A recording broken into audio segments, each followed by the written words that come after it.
here kind of any day now for work, and I'm gonna send all of them in together. The sleeping bag, the nestles, the safeguard, all of them. I'm just gonna Not that you need to send them loot in crate. or anything, but it's just I don't know. I feel like It's a for some novelty reason thing for I would me. want I to. want to. I want a wall. I want to have Yeah. a wall covered of them. I really do. And to be honest with you, some of them hold a lot of value. You know, like they're Mhm. steadily coming up in price. Some of them, like the 50th anniversary, or I don't know about this one, the 1993, just straight from DC reprint. I don't know. So So that all the safeguard. ones that you have, all the ones that exist. As far as I know now, there is something that I'm kind of working on, and that's uh, it's not an actual reprint, but it says it's literally silver minted Action Comics #1, but it's just like the cover, right? But CGC slabs it, and it has like this special silver label that they do it with. But I want to get that, and that thing sells in like 9/8 for over $300 and stuff. But it's super cool. Yeah, that's what. There you go. Biggie's already talking about it. Biggie, I don't know if you're available, man. I'm going to shoot you the link in case you want to hop on and kick it. Foil Superman. It's Can I look? silver. Put in silver. I Like want to look that up. it's I made with feel real like I've silver. seen it. I think I've seen it before. Fucking good. Biggie, I just sent you the link on Instagram in case you're free, dude. Oh Definitely. yeah, I've seen it. So they did one for Action Comics #1 and AF-15 for Spider-Man. And if you can see a picture of it's a slabbed one, you can see the special label they put on it, which looks really, really nice. This Look is at it. that label. That's really nice. It's really clean. Pure silver foil. So funny. I remember when the Batman one came out, the Detective Comics one, and I was into coins back then, and I almost bought it because I was always on that coin website, and I decided not to because I wasn't into comics. If only you could spin that comic. Yeah, and I don't know how much it goes for, but I wish I would have got it. The one that's the last one that sold in a bid on eBay day before yesterday or around there was 305 or between 3.5 and 320. I can't remember exactly. Yeah. But original price of them was $65 from the original store that sold them. No, it's not $65. It's more than that. It had to be like 100. Yeah, I was gonna say prices are kind of weird in my head right now because me and Sector 2815 were looking at like a coupon with the shop that he was at and stuff that they're at. So we're trying to potentially work out each of us getting a copy of one. And because the nature of what they are, you know, they've got to be like easy to get high grades. You see all the ones that you see. I've never seen one under a 9.8. I've seen some that are 9.9s and 10s even, you know. Yeah, there's one on here that's a 9.9. How much are they asking for? It's bid. It's at 200 right now. What's got like 5 days left? 2.5.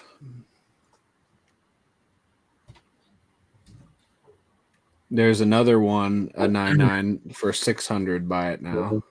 That sounds about right. If the regular 9.8s are selling at $200 to $300. Here's a 10 for 3,500.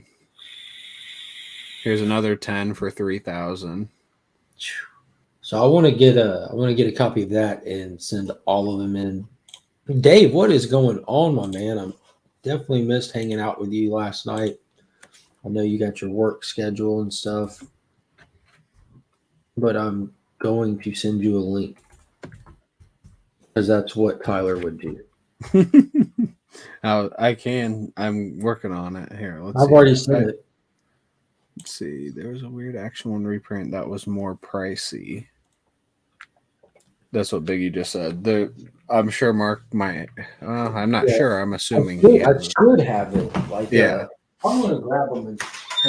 Mark has like 10 of them. 8 of them, maybe.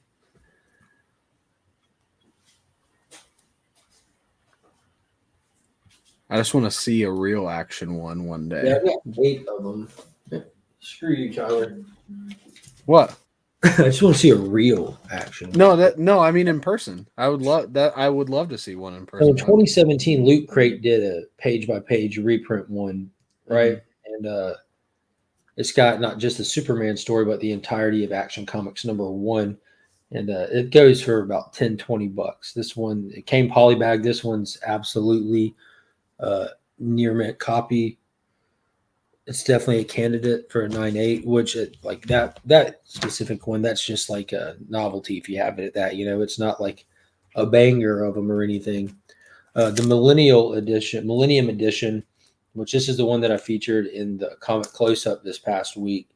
This one is also a true reprint with all the other stories. Now, this doesn't have the original ads in it, just the full Action Comics. And that one's a pretty affordable one. This one's more obscure. You don't see as often. And this is the what is it? What edition is this? United States Postal Service Commemorative Action Comics #1 with that's actually a fold up. It's like a half cover that goes over it. It has an actual Superman postage stamp included on it, and it's a full reprint as well. That one's so that'd be the only one that's slabbed that looks different just because of that. Yeah, and I'd be cool with that. Yeah, oh yeah, definitely. I'd definitely part of be it. cool with that. Yeah. And then there's the 50th anniversary that has got the little majigger bobber down there that notates that, and this is just the Superman story. So it's going to be like really thin. And this one I think is printed on news. No, this one's not printed on newsprint. It looks like just printed on 80s paper. The colors look so different. They're all the same, but they look so different. Yeah, it's depending on that paper that they're printed on. And this one, it's the very first reprint. I'll wait on that one. And then there's the 1993 DC reprint. Man, look at the red on that compared to the last one you just showed. Yeah. So this one's printed on like that, like almost like newspaper paper or 80s kind of cheaper paper. And this is early 90s gloss. And then you have the early 90s Nestle's reprint, which I just got. This is not a cheap one. This one typically goes for around $125, give or take. And then there's the sleeping bag variant. This one you're going back to the late 1976 on this one. And this was like a promotional thing. You had to like jump through hoops to get like mail stuff in, blah, blah, blah. Buy an item out of the store and send in for it.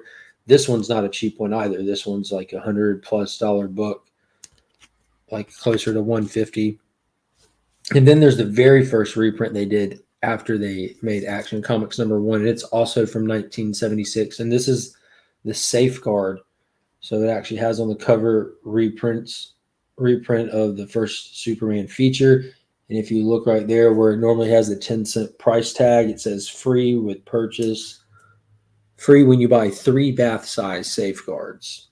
So that's also not a cheap book. So that's 8 different actual Action Comic 1 reprints. And that's all of them besides the silver one that exist. And that acetate one. And the acetate, yeah. Which I'm not really, as you can, like, I mean, you see the theme here. Like the acetate one, the cover is not like this. I'm going to look it up. Yeah, I'm sure I'm going to end up getting it. You know what I mean? I don't know. It's weird that I don't have it. Oh, yeah. It's ugly. Can you share the screen? Yeah, I'm going to. It's definitely not. It just doesn't. It doesn't fit. It was a poor decision. So what I'm thinking is when I peel the acetate off, you get the original cover. You know what I mean? It's just a modern drawing. Yeah. So in a sense, it's kind of like the U.S. Postal Code one where it has a top cover. So I definitely need it. You do need it, unfortunately. Yeah, I need it. Yeah. But see, like now I'm kind of like I need two of them now. You know what I mean? Because oh, What's sir. up? How you doing? Station. Station, man. That's You a wanna watch sick that? Superman comic right there. That Thank reprint. you. Yeah, there's a bunch of them. So I definitely need the acetate one now. Now this is after looking at it again and seeing that the cover is under there. I feel like I need two copies. One to slab up and just throw off the feng shui of the display. Mm-hmm. Another one to actually be able to play with, just open and close. Yeah, and you can show it. That one up there. Look. This is what it does. Got to show love for Superman.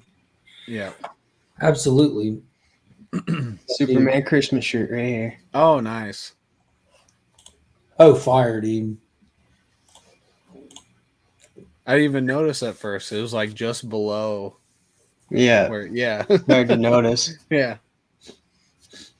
I like recorded like 4 videos yesterday and edited them, put them up, but like I'm gonna like post them out throughout the week. But like I'm wearing the shirt in every one of them. So No movie magic there. Just all the same. That's the way to go, really. You don't need to change shirts. I appreciate Yeah, that. look at me Comic on strip. Superman I'm going Day. to I think I'm going to do next Wednesday. I'm going to do Deadpool. Comic close up of Deadpool because I haven't did the look at me for the Deadpool, the New Mutants '98 that I got a while back. It's been probably about 2 months now at least. I picked up a New Mutants '98 and '87 at the same time, but then I got like a first appearance of Vision, first appearance of Blade, first appearance of Venom, like all within the same month, and I haven't shown or done anything with them on the channel, so I'm just kind of switching up to doing these comic close up on Wednesdays. I'm trying to use that because I enjoy doing those, like talking about the history of the characters a little bit to kind of fuel my learning of editing and try to do some different stuff with editing. So you're finally going to edit a little bit. I know you've done it a little bit. Yeah, I've done just like little cut scenes in because like one thing I think is cool is actually opening up the books because there's a lot of people out there that weren't alive or weren't collecting or have bought a book since it's kind of like spiked and don't want to open it and haven't even looked at or read the inside of a lot of key books. So like flipping through that Tomb of Dracula number 10 was really fun. People's like, I've never seen the inside of that book.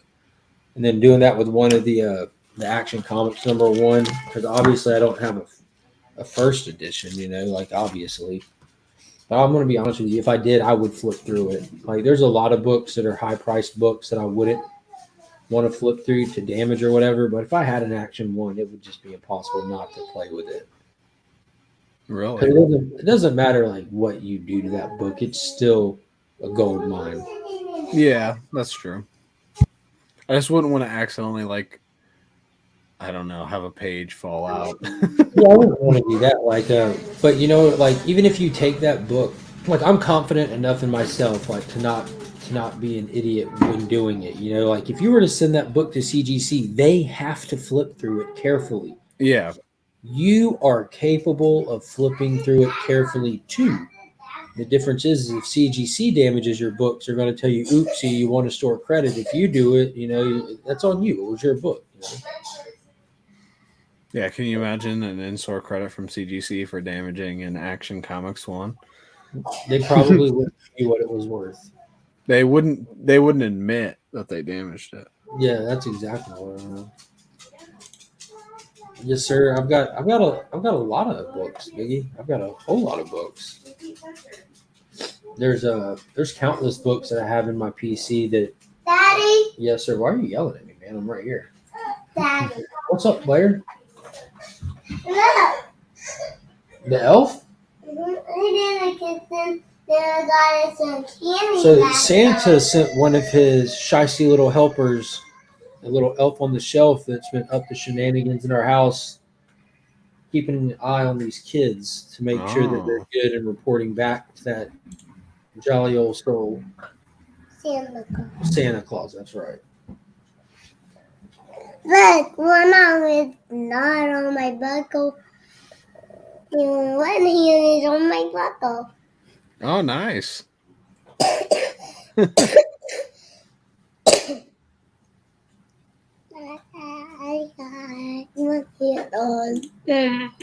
I appreciate you using your segment with opportunities to perfect your craft, Mark. Touche.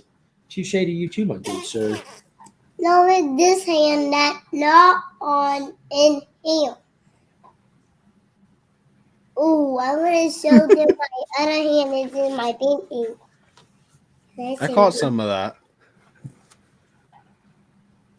Toga, toga, toga. See? Yeah, that's nice. Ah. Meow. What? Transformers? Meow. One more. Who's Team the would Optimus? appreciate that. No, it's a kid store brand. Oh, There's like this kid store called Carter's. They don't use too many licensed properties. They just do their own stuff. same thing. Why are you ripping my face? I want to read your face. Yeah. So the whole updating and editing to those videos is not going to be a quick process. Why over my face? Like I don't use an editing website or software or anything yet. I'm just kind of playing with the generic one that's included in Windows. And even at that, like it's a slow process because I don't have a lot of time. Well, go. Heck no, man. It's daytime. You're grown up. Go. But there's not too much stuff in it. Like I see what other people do with editing, and I'm like, that would be cool. I should try that kind of thing. But what I would like to see happen, like when I have like pictures pop up and stuff, instead of having just a picture pop up, just more of like a moving presentation that just stays up on its own without seeing me. Like I can just talk while almost like a more animated PowerPoint. You know what I mean? Mm-hmm. I think that would be pretty cool. Yeah.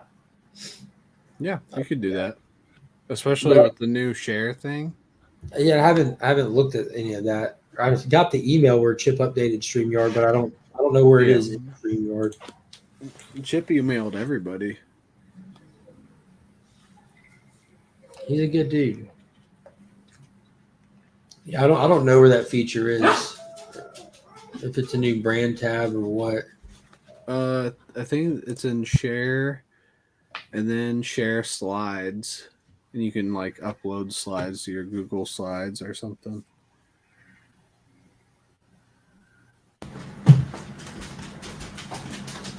Be interesting. Yeah, it'd be a very different video, but you could make it cool. You read anything good this week, Travis? No, I've been just reading through Middle West, and that Oh. should be getting my books by next week sometime. Well, what do you think of Middle West? I'm loving it. I'm loving it so far. Have you read it? I've not read it, but it's like on my list to read in the next like month, I'd say. Yeah, I'm just getting to volume 2 of that. Did pick Nice. this Gunslinger Spawn though. Freaking Ooh, amazing. sweet. Super dope. So, Do you keep them in box? the ones from like the older Spawn figures, I usually unbox them. Like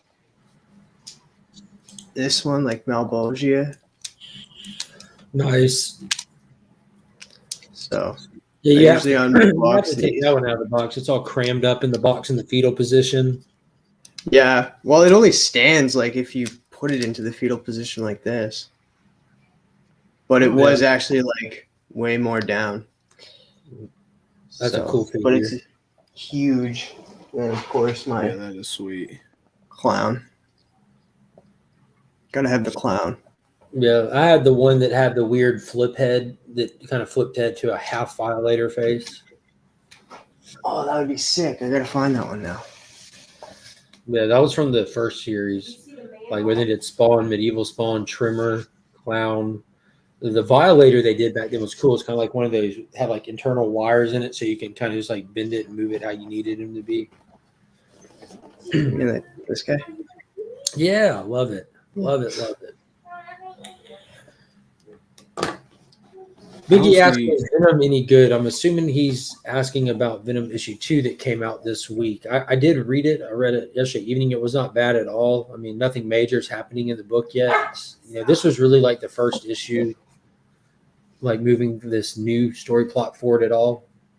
Yep, I read it last night, and I thought the exact same thing. There was nothing bad about it, but I don't think there was much there. It was just kind of setting a stage. It was setting a plot. It was starting a plot because the issue 1 was really just like it was a Donny Cates issue. Like Donny Cates did so much stuff, so many changes and big things, all at the very tail end. There was really no settling down from his run yet. So this was almost issue 1. Yeah, this was actually issue 1, at least to the story arc. Yep. As nothing that happened in issue 1 was really relevant in this issue. Even this was really just starting Dylan off on like he's a vagabond, just traveling around trying to find his place and make sense of his current life situation, and finds out that he's being trailed and tracked by some hired mercenaries that are funded by a government dude who looks like he's campaigning and trying to use the round up the symbiotes, the rogue symbiotes around as like a platform. And Dylan goes to connect with an old contact of his dad's to try to get some grounding in life, and that's all that really happens. Yeah, you made it sound better than it actually was, and even then, I don't think you made it sound that good. Just it was like okay, and you made it sound like it was a little better than okay. All I did was good. I just described what was going on. Yeah, maybe it's because you summed it up so quickly. It made it sound better. Just kind of was a drag. Now I will say I did really enjoy the narration where you have Eddie basically writing a letter to Dylan. I guess it was the voicemail on his phone he was listening to with his dad talking to him. They did a good job kind of like overlaying a narrative over the images kind of thing. That hits well sometimes, that misses sometimes. Yeah, I think that was the best part. The first few pages when he was listening to that were solid. Now, Death of Doctor Strange #1, they attempted to do that. It actually like ruined the book because it didn't flow well. When you're having to bounce between like narration blocks and then like actual word balloon dialogues, it can either rip you out of the flow of the story or kind of add to the flow of the story. And it was done well. Again, it was just a basic issue though. It wasn't meant to be a lot. This was just a stepping out of the porch for the first time. Ruben said New Venom's better than New Hulk. I read New Hulk last night too, and the first 5 pages or whatever, I was so confused. It set up for the rest of the story for me to be confused, but now I understand he's like in his own mind and he's controlling Hulk, Robo Hulk or something. Starship Hulk, man. Yeah, same thing. Get with it or get left. Well, I mean, after that issue, I'll get left if I have to pick one of them. So I did not care at all, but I'm going to read #2. Last Sunday on At Weeks In, this was an actual conversation that was had. We're kind of poking fun at the fact that this was even a conversation to have. So I was watching. I just didn't know what you were talking about. Between Donny Cates' Starship Hulk and Death of Doctor Strange's Pocket Strange, like they're both just odd places to have characters, And I know that Donnie's like one of his things that he likes to do is take characters to almost a what if level. Like, what if Venom has the power cosmic? What if someone else holds Thor's hammer? What if Hulk is a freaking spaceship? You know what I mean? That's actual comic conversations we're having outside of what if stories. And so that's kind of his thing. So good, bad, or indifferent. I mean, there's going to be different strokes for different folks, but man, it is weird. It is definitely the action was really good in it, and I loved the art, but it's Otley, and his action is out of this world good. It was dynamic. It was definitely so dynamic. Good. Everything's like within frame. There's never a thing getting punched out, and you can't see what it is. It's just great. Y'all got, and also Tyler doesn't have easy access to sending links. He's like, I say it all the time. He's the link sender. Yeah, I sent one to Lee. Good morning, DJ. I sent one to DJ. Okay. You said Comic Journey got one. Ruben, do you need one? Do you want to hop on? I know he usually can't.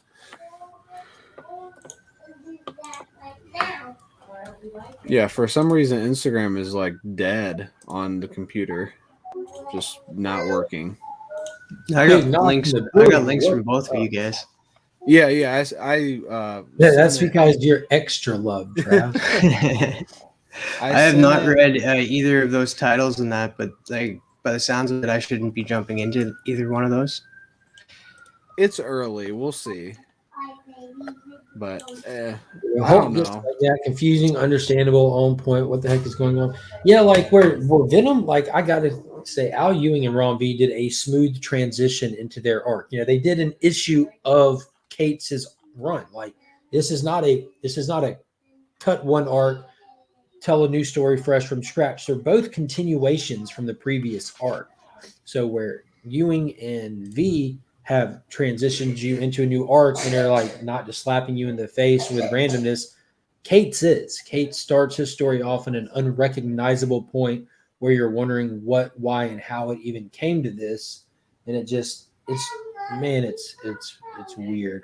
And he's doing what he tends to do a lot with his books. He writes them based only off of his own work. He's not taking other continuity into context at all. They are referencing El Paso while not reflecting anything in his book that shows El Paso. They're just doing it in name, not in actuality. Like it's weird. They reference King in Black and pull from that, of course, because that's Kate's book. But as far as actual Hulk continuity, it's out there. Good morning, Hidden Gem Comics. Lee says that Comic Journey loves Scotty Young, and then he says, I do like Scotty Young. Yeah, Ruben said, what if Donny Cates is actually a good original writer?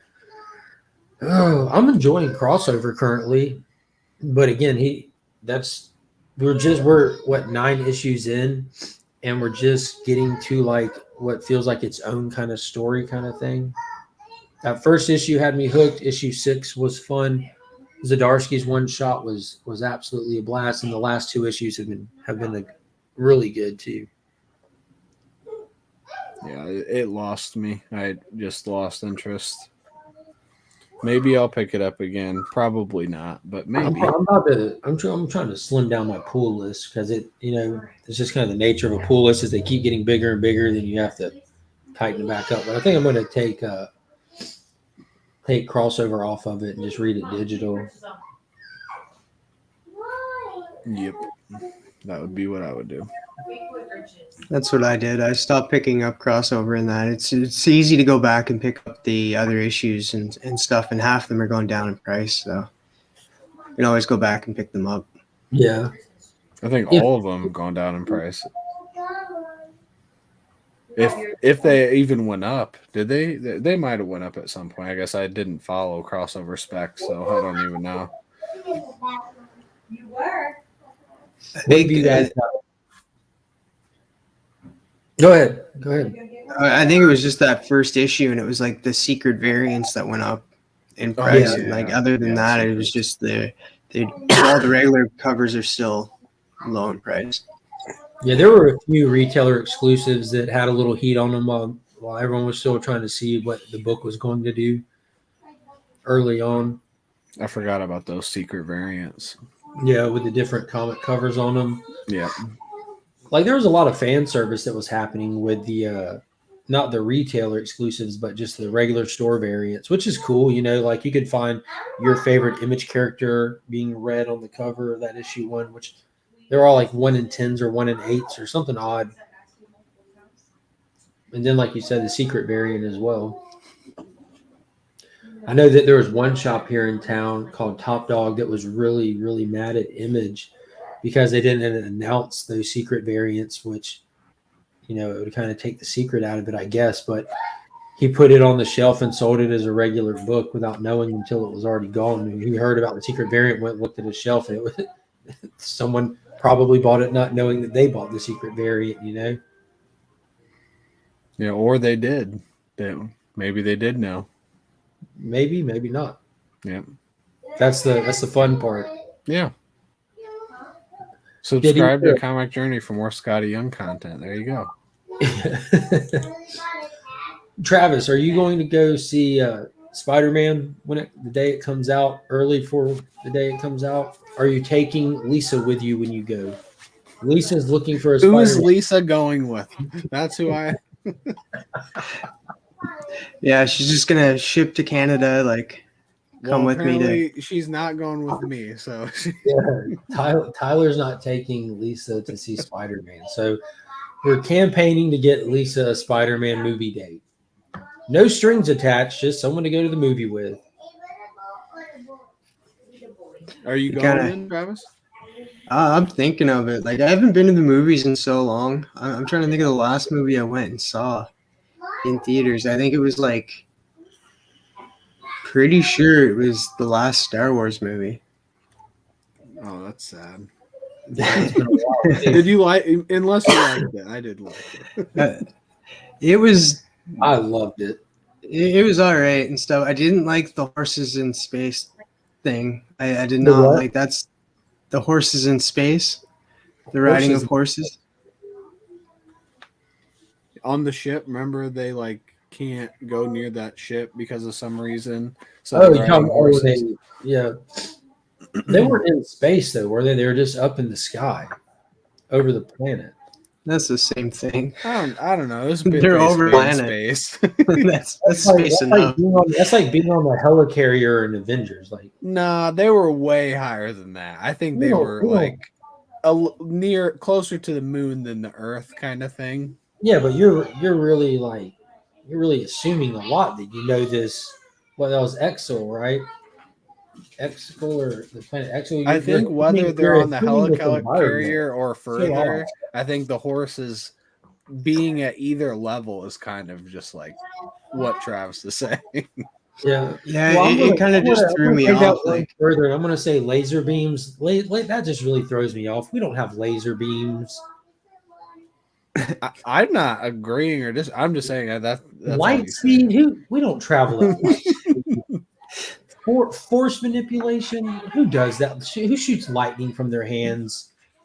And you're hung up on horses. It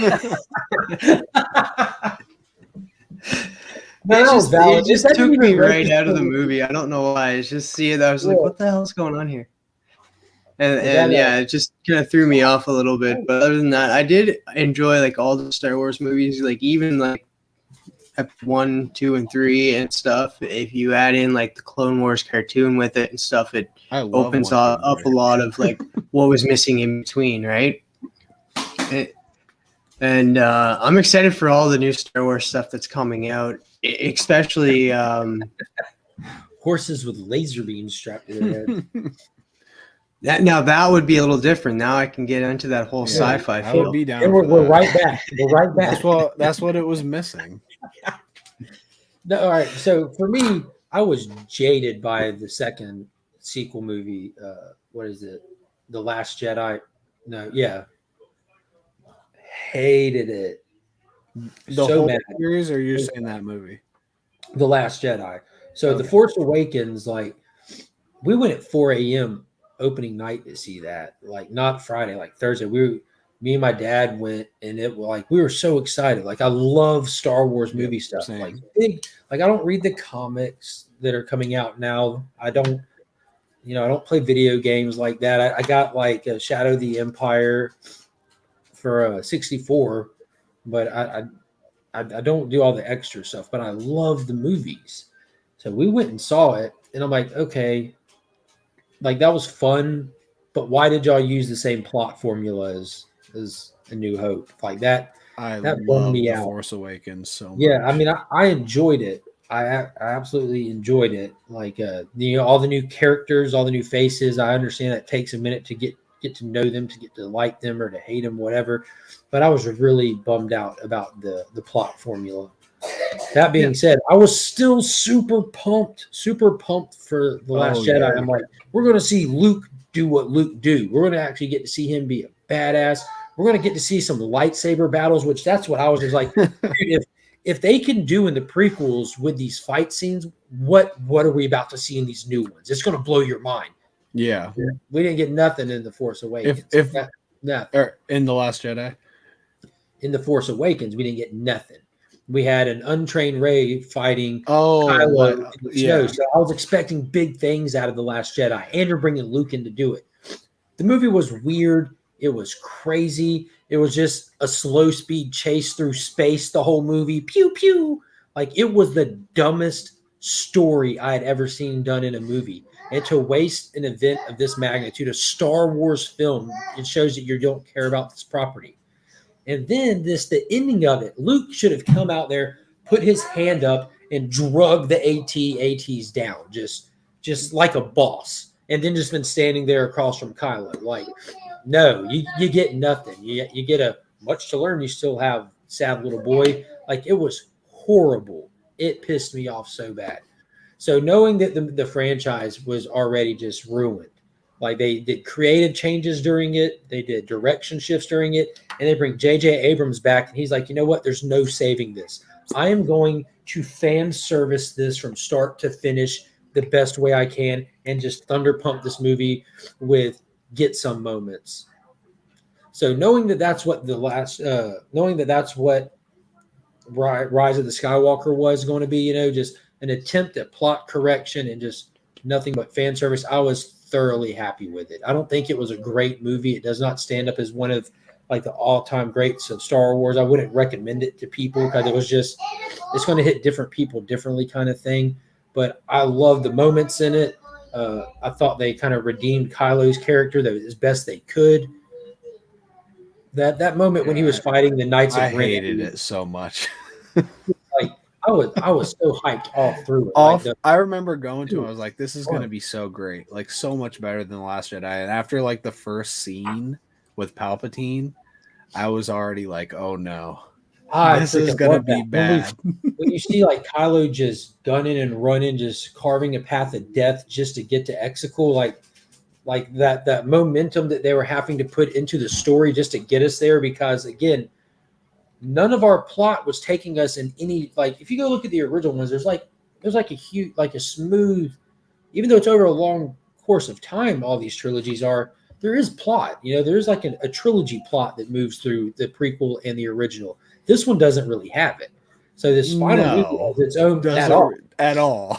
So this one, like, it's like JJ had like his original vision when he started it. They got switched up and changed. He had to jump back on that and go 1,000 miles per hour. So it starts with Kylo just carving death to get to Exegol, to get that navigation beacon, with that navigation beacon and everything. So it's like there's a whole movie that's told in the opening scene of it.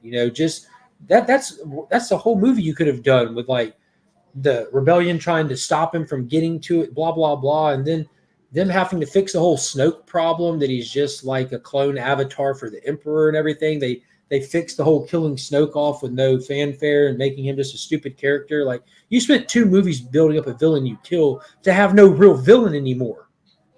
No real trilogy villain. Like, that didn't fix anything for me. It was like, I understand they tried and that's all they could probably do, but that doesn't mean it's better. Like, that's why I said it doesn't make it good. None of this makes it good.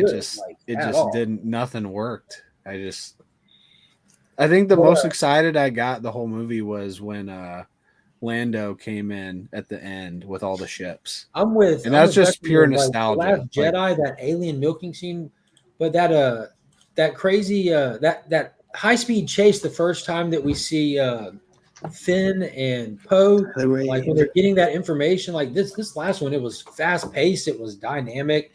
Again, there's no saving the story, so can you make it fun? Because fun does not equal good when it comes to a movie. If you like a movie and if a movie is good are 2 different things. Those can overlap, but they're not required to overlap. There's plenty of good movies out there that I don't enjoy because I'm not in the mood to cry or watch a high drama or this or that. But it wasn't a good movie, but it's fun.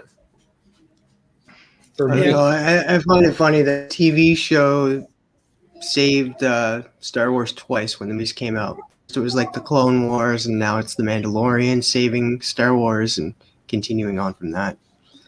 You're right about that. You are Yeah, the right. Mandalorian, like since we've hit this sequel era, has been like outside of Rogue One because it's hard to call it. Rogue One is just a glorious piece of film, but the Mandalorian series has been phenomenal. That's like one of the only shows like I watch the episode that comes out twice the week it comes out. I've never done that with another show.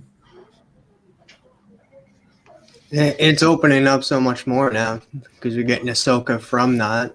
And The Book what of else is Boba, coming out from that? the Book of yeah, Boba starts this month. Yeah.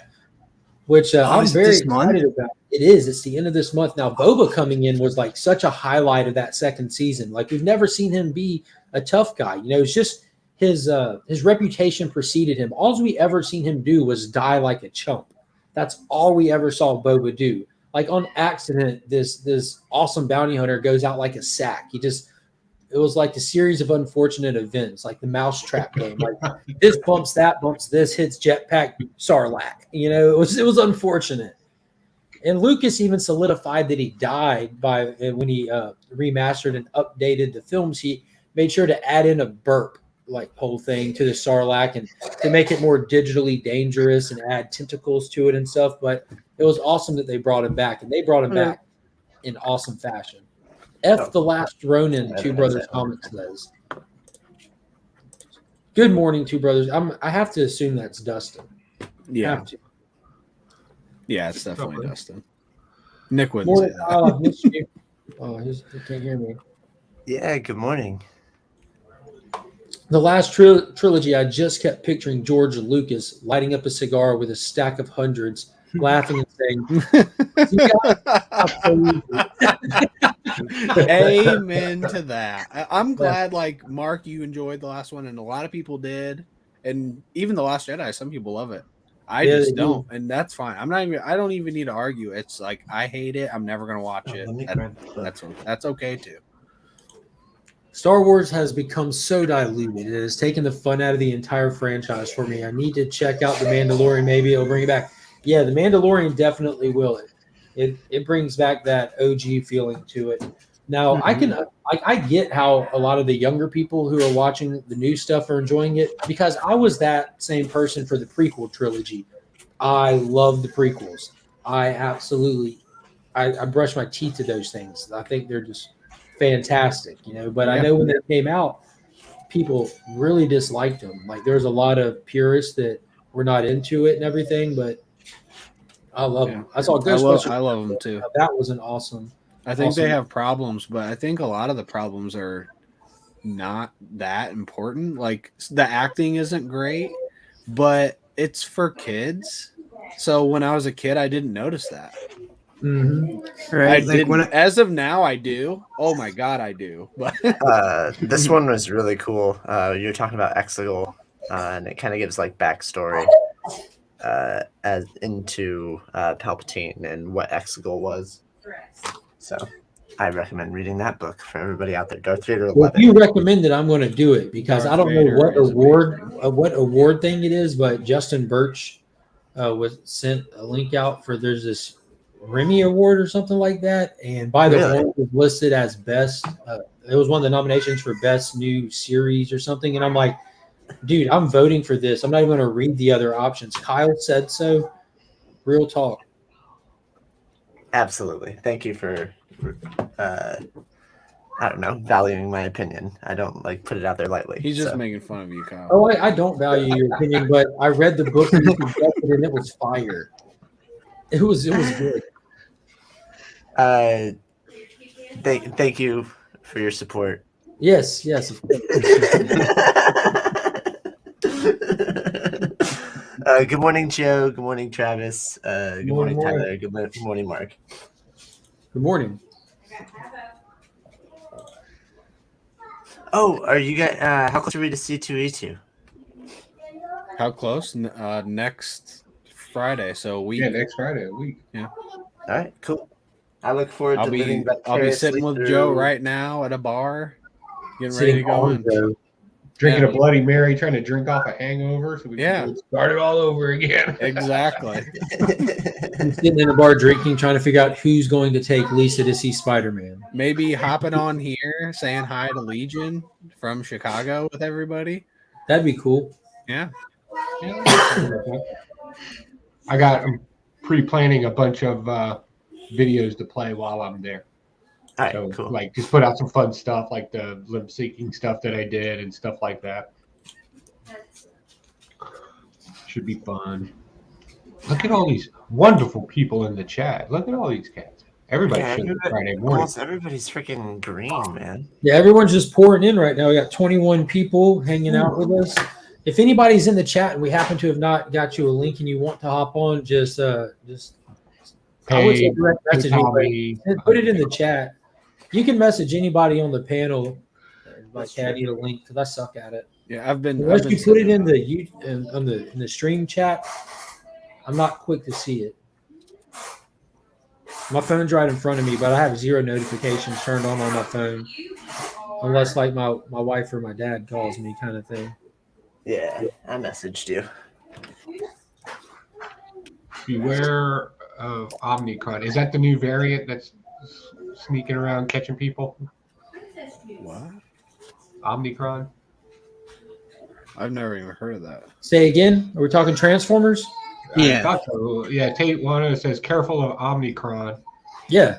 It's getting Travis, wacky can you explain this new this new variant to us? It's definitely a Transformer. Omicron. What? Being serious, Omicron is not a new Transformer. He's been out for a while. I know, but that's what they've named the new COVID variant. It's a Greek alphabet letter. So all for some reason, I don't know if this is true with all all diseases or whatever, but we have the Delta variant, which isn't like, we're not talking Delta Burke, the actress from Touch by an Angel. We're talking Delta, the Greek alphabet letter. So Omicron is also a Greek alphabet letter that's way down the alphabet. So you have Delta and Omicron. So what's happened in the middle that we haven't heard about? Wait a second. I thought Omicron was a comic book. I literally thought we were talking about a comic book variant. There's no Omicron in the Greek alphabet either. Wow. Before you question me, look it up. I will. I'm looking it up right now. But I'm just remember, I don't say stuff out loud before I check myself. I literally it's the small version of the letter what that Kyle? Came out, and there was a cool variant. No! It's gonna be the small version of what letter, Kyle? Yeah, in the Greek that's alphabet? fine. All right, yeah. I'm just gonna bring a scuba outfit. Letter People are gonna be like, "What are you dressed as? Scuba Steve? You disease." God damn it! All right, I take back my comment. Thank you. I have this. I don't know what it is. I have this weird obsession with attempting to not be wrong about stuff. So when I saw that the Transformers were invading Earth, I actually looked it up myself, which I was familiar with Delta being a Greek alphabet letter, but I had never heard of Omicron outside of Transformers, literally outside of Transformers. So I had to look it up. Like, where did they get their reasoning? Like, are they literally just drawing names out of a hat? Like, I was like making a joke on accident because I was saying, "What is it?" I've always had this theory. Serious, I thought it was a comic. I was this theory that the Transformers animated movie was sent back to us from the future, and it was like, so it's gonna happen. Yes, yes. Well, it's happening, Travis. This is the start. This is definitely the start. You might be onto something with that. Oh, snap. Chaotic Ruckus has landed in the 706. For those that don't know, that is my area. Me and Malcolm grew up together, but he moved on to New York to bigger and better things. Now he's over in, I think it's Nevada or somewhere. But he's heading into town. So you're in the 706. That means you've made it. I need to check my phone. Jeez. And little do you know, he's text messaged me. Yep. Told you I suck at checking messages. I'm bad 7 days from now, right now, me, you, and Nick will all be laying together in the same bed. Just sprawled out. Yep. I can't wait. I hope it's a little bed just for the sake of, Yeah, it's a twin, obviously. Yeah. I'm going to bring all my video equipment. It's going to be great. Yeah. Wait a second. That's my second job. I need to be there to take pictures. Anybody read Fun Girl? You can't see it at the top. It's Fun Girl. No, This thing had Did me that just come out? freaking. Yeah, it had me laugh. It was on Free Comic Book Day. There's Fun Girl Tales of a Grown Up Nobody or something, and this is the actual book, and it is. I laughed the entire time reading this. This is so off the wall and hilarious. kind of So looks you're like a saying Sarah, Fun Girl Sarah was Anderson fun. book. Is it Sarah Anderson? I don't know. But Fun Girl was fun. Yes, Remy. Elizabeth Pitch. So no. So no. But I've never read something this funny, at least in comics. I was just on the floor laughing the entire time. It's so off the wall, and in a good way. I want to read it. Yeah, and you're just gonna sit there and be like, what the heck is going on? Literally every single page is just like, here's the first page. You got in the water, and then her butt is like right there, and her Then you face. got back. Yep. It's just all over the place. Like she wipes out on the skateboard, and she gets all messed up, and then she starts chasing the people that watched her fall, and then she runs into a room where people are like doing something, and then she just like interrupts it and like ah! It's all over the place, and it's super fun, and it's Fun Girl. So check it out. Oh, before I forget, Remy, last night while you were on Drag's channel and they were talking about the donuts and everybody was screaming for me to order you donuts, I tried to order 50 bags of tiny donuts from a convenience store, and they were through DoorDash, and they were going to do it, and then all of a sudden they canceled it. So I called the store, right? Because I do what I want. And they were like, "Oh, we thought it was a joke." And I was like, "No, I want those donuts, and I want them delivered now." And they're I'm like, glad that it didn't go through. That's hilarious, but seriously. Like, They I thought don't it know was what a kind of joke donuts you post. like. So, Unless you want to see me explode from 50 bags of sugar. I don't even know what I would do. It was the Dollar General. They had like dozens of different types of donuts, and I was like, I don't know, this is about one of each. I love how that became General, the thing come on. where it was like, oh, donuts? Joe, why don't you send Jerry some donuts? I'm really sad that didn't go through. Joe, I appreciate the effort though. Yeah, it's the thought that counts for sure. Ugh. Yes, Tate, we're working on it. I got to find some aluminum because I plan on using magnets. So I got to. Oh, nice. It's really hard to find like materials right now. Like warehouse. Absolutely. My supply house is barren. Off. Like I had to threaten a 65-year-old man. You better get some aluminum in this week, or I'm beating your old ass. And he was like, "Son, I have killed straight up Nazis." And I was like, "You know what? That's fair."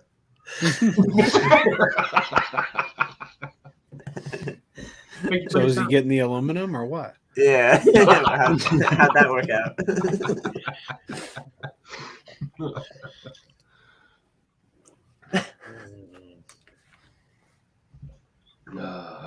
But yeah, supply chains are ridiculous right now. Yeah. It doesn't even matter what it's for, and then prices are all up too. If worst comes to worst, I'll just go take the stop sign off of like some busy intersection. There you go.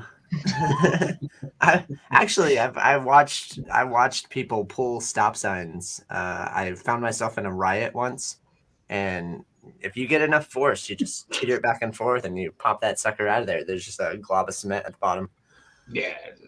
I want to hear about the first part. I was just gonna say, yeah, because when you said, I think Tyler and I both kind of went, "Oh, okay, I found myself in a riot. Yeah, I went to every now and then."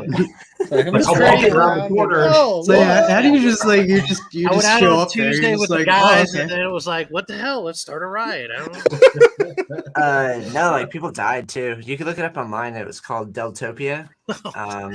So you're saying it was a real riot? It wasn't. It was a real riot. You're out of my there's- aluminum, so I'm going to wreck this place. It was the real riot type. It was. Dude, everybody's gonna be looking up that video now, looking for you.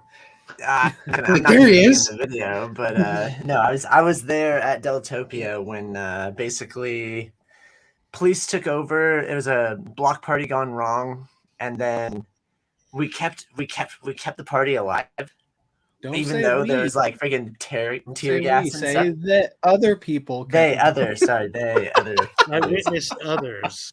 I was We not a participant. all of a sudden anyways. Kyle saying, then I threw. Go ahead and tell me the whole And then I story. broke through and I jumped into the squad patrol car and I raced off. Yeah, I had the plan. I mean, they had the plan. Yeah. No, my friend doesn't understand like logic. And there's a tear gas can that had just popped like right in front of us. The dude just freaking bare hands it. And it's like melting his skin and he chucks it back the other way. Oh, Dude, jeez. what is going on over there? You are Hey, Big brought the G. party to Oh, us. Biggie. Fucking mic working. We'll It's give you a working. second. We heard you. Working, buddy. But yeah, so they shut down. I think a couple kids like died because they fell off the cliff where the party was and they fell into the ocean. That's People called get diving. drunk and people just got drunk and they like did stupid stuff. And then the police just like shut it down and a bunch of police officers got injured. And that's when they took it really, really seriously. And like it was trippy. Like any kind of post-apocalyptic scene, I now have like there was like cars on fire in the middle of the road. Nobody's around and it's just tear gas everywhere. And I'm sitting there just crying and sneezing, trying to get to my friend's house. And it was just so ominous. Things were flickering. Everybody had gas masks on, and like the cops are like just like silent. Like it's like everything was like over. Silent but deadly. Yeah, and then the party moved to the next block up, but I stayed in the first block when they had cleared it because we like climbed over some fences and stuff and went around the police blockade. It was such a trip. Visually, it was so. That's the only thing I'm never gonna forget is what it was like. Like the apocalypse is not gonna be fun. I'll just tell you that much. It's just Kyle shitty. is a crisis actor. Hmm. So what? You're a crisis actor. You're like Oh, yeah. hired when things are set off by the government, and Yeah, like, Kyle, yeah. get over here. I needed Like, to isolate Department some of things. Truth. Yep, that's exactly what it was. Mm. Kyle is Illuminati confirmed. Yep. Mhm. No, Kyle is secretly Cole. Yeah. Why do they want to kill us? Good morning, Biggie. How are you today? I don't have an I'm answer. good. I'm good. I'll be right with you guys on camera in a second. I got some secret Business shit to I'm handle. doing. Yeah. No problem, brother. I appreciate you being respectful with the camera there. Oh yeah, dude. I was looking for my Action 242 before I got on here and I couldn't find it. I thought I was gonna have like minor heart palpitations, or whatever the fuck you said. I found it though. It's like Okay, I was about to say. Tate, this is what I drink sake out of. Is it from yesterday? Because usually your stuff is from the day before. Yeah, And so I you got got- some. you I got got some that, Thai. didn't I you? got some Thai food that I didn't finish that I left out, and then this Yeah. glass of sake that I didn't Yep. pour anything. This is just what's left over. Yep, that's the same as always. It It's was from usually it's yesterday. tacos, but yeah, it's from yesterday, and it sat out all night. Yep. So you know it's good. I'm just not hungry right now. Has an finished. extra fruit fly in it. There you go. Those No, are the I- best. Did you sprinkle pepper in my drink? The Ball The only, Damn. thing I get in my, the only thing I get in my house is like lizards. Lizards come in through the garage. What Right. Kyle just described hasn't happened yet. It was from one of his trips to the future. Thank you, Hey, Paul. everybody All right, avoid yeah. block parties for the next 10 years. Yeah, so basically don't go to Santa Barbara in 2027. mm. Is that when the That's what you Transformers meant take by over? falling off the cliff. Yeah. Sorry, buddy. I don't go to too many cliff parties. Not around here. Not often in Indiana. Yeah. Tyler, you know what I'm talking about. Yeah. Field party, Yeah. right? Cliff. Corn party, barn party, cliff. party. Everybody jumped out of the infinity pool and we fell off the cliff. You know what I mean? It's like, 1 million. This party gallon sucks. There's only like infinity 200 pool. supermodels here. I'm falling off the cliff. It was such a trip, man. Oh, and I ended up getting back together. A big mistake, getting back together with my ex during Deltopia because I didn't have anywhere to sleep. I ended up sleeping in her car. Well, what's the problem with that? I feel like that's a win, Kyle. Well, no, she was possessive, I guess. Well, you got a nice place to stay for the night. I don't know why you're bitching. Okay, fair enough. You know what? That is very fair. In the moment, it was very nice. Could have I been agree. at the police station Yeah. Oh, yeah. That's true. or Well, off the cliff. Or morgue. Yeah. I mean, or I could be. There's this guy. He was just like sitting in front of a sign, and he was bleeding from his head, laughing. And I'm just like, bro, are you all right? Like, do you need me to call something? And he just kept like rambling on, and then all the phone lines were down and stuff. But like, I got somebody to go give him help, but everybody was just ignoring him. Like it was like some kind of crazy thing. I'm like, dude, this guy needs to go to a hospital. It was more crisis acting. Blood ain't gonna kill you. You'd be all right. Yeah, I was just worried about his mental Nick, state right because he here. wasn't. This will be us.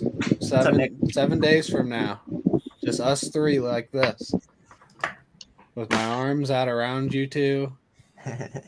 Now When we bed. expect a picture of you, all three of you cuddling in bed. No. I don't accept That it. might be the first thing I do when I get there. I think they're all talking. They won't do it. I'm gonna We're gonna have 3 cameras on us, so we I'm get gonna all be- 3 angles. just like this, all up and everything. If you actually do it, I'll take that back. But I hope you guys all have fun regardless. So. We're going to do it. Yeah, They're only there to take the pictures. Pics or it didn't happen. Kyle, I know you didn't see this yet, Kyle. Yeah. But got the Nestle reprint Oh shit. and the 1993 DC reprint that I wasn't even aware of when a month ago existed. So that's I a didn't know wrap. there was a 1993 reprint. Neither did I. Just straight from DC. Like, That's strange. Okay. because I know Kyle looked into all these for me as well. Yeah. No, I don't remember a 1993 It's one not at on the all. rating. Okay. That's have why- you guys talked about this yet? This thing was freaking beautiful. Historia. Just Sorry. like great story from a woman's perspective and great art that took like a year and a half to do. Oh, Biggie showing. There It works for you. There we go. Banger. Which- 1 point. First appearance Yeah. of Brainiac. What else? There's another huge key in this book. I don't know. Supergirl? No. This is the first appearance of the shrunken city of Kandor. I'm more impressed with the first appearance of the full-size city of Kandor. I don't know that one, but this is the city in a bottle.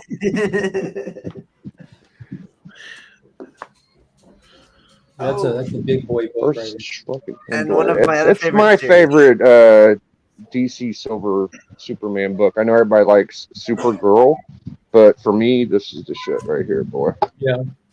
New villains are always fun, man. I know Yeah. you're a Superman guy, Biggie. Have you? I know you're not too big on picking up modern stuff. I can't get new DC from my shop at all. I should Oh, buy. Sucks. Yeah, That no, I should- Superman 78 miniseries that's going right now is fantastic, and Brainiac is the villain in it. Oh wow, I see you talking about it all the time. It looks fucking great. I did get Superman 1, whatever his fucking name is. Son of Uh, Kal-El. Everybody that's out there, like, don't be afraid to message me, like, if you guys need anything, because now I'm like behind the scenes, man. Behind the scenes, man. This is a Lex Luthor anniversary issue. Behind the scenes of what? I don't know. That sounded funny. Guy now, he's in the business now. I just He's wanted in- to. oh, I wanted to make a reference that was like super vague and can mean anything, and I think it landed. No. White Ash came out season 2. I'm really enjoying this series. yo, did any of y'all see that? The Memphis Grizzlies beat a Whoa, basketball team by like 80 Big- fucking points or some yeah. shit. Biggest NBA win of all time. Jeez. Wow. I thought that was a joke to begin with. I was like, damn, they were down by 75 at one point. Yep. Insane, And the Lakers bro. have lost to them twice. And I mean, Oklahoma City could have had they had 3 MVPs on their team at one time. That's nuts. 3 MVPs on what? Oh, on Oklahoma. Yeah. Mhm. They lost to everybody. And Nick Collison. And Nick Collison. He played for Kansas, didn't he? I like the leisurely, the pink long sleeve with the knee-high boots and the complete fucking pantsless briefs. That's a good power look. move outfit. That's how It you really dominate. is. Yeah, that's how you come to earth right there. Yeah. You show up like that, or you don't show up at all. We're not taking you You think serious. you're fucking smart? Look at me wearing my pastel. That's You a wear man who really pants. understands temperature change. Looks like Brainiac came to Earth and started Studio 54. It's like this is what Burke would wear because he's into purple before he realized he shouldn't have sleeves on. Exactly. That's his Burke with the wrong sleeves off. Yeah. He's I totally love the like, fact that they took the time to draw a collar on his shirt. yeah. That's the defining He's got a moment. fucking power belt with no pants. It's fucking awesome. amazing. And Amazing art, man. Those boots still let his calves breathe, and that's what's important. Yep. Yeah, they have no support whatsoever, though. Fucking good Smart shit. smart as he is, he's going to twist the ankle. Hey, check this one out too while we're here. Look at this motherfucker. Just fucking teeter-tottering with the Sasquatch, you know? Wait, yes. It's like, what's up, Bigfoot? Adventure comics. They're all like, look at this freak show. They got Superman and Sasquatch. Wow. I mean, how could you possibly like Batman more than Superman? That's not even close. After that, I can't. Those are two perfect examples. It's fucking amazing shit in Superman. I love it. Burke, are you hopping on your way to work? Yeah, probably. His phone That's holder annoying. is broken, so he's just listening. And then Tate, anything like 2017 and earlier for moderns is what I can get a hold of now. Ooh, that's a lot of spice. Oh, for your Preparing- new shop. Preparing my breakfast. Yeah. What's your breakfast? Pad say ew from a Never Thai mind. restaurant around the corner. The stuff you left out? No, I actually put this in the refrigerator this time. Oh, that's a first. I think. Yeah, I was looking for it, and then I realized that I actually put it away. Oh, look. Burke accidentally was texting somebody and sent it in here on accident. But, hey, whatever. I wonder what it's like to hit that upper level celebrity like Burke fam, you know, like he's pretty much a comic book god at this point, right? Yeah. You don't think you are? Am I? I don't know. I wouldn't Absolutely, say man. so. You're like Biggie, You're a you're rap battle iconic. champion now. Yeah. Yeah, that's right, man. I finally got a win. They couldn't make me lose 4 times. You I know? watched it last night. It was a great show. I did pretty good, yeah. You wrote. I think you- I didn't expect You did really that. good. Yeah. Plus, is the ambassador of the term banger. Yeah. Just, Yeah, but Burke fam, dude, like he's the fucking you know, the guy with the little BB balls and he likes Power Rangers and shit. BB balls. Wait, what's BB Yeah. balls? He pumps his little BB balls up there when he falls off his chair. yes. What a journey. It's a Yes, journey he through does pump time. those. What's up, Comic Journey? Hello. Hello. Hello, you hear me? Journey. Well, So I Journey's still figured trying to I'd find hop his way on. I figured I'd hop on because I've been getting my freaking comments blocked by YouTube everywhere.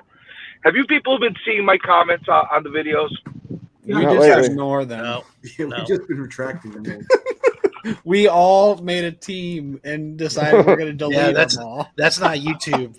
We know somebody named Mr. Chip Getler. We know Mr. StreamYard. I'm not talking about in the live streams. I'm talking about the regular comments. Yeah. Chip owns the internet. Son of a bitch. What the hell? Chip can What do the all.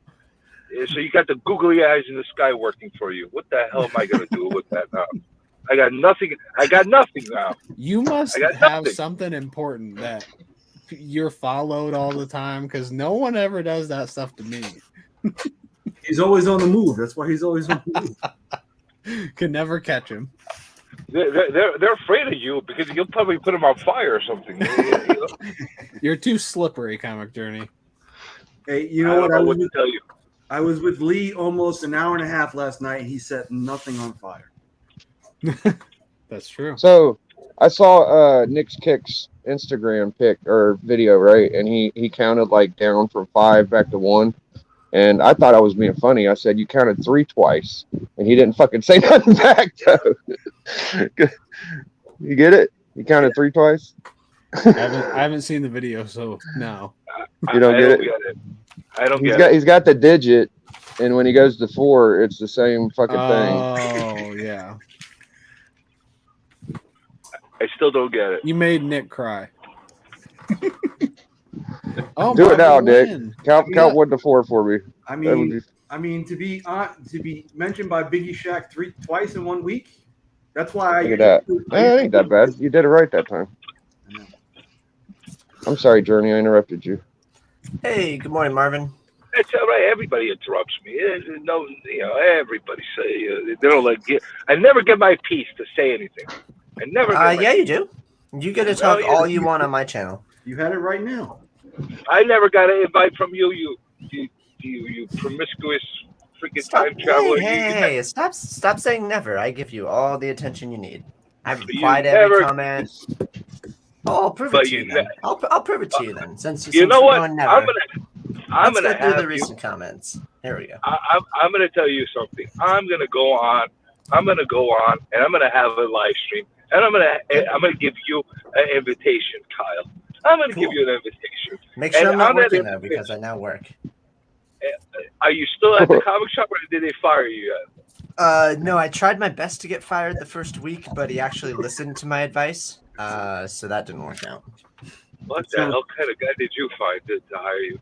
That's kind of crazy. That's what I'm anyway, saying. He's off his rocker, man. That being said, I'm gonna have you on, and we're gonna have a nice, healthy conversation. I hope so. Healthy conversation about everything comics, and how how we're supposed to treat our comic books without throwing them in acid baths. I will watch that. We need to make that a pay-per-view. I will pay to watch you and Promiscuous debate on the care of anything. That would be awesome. I think you're both mentally stunted. Whoa. Is that a helicopter in the sky? For different reasons, though, right, Joe? He's like Goodfellas. Yeah. You know what? I'll have you on too. Yes. How about that? How about that? I have you on too. Joe will be in the chat though. So Comic Journey is 6 subscribers away from 200. Let's get him there, and he's gonna give a nice giveaway. He'll give you an invite to a StreamYard. No, but I'm with you, Joe. Literally both sides of this spectrum. I'm on one side, and then Comic Journey is on the absolute opposite side. I'm getting really, really pissed off with all you people saying for people to subscribe. Do not tell people to subscribe to my channel, please. I don't. You're so close to the milestone, though.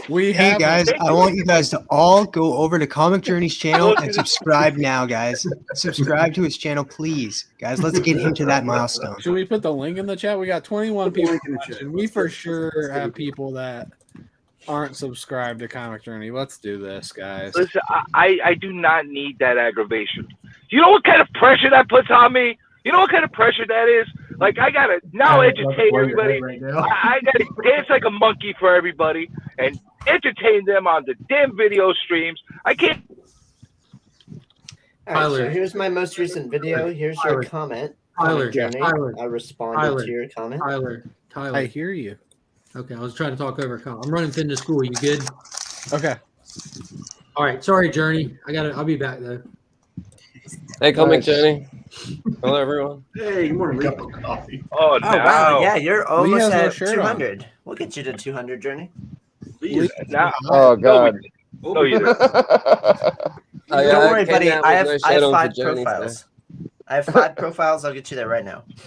No. No, do not do that. Do not do that. Don't do what? Do not do that. War You know what? Machine just Fine, I'll listen to you. Beckerman Oh no, you're already there. Go. That's awkward. Uh, You're already at 200, buddy. Let's go. Well, you know what? You know what? The YouTube eyes in the sky, the googly eyes in the sky, they're gonna cancel your subscriptions. That's what they do. They do that all the time anyway. They do that, yeah. So it's gonna be great. It's gonna be jokes on you. Jokes on you.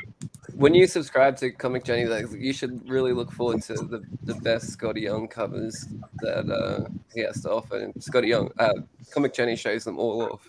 It's a great time. His live streams are great. You show them all? What the hell is this? What the hell is this? Like I jump on. I'd expect Lee to jump out too. It's like the Mount Rushmore of mentally deranged people on the YouTube. Like what the hell am I supposed to do now? Is it because Biggie's Who's here? on the Mount Rushmore? Now I need to hear this Mount Rushmore. Absolutely. How many people is that? Like 6 No, people on Mount Comic Rushmore? Journey, you may not like Scotty Young, but he is an amazing writer. If you haven't read Middle West, go check it out. Yep. Yeah, I like I I Hate do Fairyland. I do not appreciate Scotty Young drawings making Hulk or Venom or anything that's cool. He could Hey, do Peanuts. He could do Peanuts. He could do Calvin and Hobbes. Hey, That's Comic good. Journey, brother. Yeah. Dude, what? It seems like you're just kind of like not very in a very happy mood. Like you're like fuck Scotty Young, fuck YouTube, fuck subscribers. Is there anything we could do to like? What can we do to make it more pleasant? You obviously do not know me. I'm in a freaking great mood today. The morning just started. It don't seem like it. The freaking Disney clouds are puffy in the sky today. How do you think that I'm in a bad mood? I'm not in a bad mood. You just like to poke me. Now you're just saying that I'm. What are you? What is guy right? Remy's doing his Bob Dylan thing. Yeah, this is how. Yeah, Remy there you go. does See, you things, bro. upset Remy. You upset Remy by saying these horrible things about me. I'm in a great mood. I'm in a really, really good mood. It's morning. I'm about to get my cup of coffee. I'm about to start my day of work. It's gonna be great. It's gonna be a fantastic day. I just get aggravated when I see Scotty Young covers on freaking Venom and on the Hulk. It doesn't belong there. It just doesn't belong there. Kyle, I'm looking for this cover. Yeah. That's a nice one. I love that. Yeah, let's make I'll look Scotty it up. Young draw Moon Knight. Why not draw Moon Knight? While Moon Knight is kicking the crap out of it, have a Scotty Young little character kicking the crap out of people. That's gonna be That's gonna be a really fun. But it's just the cover. It's not I'll the message you. interior art. That's the point. That's the point. It irritates me. I want the cover to reflect what the art is on the inside, But and that then doesn't happen I could anymore, enjoy man. I gotta get to bed, man. I'll holler at y'all. Cheer the fuck up, Comic Journey. Don't be so salty all the time, brother. I'll catch y'all later. You need to listen. I can't see who was telling me that. Who was that? That was. You know what he sounds like? Who is that? Who is Biggie? I'm gonna visit his channel. Yeah, And he's more gonna- of Biggie Shack. If you don't know Biggie, I'm gonna Oh, visit. man. I don't know anybody. I know Scotty Young because he irritates me, but I don't know anybody else. You got, But I'm gonna. you got like almost 200 subscribers. Rob's here to shut everything you say down. I'm gonna go. Who cares? I'm gonna go and visit his site. I'm gonna see what he's all about. He's sitting and criticizing me. Let's see what he has to say. Oh, Let's pot see what he calls has the to kettle black. See? Let's I see told what he you. has to say. Rob, Rob you is got to excellent. get the. Where's Remy? Remy goes down here because this will be us four. We're gonna be. I have no no Joe will problem be here with Rob. too. Rob, We don't- by the we way, don't care about Joe. I did not send you the same message, the same comment. That was the start of my comment problems. That's what I was saying before. I have no, problems that with was funny. YouTube. It's hilarious. It's hilarious. And because you feel obligated to respond to everyone, when I get three different ones, I'm like, okay, I'm going to respond to each one. I'm going, I don't care how many times you ask. You look at me, fool you. That just boosted up your algorithm. Now you got multiple comments from the same reject. There you go. That's the community coming together. And people said that you weren't a caring individual. Yeah, what the hell is wrong with that? I know. Hey, Rob, just make sure you leave that Unicron over there in California, okay? Oh, that should. Well, whatever. I'm gonna lick every doorknob there is. What are you talking about, man? I'm a nice guy. I'm all about the community. Look at all the fun and cheer and everything. I go on to people. I look. I'm on your damn channel, Legion. I'm on your channel. I'm bringing you ratings. There you go. I'm on here and bring you ratings. That's sharing. Are we getting Nielsen ratings? Bring them. That's right. You get a Nielsen ratings just because of me.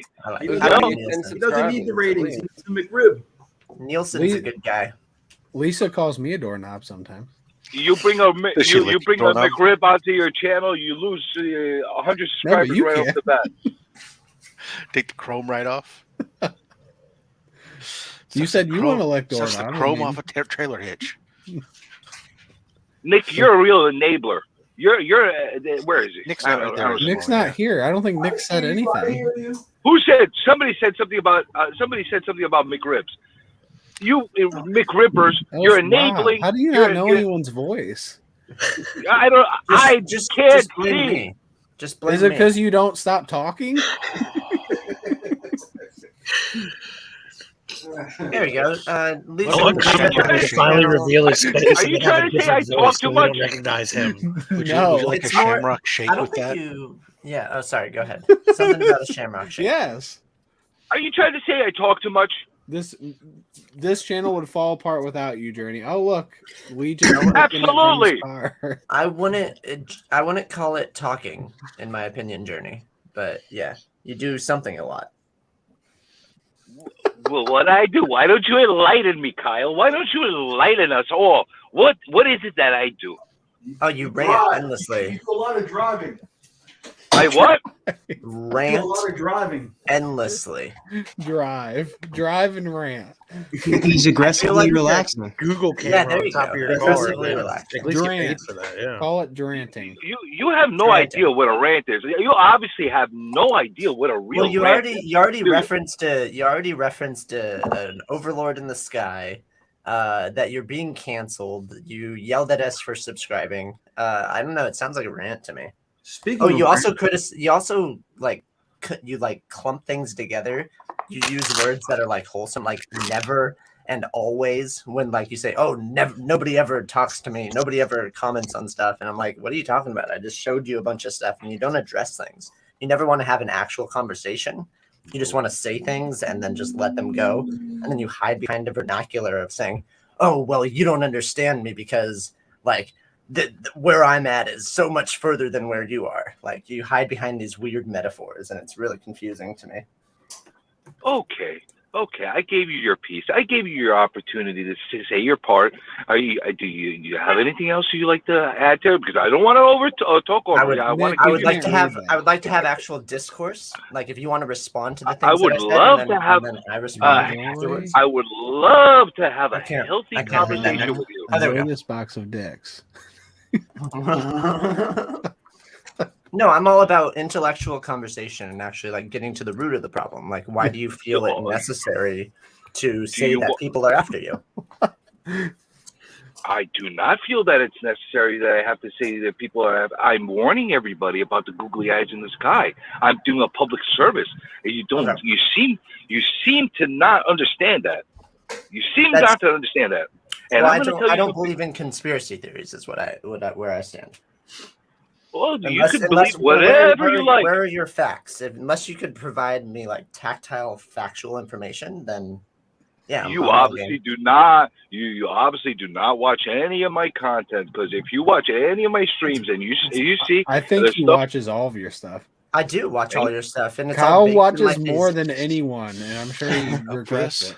You hide behind a lot of metaphors. Like, shoot, I'll write them down. Remy, can you go get your tinfoil hat? I don't have it. Shit. And just This to bring went it a back, lot smoother on Whack Comics last week. What do you think, Lee? This is Yeah, Mark's fault. Yeah.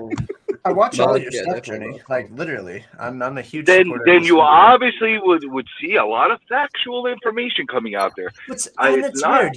You watch my stuff too. Like you'd think that we would like understand our perspectives. Like I had like a very real conversation, and you were there for it. Like I appreciate.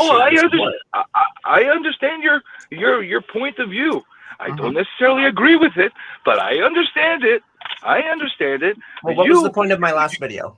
I don't know who Alex Jones is, but this is still funny, even without me understanding the reference. You don't know who Alex Jones is? No. Are you talking about your dank video?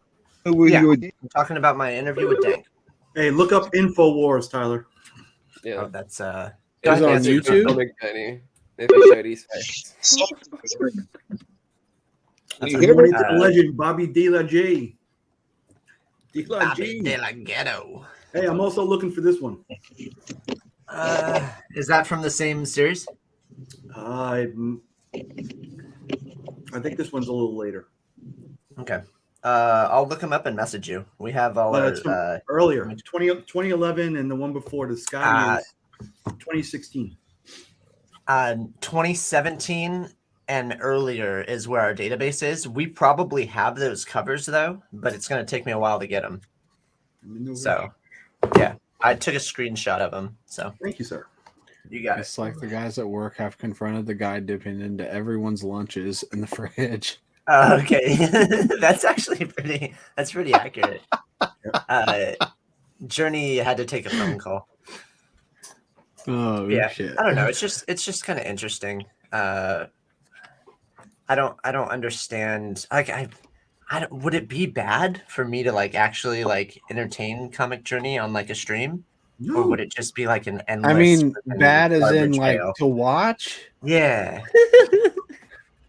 I don't want to humor it, to be honest. You need to get 12 different profiles and subscribe on every single one. Just every time he makes a point, subscribe and then point it out to him. Hey, he hit 202. All right.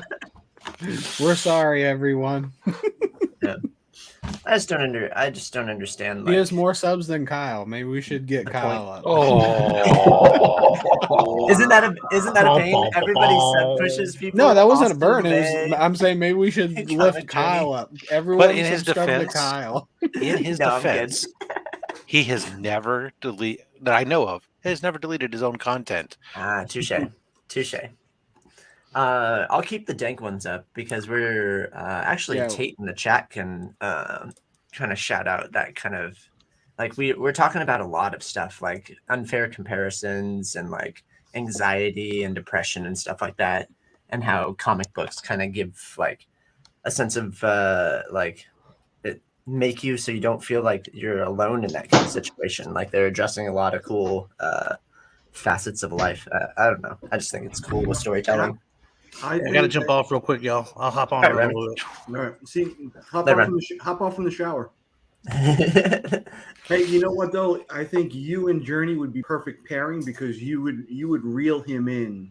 I try. He tries to. But everything seems like it just goes over his head. Like I am literally listening to him. I know what he's talking I think about. he's just and I understand. ignoring you because he's thinking about what he wants to say. No, next. yeah, I don't think Yeah, it's going Joe has this. It's like it's like literally it's a conversation with my father where he waits for me to shut up and then continues on his point. Like Whereas I would feed into whatever he's doing. Tyler would actually. And throughout the whole process, he's calling you a loser the whole time, right, Kyle? What'd Yeah, you say? exactly. Just like Dad, right? just like Dad. That is exactly like I'm so ashamed of you getting a job at a comic book shop. Hey, so Rob, you poke fun at him, but he actually like respects you. Is it just like I just don't get what the difference is. Because I Rob don't doesn't respect poke him. fun at That's him. why. But it's so interesting because he like literally it's like Rob like no I like you man, and you're like bold face making fun of him. I don't know. Rob I'm doesn't not always respect making him. fun of him, but sometimes I am, sometimes I'm not. I'm kind of all No, over you the place. always are. But I mean, Oh, yeah. sometimes I'm not sometimes trying to lump it. sometimes I steer into the skid. Sometimes I Okay. sit there on the side and just watch the accident happen. You know, Absolutely. but fair I to do that say, with too. I don't know. Fair to say, we do I'm that just a with likable everybody. guy, I guess. I don't know. It's That's the true. mustache. It's really the mustache that people like. It's not me. Nobody gives a shit about the person behind the mustache. But the mustache, how can you be mad at it? I mean, it's just like, I don't know. It's Can't wait it's to to touch be it envied. at It's C2E2. yeah, it's to be envied. Oh Just my make goodness. sure you That's don't gonna be touch it the with your first thing I do. just don't touch it with your toes, you fucking sicko. That's the only thing I touch anything with. I know that's a problem. That's why Taylor needs to get you those those little toesy socks that he got from the mystery box from Old Man Eddie. Oh, Rob. He's sending those to me. Oh, is he? Yeah. As soon as I saw them, dude, I told not only first of all would I have loved to see Taylor actually put them on and put his feet up like on the show up on the chat with his feet up on the desk with them Wiggling the toes. hands back. and then after that I said, you know what? Tyler needs those. So he can keep his tootsies warm in the winter. It's not like we need it to keep ourselves warm out here. Yeah, that's a good point, Rob.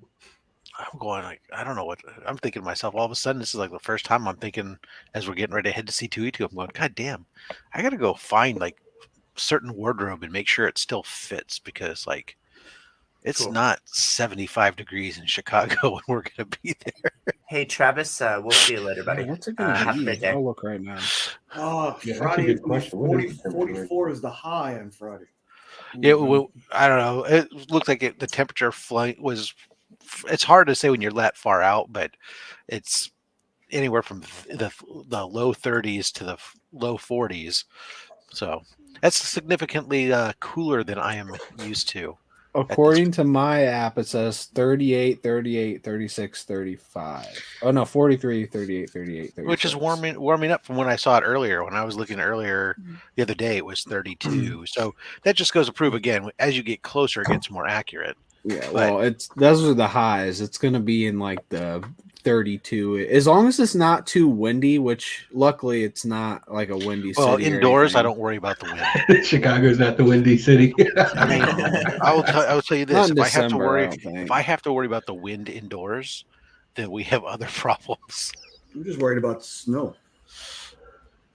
If it snows, it'll melt like on the impact. snow's gone off of this forecast now. It was there earlier, but now it's just rain like on Saturday. Not gonna be anything.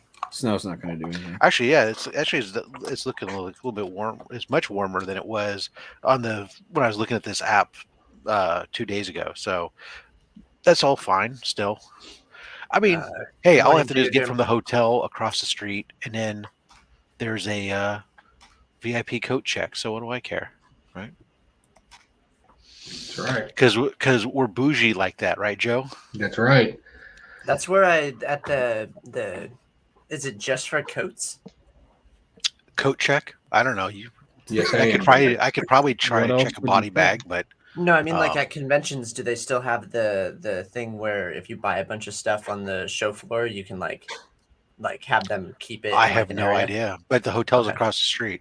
I'm sure. 42 and 12th, and yeah. Well, I remember when I used to live up there, Tate. Yeah, it would get cold. I mean, I used to live where it would get cold. I mean, Boulder Creek. I mean, I was up there when it snowed in Boulder Creek, and I went to school in Vermont where had morning formation canceled because it was negative 20 degrees outside. Fucking talk about having hall callers wake you up, fucking to tell you that you don't have to get up. What the fuck? Only the military does shit like that. And big surprise, you know what the uniform of the day was that day, Joe? What's that? Winter B uniform. Nice. Never would have guessed that on a cold winter's day with knit cap, no less. I know where I'm staying, and I can get up early in the morning, go for my morning walk, get a nice massage, get a Bloody Mary. That's bougie. And then I'm at the convention. That's why I got the right now. I'm on standby for an upgrade to the corner suite. Ooh, nice. Well, if I get the upgrade to the corner suite, then I can easily do like have the suite, the living room area for small gathering, or when we want to get away, or to be able to do I'll some come up. small group I'll come video up. stuff where you're away from the crowd and whatnot. Usually when me I up do there? like my conventions for like the American Legion and stuff like that, what we do is we generally call the hotel and get something that has like a meeting area in the middle of it, like a lounge area, and then the rooms go down the side so you can do like buffets, party rooms, stuff like that. It's usually fun. It might be something to think about. I'm about that. Me, Tyler, and Remy are staying in the Murder Hotel. Yep. Nice. Oh, is this what about wherever Taylor's staying, where he said it's like freaking like 8 by 10? No. Somebody actually, there was a grandma last October, who committed murder-suicide. Nice. Oh, jeez. That's awesome. I hope it was He's in my staying room. right outside of Chinatown there with the Yakuza and all Yeah, that. that's where we'll be. I remember my first. That seems like a very pleasant place to visit. It's a good thing you got Remy with his chainsaw. One of my first jobs that I had was a furniture removalist, and on my first day we had to pack up this house and move it. And the guy that owned the house, he just like did a murder suicide at his real estate, and his wife just didn't want anything to do with the house, and we had to like pack it all up. It was fucking crazy. I'll be honest, I can understand that. Yeah, for sure. But it was just really weird to like be in the house and put all these Which is stuff really away odd because it's not the boxes. house's fault. The house doesn't care. Yeah, it's a weird. Except time. for the blood that maybe stained the subfloor, but that can be replaced. Maybe it was pills. There was no blood. If there's no blood, then it's not. Then what's the point? I don't know. Hey, can we just take a moment to mention the Hot Lead picture? Oh yes, I know that guy. I'll make you big. I was more impressed with. I liked Joe's pair that he got the other day. I thought that was awesome, Joe. Back when I It made me kind of jealous. Look at that hair. I'm just having thick hair. It's too thin to grow out like that now. I'm gonna be looking like Rob in 2 years. Also, good morning, Lee. I forgot to say hi, but I'm not sure what time it is for you. It's nighttime, right? It's 12:08 a.m. Okay. Well, still then, good morning. It is sort of. Barely. I was like, oh man, now I also want to make some deer jerky. Son of a bitch. I got some in the dehydrator right Now I now. also want to make some. I stripped that deer down to nothing. But How do you Got store some in the jerky? Dehydrator right now. In a container. Deer down. I use a cedar chest. store jerky? Oh, someone's got their. Yeah. Yeah, the great thing about jerky, Kyle, is that's a preservation method, so it doesn't require. Yeah, As long as you properly dehydrate it all the way. If you don't dehydrate it all the way, then you need to do other stuff. And some people like it that way, but what's the point? I took the deer. I have 57 pounds worth of sausage. Jeez. Bag scraps. Got close to 10 pounds worth of jerky out of all three of those deers. Oh, that's nice. I love sausage. We got I was just thinking the other day. It's like I gotta get some more stuff. I gotta make some more. Fucking A. God damn it. Nick laughing is what's making me. Nick doesn't like sausages? Yeah. Because he slips it in so nonchalantly. It's like, Yeah, and then keeps going. Does he now? He slips it in. Yeah, well, It's seamless. you keep the ball rolling, Rob. That's my job. There you go, Legion. I just gave you guys my cameo. I don't know if you could miss it, but You talking about when you were walking around the front of your car? That wasn't you. Yep. Get out of here. That was me. Oh. Well, Lee, 1 hour, 38 minutes. Yeah, I'm looking. There's your cameo. Pull it up. Share, let's have a look. You wanted your first cameo full appearance? There you go. See, the guy hits 200 subs. Now he wants to be. Yeah, now he's big spotlight, time. right? No, I'm doing that because now I'm gonna cancel my channel. If I hit 200 subs, I'm gonna be done with that. I'm gonna start a new You channel. already did. Are you serious? Get this one signed? Yeah, we're serious. You're at 202. Oh man, it means I gotta give something away now. Yeah.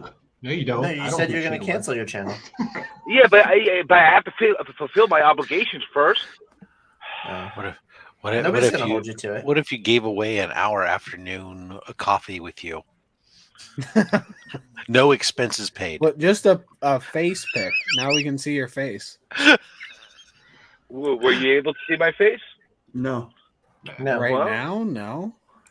Well, I Oh, did saw walk some around my car. hunchback. It looked like something from Notre Dame.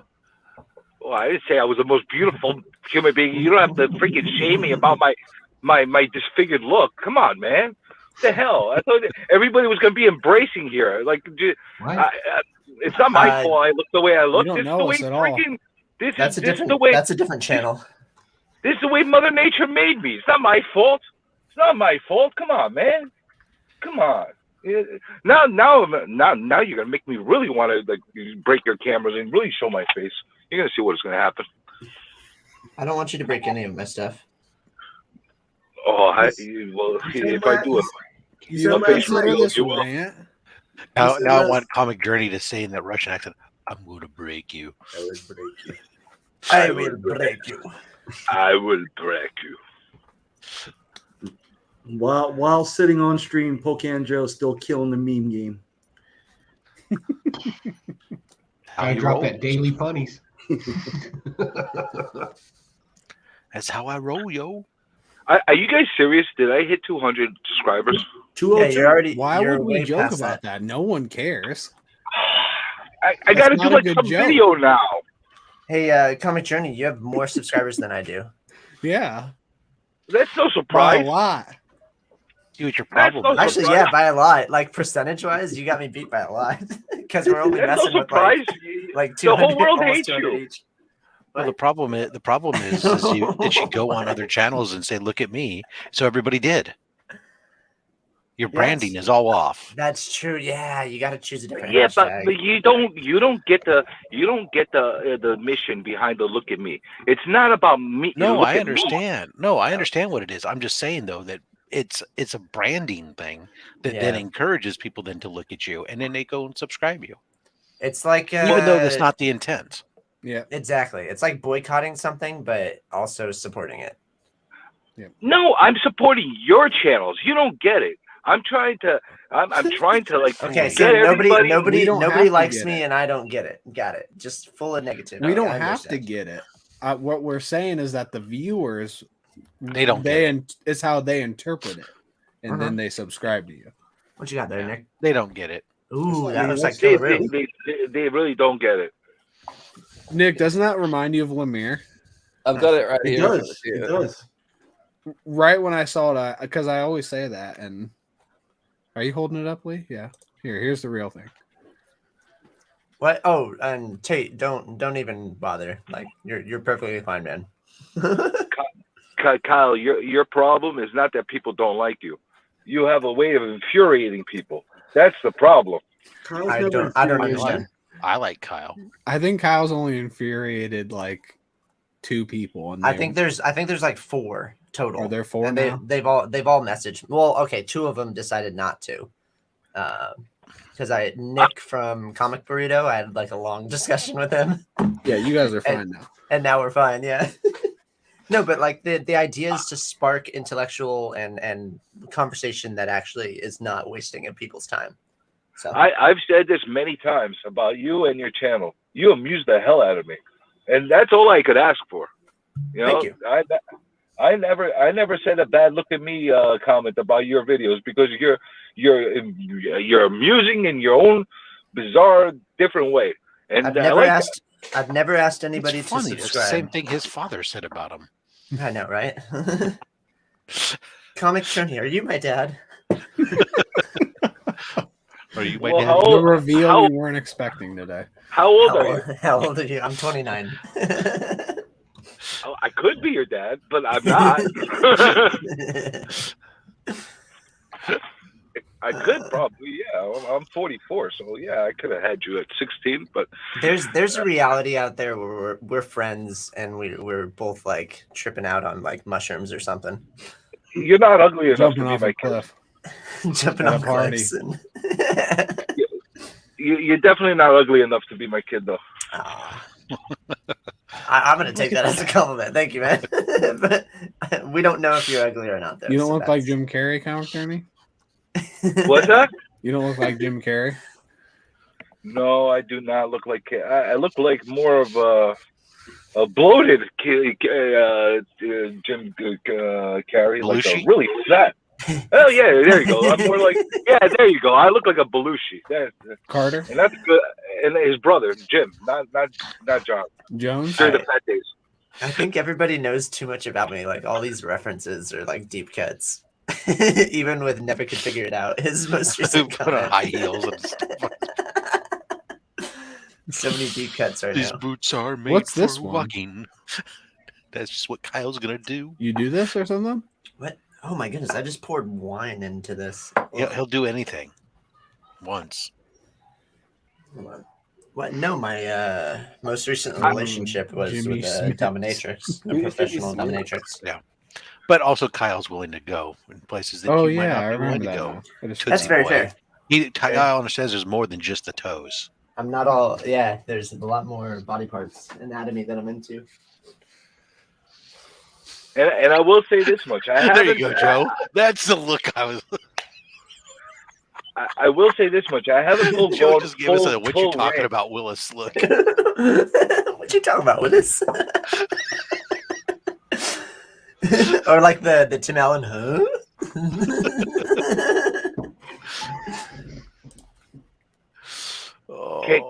Can I record that laugh and use it as a part of my videos, Kyle? You can do anything that you want. You have my permission, and you could reference this video. Well, No. I'm gonna get a really good one off of one of your videos, like with a full laugh. I want to get your trademark laugh on. Sausage that we were Perfectly fine. That does not Did someone bother say me. I sausage? appreciate it. Yeah. What? I don't know. But I will say something. I've never gone after any channel like in a malicious way. No, I don't think I have. That's fair. And That's fair. And I do actually have some channels and some content creators that I don't necessarily like. Who? I really, and I don't know. Maybe I should inform the. Not counting maybe Joe. I should communicate. No, nobody in this panel. No, nobody in this panel. You want me to? No Absolutely. names, but who is it and what's I'll their name names. channel called? You know, there's some channels that I really can't stand, like because they're full of shit. Like they're really, really, really full of shit. Like they're talking at both sides of their mouths and that kind of thing. Like I respect everybody that sells comic books and has businesses or stores or they do the online stuff, and I respect that. That's what they're doing. The guys that bullshit and turn around and act like they're your friends and giving you this weird ass spec and trying to convince people you should go and buy this, and you can see right through them that like they're telling you buy this or whatever the case is, and all of a sudden 2 days later they come out with a video with it. They're selling the same comic, like they have 50 copies of it. You know, I could see right through that crap. You know, it gets me irritated that they're trying to take advantage of people. It pisses me off. I don't know. Maybe I should. DJ says say name. Say a name. You really want me to? Maybe I will. I don't know. I say names. I I'm not personally don't bashful. know who you're talking about, but Yeah, I have no idea. I literally just said names. of It's people not that one. I disagree with. Here's the thing. It's not one channel. There's I a thought you lot were of talking channels about that are like that. Well, let me tell you about this great book that I've been specking on here lately.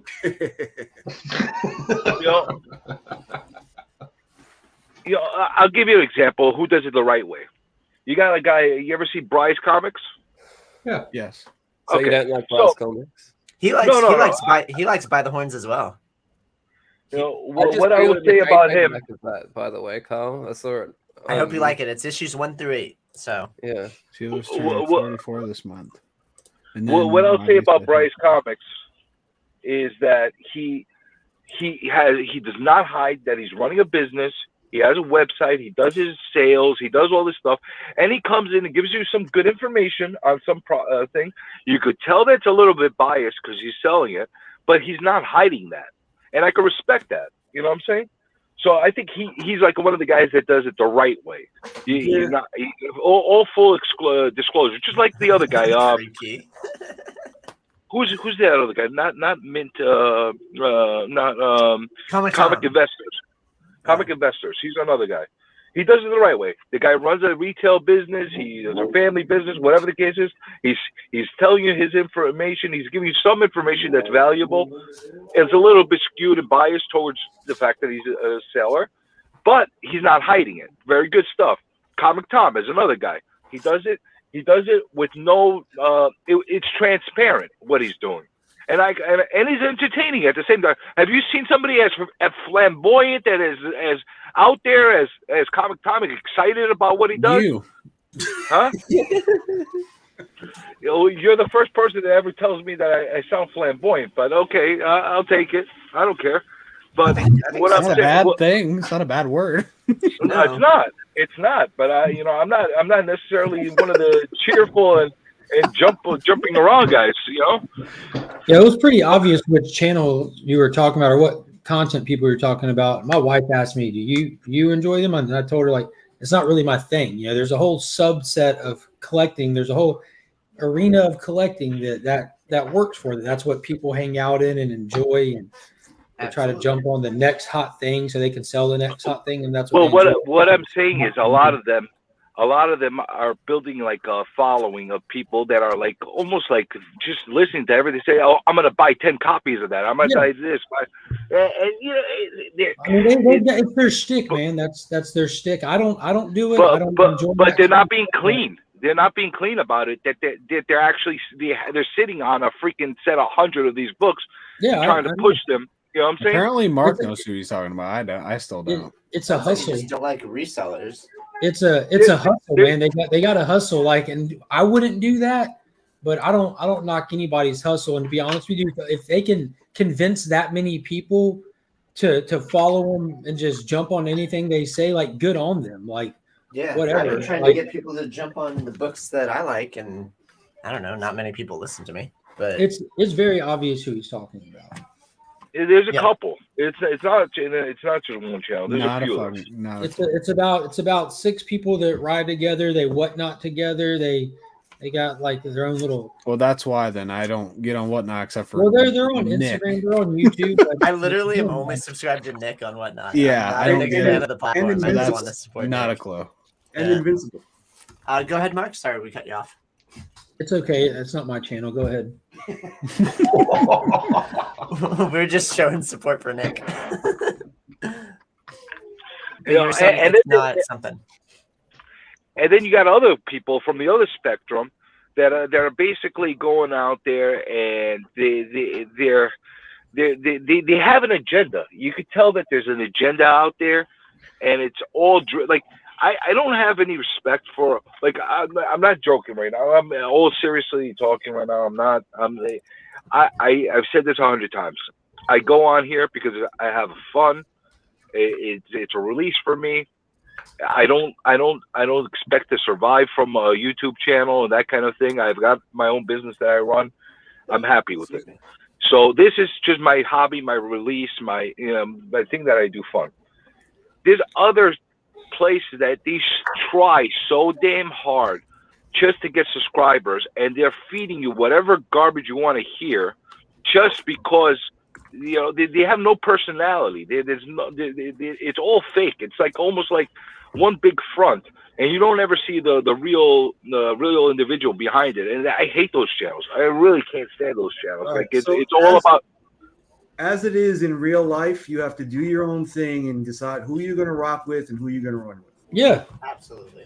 I wouldn't hang out with anybody and everybody on the streets. Like for example, I hang out with Nick as much as I can on YouTube, but let me see him in the streets. I'm kicking him right in the shin and running away. Then you're going to have to run away because I'll.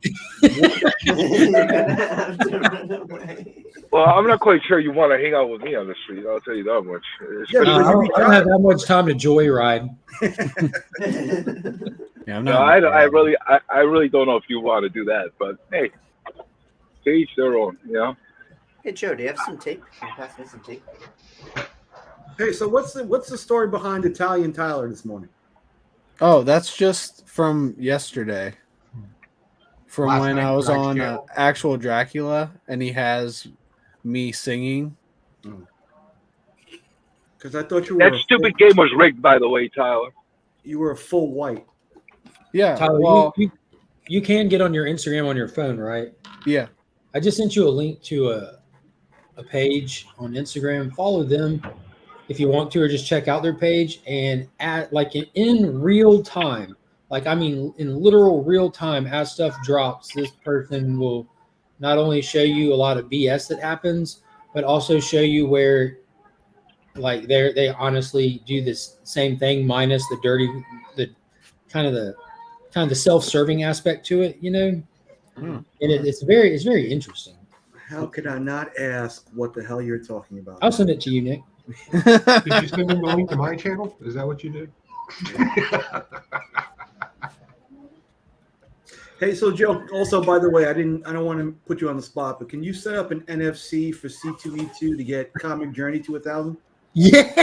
Oh, yes. Oh my God. Yes. 20,000? You guys. I'm sorry, say that again. You guys really want to get me lit up, don't you? I says I don't want to put absolutely. I don't want to put you on the spot. I'm trying to enjoy the nice puffy Disney clouds in the sky. Why are you driving so slow? Like all these cars are blowing past you. Like 85 years because old. I'm not speeding. I'm going like right now like 66 miles an hour. Oh man, well they're hauling tail. Everyone else is going about 150 then. Yeah, but I'm about to get off the exit. Hey, what highway is that? It's 135. So I said I don't want to put you on the spot, Joe, but could you set up an NFC for C2E2 to get Comic Journey to 1,000? So funny you should mention that. So already done. I did another little satire, little interrupting edit thing. And I ordered about 115 NFC chips, super small ones, because I want to play games. Cocaine's coming to play games. Turn off the NFC on your phone now, folks. Deactivate tap to touch. I'm warning you guys. If I appreciate the $5 super chat from TN Nerdy. That's the first one I got in a little while. Big thank you, Travis. He said he'll be back later, by the way. I'm warning you all. If I end up getting, I've said this before, and I'm going to hold to it. If I get to 1,000 subscribers, I'm going to purposely monetize the channel and bombard it with advertisement after advertisement of Viagra, hemorrhoid cream, whatever I could find, whatever I could get them. You don't get to choose the advertisement, man. People don't use Viagra or hemorrhoid cream. Like those are usable. And Blue Chew. Yeah, I use hemorrhoid cream. Well, there you go. That'll be useful for you. But but for everybody do I else, get a discount or is it just an ad? Because I already buy it. Well, I don't know. That's up to the googly eyes in the sky. Whatever they want to give you, Well, I work for the googly eyes in the sky. I'm just asking, do you want it to be a coupon or an advertisement? Do you really work for the googly eyes in the sky? No, I work for a comic shop and my dad for plumbing. And I So take why would you say pictures that you in work the sex industry. What's that? Oh, do you really take pictures from the sex industry? Do you not watch my content? No, but I don't know if you're serious or not. That's the problem.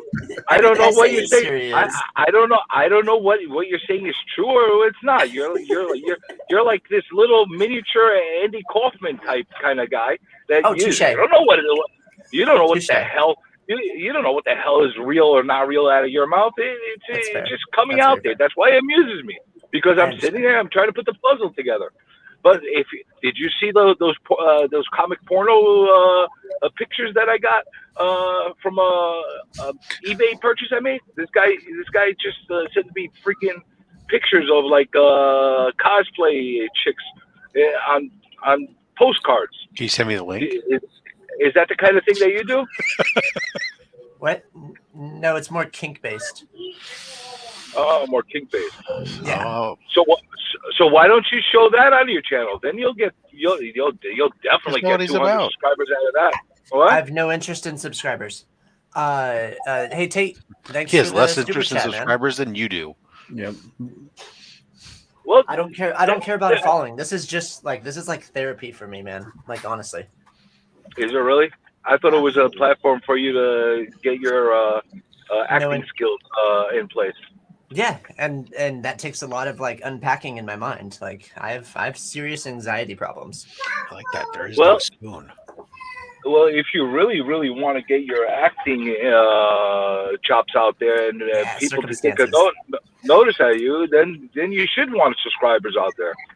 I don't know. I just need to make a reel. I have people that I could send it to. I've been in the industry since I was 10 years old. So like I just need to get some like content of me being the age that I am instead of being a little kid, which is the only content that I have right now. What was the latest thing you worked on? Project X. It was a movie back in like 2015 or something like that, or 2011, I think. It was 2011 and 2012ish. Yeah, it was when he was cute. It was thank you. It was when I was in college. You lived the real life Project X after that. Yeah, I actually did, and it's terrifying. Thank you, Circumstances. I've been compared to Andy Kaufman about 3 or 4 times now. And Jim Carrey. And I've told you that numerous times. I told you that Andy Kaufman. That's the shtick that you're definitely taking. The only thing that you're missing is fighting the women. You want to know something, Comic Journey? I didn't know who Andy Kaufman was until people started comparing me to him. So see, the fact that you're saying that, I don't know how true that is or not. And the funniest part is we don't know. Why would he lie? I know. With the bungos, I had to. No, I'm not old enough to understand who he was. Like, yeah. I had to literally look him up, and then I realized that he has a lot of ties to me. The Jim Carrey movie. Man on the Moon. Go out and watch Breakfast with Blassie. Breakfast with what? With Blassie. Okay. He made a mini movie where movie documentary. I don't know whatever you want to talk. Where he actually goes out and has breakfast with a old wrestler manager called Freddie Blassie. Oh, yeah, classy Freddie Blassie. Yeah. Yeah, it's an interesting conversation. It's kind of like the thing that you kind of do. You should definitely watch it. It was released on DVD. I'm sure you can find it somewhere. He did this thing with Jerry Lawler too that I liked, where you couldn't tell if he was serious or not. David Letterman. Yep. And yeah, aggressively relaxing cast me in a production. Well, it wasn't just David Letterman. It was all throughout shows in the South, wrestling shows. Oh, Zarbinsky, welcome. Hey, Zarbinsky. What is that was an offshoot of Andy Kaufman being the intergender world champion, where he would beat up women. Wrestling, yeah. And then finally, Jerry Lawler decided to kick his ass in one of the rings, and that started the whole feud because he doesn't wrestle men; he wrestles women, and that was the whole thing. Yeah, it's a good shtick. Like, but that was all planned. Great. Like, if you see interviews, it was like Kaufman. Like wrestling was predetermined. Kyle, you're making stuff up now. The thing that was great about it. The thing that was really great about it. Yeah. The people that were watching were so engaged. They hated him. They just wanted him to get. They wanted some fat woman to come there and just squash him. They wanted to see something happen. But it was great. It was great. Awesome. I wish something like that would happen again. I would get some people really intrigued with wrestling these days. I haven't been able to watch wrestling in quite some time. Every so often I watch with my kid, but it's not my thing anymore. So Mark, why do you have this? Because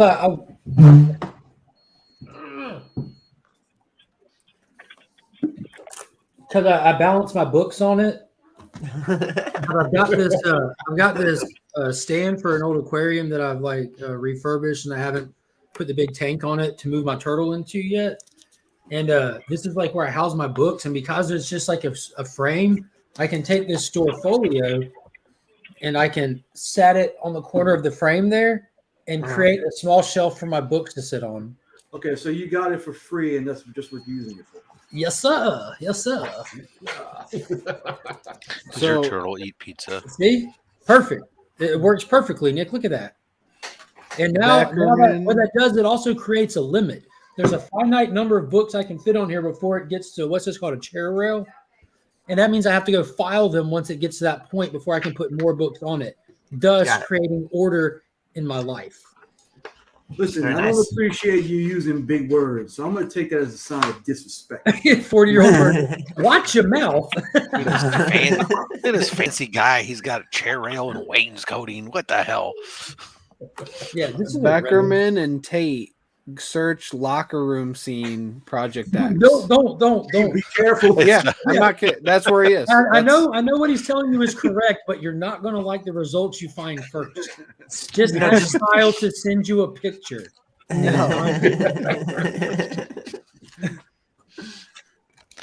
Why are you on your knees? Me? Oh, Beckerman already found it. He was. How quick. many knee pads did you go through? That's the real question.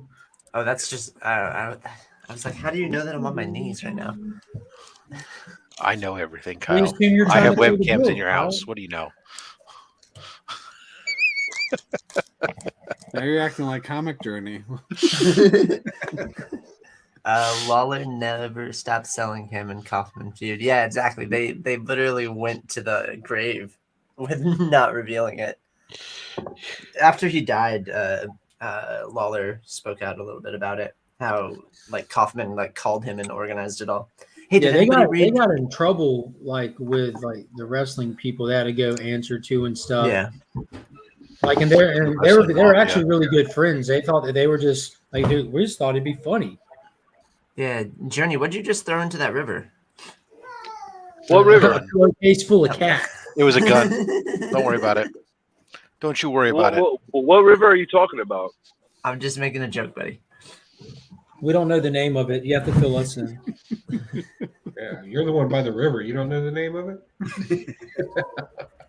Listen, I'm not in a van by the river. All right. We're trying to narrow down where you're at. We've got the highway you're on. We need the name of the river. And we're gonna start locating Well, businesses. right now, I'm in front of a construction site. Got it. I'm telling you right now, I figured it out. Comic Journey is a pimp because he was downtown, just hanging out on a street corner in a parked car. Now he's around the bound of building. I'm telling you, that's where you pick up your dolls, and that's where you drop off your dolls. I'm telling you Or right now. it's where you pick up your drugs and you sell your drugs. The dude just didn't have that money, so now he's dropping her at a construction site. Well, I'm not the guy with the drugs. Where's Lee with his Australian specialized drugs? He's got the koala crack and the kangaroo cocaine and all that stuff over there. Where is he? Did he drop off the? Joe only cares about hooker heroin. Stop, you're getting Joe excited. Take it easy. Yeah, tell him down, man. Sweet, Where did Lee drop off from? Where is he? You went to sleep? It's 12:38 in the morning over there, and he had bad internet. Australia is renowned for three things: koala bears, vast open territory, and with shitty chlamydia. internet. Koala bears with chlamydia, no BS. And shitty Killaroos. internet, Killaroos, yep. Did you guys all see that interview last night on the Usual Suspects? No, I missed it. What was it? Who was on the panel? Tell us about it. I don't know. Some bald guys were on there. I don't know who but bunch of guys with Telly Savalas looks going on over there. You know it, baby.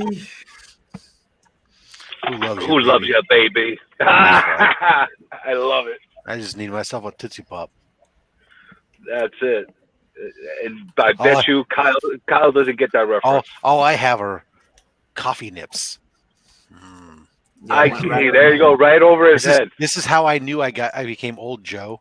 I started putting hard candies on my desk. Yeah, you old as shit. Kyle, do you really not know Telly Savalas? No, I thought you were talking about Teletubbies. How about the newer version, Kyle? We'll age it forward for you. Remember Ving Rhames? He also played Ving Rhames character. So I'm not familiar with like people's names. Like what? It was what only character one did he play? season. It wasn't very good though. But Like I don't put like people's names. No, Teddy Savalas Whatever. is. We before all your know time. who the guy is. Charles Bronson. There was a 50-year-old guy running Oh, around dude. New York blasting motherfuckers with a flint mustache. Well, he was a badass. He was deathwish. Is the only time a thin mustache was cool. Yeah, running around just blasting motherfuckers in New York. Usually when you I say miss that, it I could miss mean those something kind of else. characters. Hello. I really miss those kind of characters. You think we'll ever see movies like that again? We say all you have to do is look at Netflix every month. There's another Bruce Willis film drops. It's the same plot every single time, but you know. That's all you need, though. But it's No, that I same mean like plot. I mean like the Death Wish kind of movies. Yeah, the cop who gets rage issues and goes out and kills a bunch of people. That's like every Bruce Willis film. Rather That was a Kojak reference? He's supposed to come out with another Die Hard, right? Isn't he? I hope so. Hasn't he come out with 75 of them? Well, you know, In a the perfect 76 world. is coming out. I mean, just look at his filmography. I mean, Jesus Christ. It's like so many movies that man turns out. I mean, I love Bruce Willis films, don't get me wrong. They're kind of like the new B movie to me, but they're like the B action movies. There's so many of them that come out, but damn. So good. Every one of them. There was some really good ones, especially from the 80s that he had done. They were fun. They were fun movies. What was it? Blind Date. But wasn't he a Blind Date? No, I'm a. That was a good movie. I don't watch this kind of movie, but What is that supposed to mean? You can still watch the movies. Your orientation doesn't matter. Rob, you haven't seen Blind Date? I don't. Does not sound familiar to me. I think if you watch it, it's going to put a smirk on your face when you watch it. Well, lots of things put a smirk on my face, but usually it's my wife. Usually my wife takes away the smirk out of my face. I have a disgusting loving relationship with my wife. I know it's weird, but Next weekend it'll be me, Rob. well, you could be if you play your cards right. Don't spread yourself thin, Tyler. I'm gonna be giving Oh, you that's so my many job. smirks. You're gonna be smirking all around the place because of me. I'm so also is this going the for the whole- world record. I'm gonna go for the world record of most pictures taken with Austin LeMay in one day. What's the current record? There you go. I don't know, but I'm gonna find out and I'm gonna beat it. I'm gonna try to double it actually. Maybe So is this 100. the weekly thing with Mark over here? He sets up a stream and then he just walks away and then just go do it. Typically. Are we going to get overtime? Are we going to get there's a labor thing here going on. There's a compensation package involved. You in all have to this? show your face on screen, but yes, dude, you're there hanging is- out in a car outside of a construction zone. We're not sending you shit. Well, I'm just waiting for the contractor to come here so I could meet up with him. Rob, I got the package in yesterday. Thank you so much again. From Slab Hub. Yeah. Your Slab Hub winnings. Yes, sir. Thank you so Congratulations. much. Anybody could win on Slab Hub. All they have to do is show up into the live stream and watch. I mean, two people can win, or one person can win twice. Well, but So, bangers. That is true. You can win twice, but anyone could win. Is what I mean is that if they show up, they have a chance. No purchase necessary.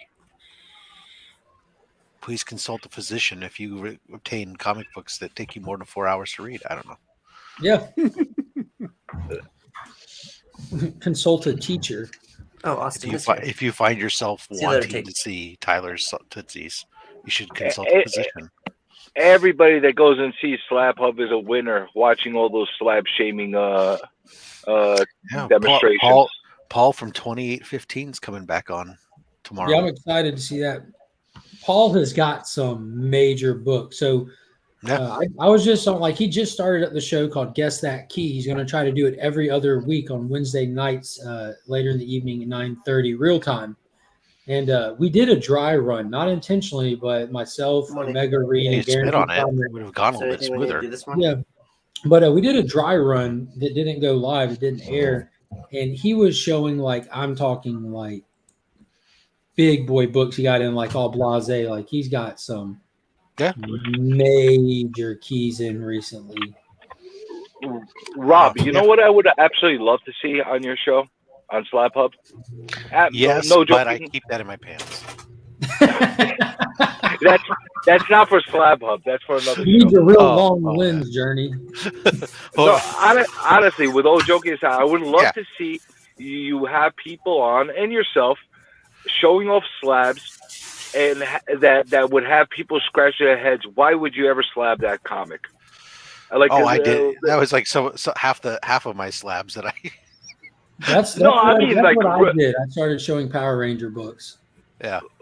Yeah, like stuff like why would you do that? Like, I would love, because I've seen some crazy things slapped. Yeah, right. And we do. So what we do is we totally leave it up to the guest, obviously, and some guests don't want to come on sometimes initially because they go, well, I don't have the bangers or something, because they see a show like Kenny Caps or Sector 2815 and they get intimidated. We try to go, no, Tyler, it's okay. You can come on, bring your books and whatever else, your 0.5s, because it's not about having who has the biggest grail. It's about if I dare borrow a term, it's about your comic journey in collecting and slabbing books. So branding is everything. Yeah, so that's what it's all about. So we do Italian get some Tyler. mix and go. So yeah, matter of fact, we have Tyler penciled in January. Hopefully, Tyler. It's lightly penciled. Right. It all depends on his work schedule. But if you didn't schedule out a month in advance, I would have already been on by now. Right. Well, I don't want to be running around at the last minute. I'm a planner.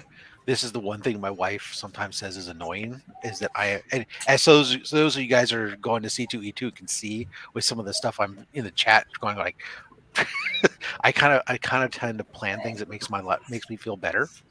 I'm already packed. I literally have all 3 of my sandals packed to wear down there, and all 3. So yeah, so I like to plan out. So right now we're, with the exception of January 22nd, I'm booked out till February now on Slab Hub. So But I think that would be a great, like, just one off, just showing off like obscure slabs, really obscure slabs. You should come on. We'll have some of that. Some of them are golden age slabs that are. There's only a handful of them that exist, and that's why they're obscure, as opposed to the wacky stuff which you're talking about. I'm talking about the wacky stuff. Right? No, but it would take finding somebody. Louis, yeah, it would take somebody that has that many wacky even out like Heroes in Crisis. Yeah, we keep all the bald people on the bottom. Yeah, baby. The beautiful people are the foundation, which everything else is built upon. We build you up. We make you look good. That's right. I'm honored. Serious question for Louis. First for me. Serious question. Do you grow facial hair? Oh yeah, occasionally. Okay. And I just trim it back down because it's just all gross. Just looking at how it you looks next to down there. Rob and Nick, I'm just like, Louis I missing. know. Yeah, no. I don't like food. I smell everything I eat caught up in here. And it makes me hungry. The flavor saver. What is that? And We tell you, when you go make yourself an open face peanut butter sandwiches on it, get peanut butter all. Yeah, brother. And you know what I like. First to world eat. problem. I was thinking something completely different.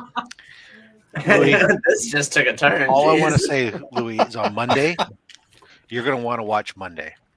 Ooh yeah. Think about wearing a mask. And There's smelling some that. amazing Spidey Silver senses are Age tingling. keys coming up on Monday. I love it, brother. Love it. Ooh, I love when people get their grails, and it just feels good to me. Like I feel the same. I love it. Louis, These how good did it feel when these you are- bought your Spider-Man tickets? Oh my goodness! And it was like it almost didn't happen because it kept filling up the seats. I'm like, motherfuckers! I'm like jumping back and forth, and I almost did it. And I would have cried if I didn't. See, What day are that's you going? movie excitement. Thursday? Are you I'm going going Thursday or Saturday, Friday? which is a little late for me, but I want to go with my friend. Like we're trying to plan everything right. But dude, like that's how a movie should make you feel. That's how excited I should feel about a movie, and like gotta get those tickets. That's how it should be. Booked my tickets for like the Sunday show. It was like the theater had only two seats taken. I was like, great.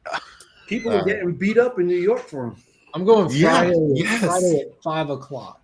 Friday at 5 o'clock. Oh, brother, I'm going jealous. I want to go Thursday. Thursday, like just go anyways and just see it again Saturday. I'm going Thursday at 3 p.m. The first show you can go Oh, Without Lisa. without Lisa, and then I'm gonna tell her how good it was. Yeah, baby. I picked up 2 And I'm tickets. gonna I didn't message Louie all the spoilers. Yes, do it. I'll bring it on. We are Here's a spoiler. He uses webbing to move around. Yes. Spider-Man. Yes. It better be And organic. And wait, are you ready for this one too? He can stick to walls. Hot dang. Is it be like his future 2099 Miguel little claws? Dude, tell me that's not the best. That's what I loved love about that. Spider-Man I love- 2099 was the science. It was more like the Fly, like actual Yeah, heck yeah. explain it to me. Okay, he crossed the DNA. He's got the talons. He's got spinnerets. He's got fangs that can inject. He's got light sense. He doesn't have spider sense, but he has height. But he has the visibility thing, right? And I was like, okay, cool. I can go with that. Heck yes. And the main villain is his dad. Like, come on. It's the best. Miguel O'Hara. Oh, Miguel O'Hara. I love it, dude. He's gonna Is blow anybody up. really expecting- Irish Mexican. Is anybody really expecting anything earth-shattering to come out of that film? Yes. Yeah, I feel like I've seen the whole film already between all the freaking teasers. You're Debbie Downer, aren't you? Like, seriously, There is I no did. way they showed Like, us everything. does anybody not like that? I hate Jump the on fact that board. they keep releasing those damn teasers. I know how I solved that comic We journey. got a rule, Journey. is- For everything you tell us you hate, you have to tell us 3 things you like, whether it's relevant to the conversation or not. Okay, I have to. I like Eating shit. Long walk on the beach. I like cocaine, Mistakes heroin. being rare, it doesn't baby. matter what it is. Right. I like disliking videos. I like I love disliking videos. That's my favorite thing to do. Not surprised. That's my favorite thing to Yeah, I do. feel like they haven't shown us anything than what we already knew, just going in blind. Even like you know that the villains from the previous films are popping up. There's rumors that the other Spider-Men are popping up, and they've shown us nothing. I I actually don't know. hate the I just trailers. feel they I hate show everything they've been way showing too me. much. Yeah, trailers. I agree. I I don't know the I think Marvel they- trailers lie. That's what The we trailers know. doesn't get me So- excited at all. I They- avoid they it by have- not they're watching doing a lot of commercials. throw-offs with it as well. You know, we Oh yeah. already seen where they're like manipulating the film so that they don't reveal Whatever. stuff. A lizard getting kicked off. But Hey, I don't I'm like sitting that. here. It looks a little too Sony for me. Like when they're doing that, I'm like, ugh, that doesn't look good at all. So the trailers haven't hyped me at all. It's almost unhyping me, if you can believe it. But I'm still gonna see it. All But smoke the and trailers mirrors. have been very Sony-ish to me. And I'm like, ugh, I don't like I what tell you what, doing more with than this. anything, what I'm excited about, this Tom Holland era has been my least favorite Spider-Man era out of all 3 of them. The Garfield, but That's that doesn't mean I haven't really enjoyed it. It's just my least favorite. They're all up there as fun and fantastic.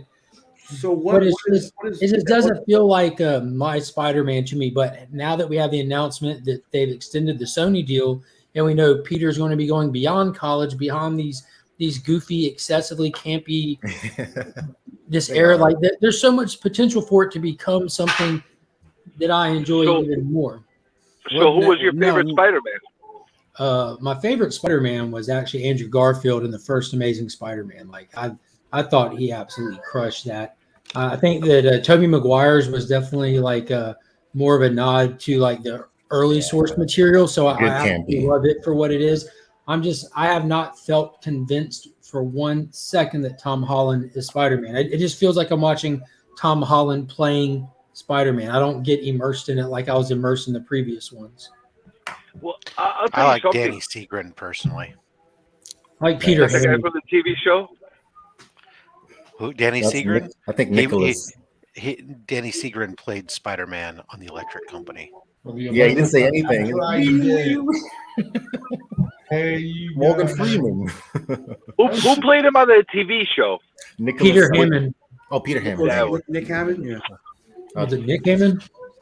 Maybe it is That Nick was- Hammond. Maybe I That am. was that little where he would shoot the webs and it would go whap. Yeah. Yes, baby. Yeah. Japanese Spider-Man. That's it. I Yeah. do like will that one say too. this much though. I will say this much about Tom Holland. Voltron. I like the element that they got him being the wise ass, because that's part of what and the naive wise ass. Yeah, that's a very big element to Spider-Man and Peter Parker. I wish he looked like Tobey Maguire. He looks like the most. Tobey Maguire looks like the best Spider-Man. Like He's a just perfect physically Peter. He looks like a Peter to me, like Yeah. a Peter Parker. Yeah. But the perfect Peter. Perfect Peter. Peter. As I Louis gotta- said. I gotta the go only to work, thing guys. I don't like about I gotta go, brother. I love you guys. I just wanted to pop in and do the thing. You guys have been great. Journey, you've been crazy, my man. I love it. Hey, Spice it up. everybody there, if you haven't done it yet, make sure you subscribe to that guy, Freaky Louie, man. Yeah, be sure to subscribe to Comic The Journey. most We're doing a creative sub for him person today. on YouTube Right? that gets Come the on. least I got freaking the- subs. What's the hell's If I up? don't win How- those awards, I'm not gonna do Saturday Night Louie. That's a. If you don't win, you're not going to do it. I don't I'm rooting understand for how you, we man. have to beat It's the too drum for late you. to say I that know, because no one can vote now. Louis, I'm Dang it. rooting for you. There you go, brother. I'll have my revenge. I mean, you got I people love like you, Comic goons. Journey going And up to C2E2, 200 that's gonna be subscribers, and we beautiful. can't get Louis to 5. What's up with That's pretty that? awesome. E-Man. See my how stand-in is deranged here. the whole Oh, freaking beautiful, world is? brother. Your hair is magnificent, my friend. Yeah, look You majestic steed. What is up? What's up, y'all? Beautiful. That should tell you how deranged the world is. Why is You look Freaky like the Louie Asian not road with some at ginger 5,000 subscribers? Hell, I'd be happy if I could get him to 500. You know, I'm I like serious. the- I like This the little- is the little effort he white takes. man. Look at the All right. effort, the production. It's that he time of puts day, into it. Mark. I have to bounce for an hour. You got to make the phone call. Yep, I gotta go be a boss and do some work for an Well, hour. as always, tell them I said hello. We will. Of course, if they're I'm big still- fans of yours. Not really. No, I was about to say, I don't know if that is the same. they give two shits about you, to be honest. But hey, but if it made you feel good for that long, That was it. That was all. It was actually more shocking than anything because I Email? didn't know Romanian content. I don't even speak Romanian. either do I. But it never seems to stop me. Fortunately, they don't speak Romanian very much around me, anyways. But if we're still live, definitely feel free to hop back on. I don't know if I will be. I have a lot to do today: Christmas tree shopping, grocery shopping, present shopping. We're trying to knock Christmas a lot tree out shopping. today. Oh You yeah, better get that tree. There's a You gotta go shortage. get some trees. There's definitely not a shortage of Christmas trees where I live. There is here in New York. Yeah, but y'all don't. All the trees that y'all have, like they grow them around here. You don't Like, have we're fake trees? I'm allergic to Christmas trees. Like we can literally course drive you up the are. road and like we don't have to go like buy one. We can go like you bring your own saw if you want to and you cut it yourself and throw it on your car and drive home. You know what they do that? They do to people that do that here in New York? They Oh, arrest you. Yeah. But I'm You talking can't go about around. like, where the people like the companies actually grow the Christmas trees to cut them down and ship them to places to set up to sell. There's a lot of those places where they're grown down here in the South. And you can go to those places and they have parts carved out where you can just shop directly from there, and part of the fun is getting to pick it out and cut it yourself. Yep. Which they're cutting them themselves and shipping them to their different little mobile places they set up and sell trees at. Home Depot Holy- sells Christmas trees here. Holy crap! That sounds like too much work, man. Go cutting my own tree. You know what? I would take you with me. Like this big around, bro. Christmas spirit. Yeah, it depends on if you want to take your kids to do something fun or just put up a faux tree. I'll tell you what. I would take you with me to go chop it down for me.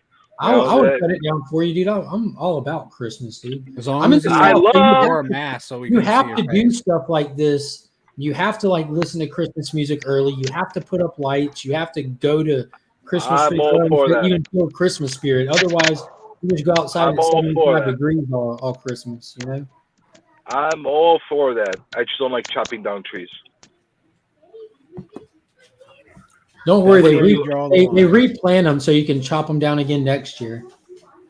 Well, what are you pointing at, man? What was he doing? He's pointing at things. So what is he pointing at?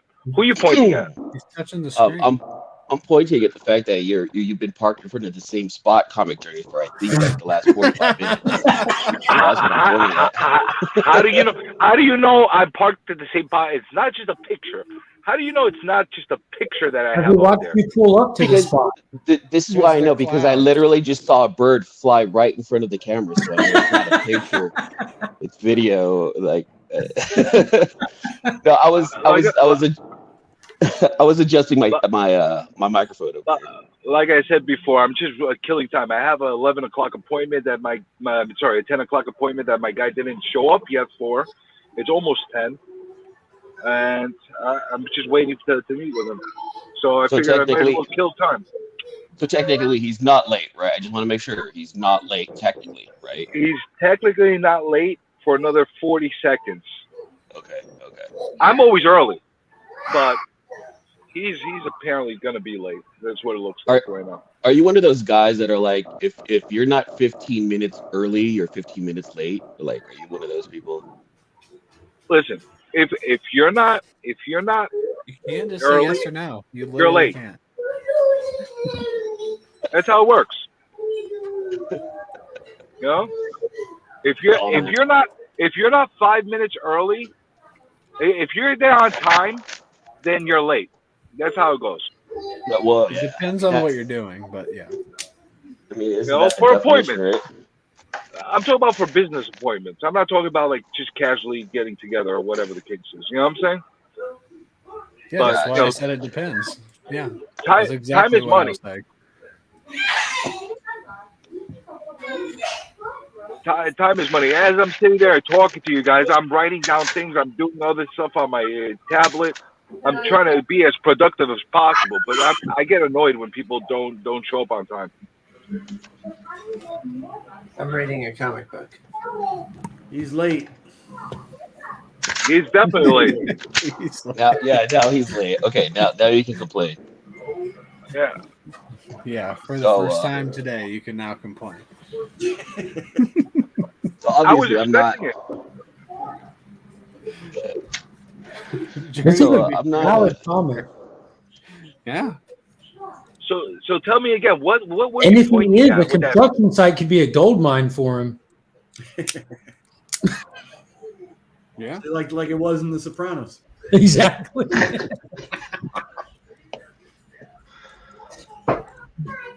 Happy birthday, there, C-List. It's coming up, right? Oh, it's coming up. Yeah, don't. I'm turning 44 2 days before Christmas. Yeah, it's always a little bit of a difficult. You're trying to steal Jesus' thunder or something? What are you doing? That's why the hair. It's the hair. Where are you at? So I'm in Yosemite National Park. Oh, nice.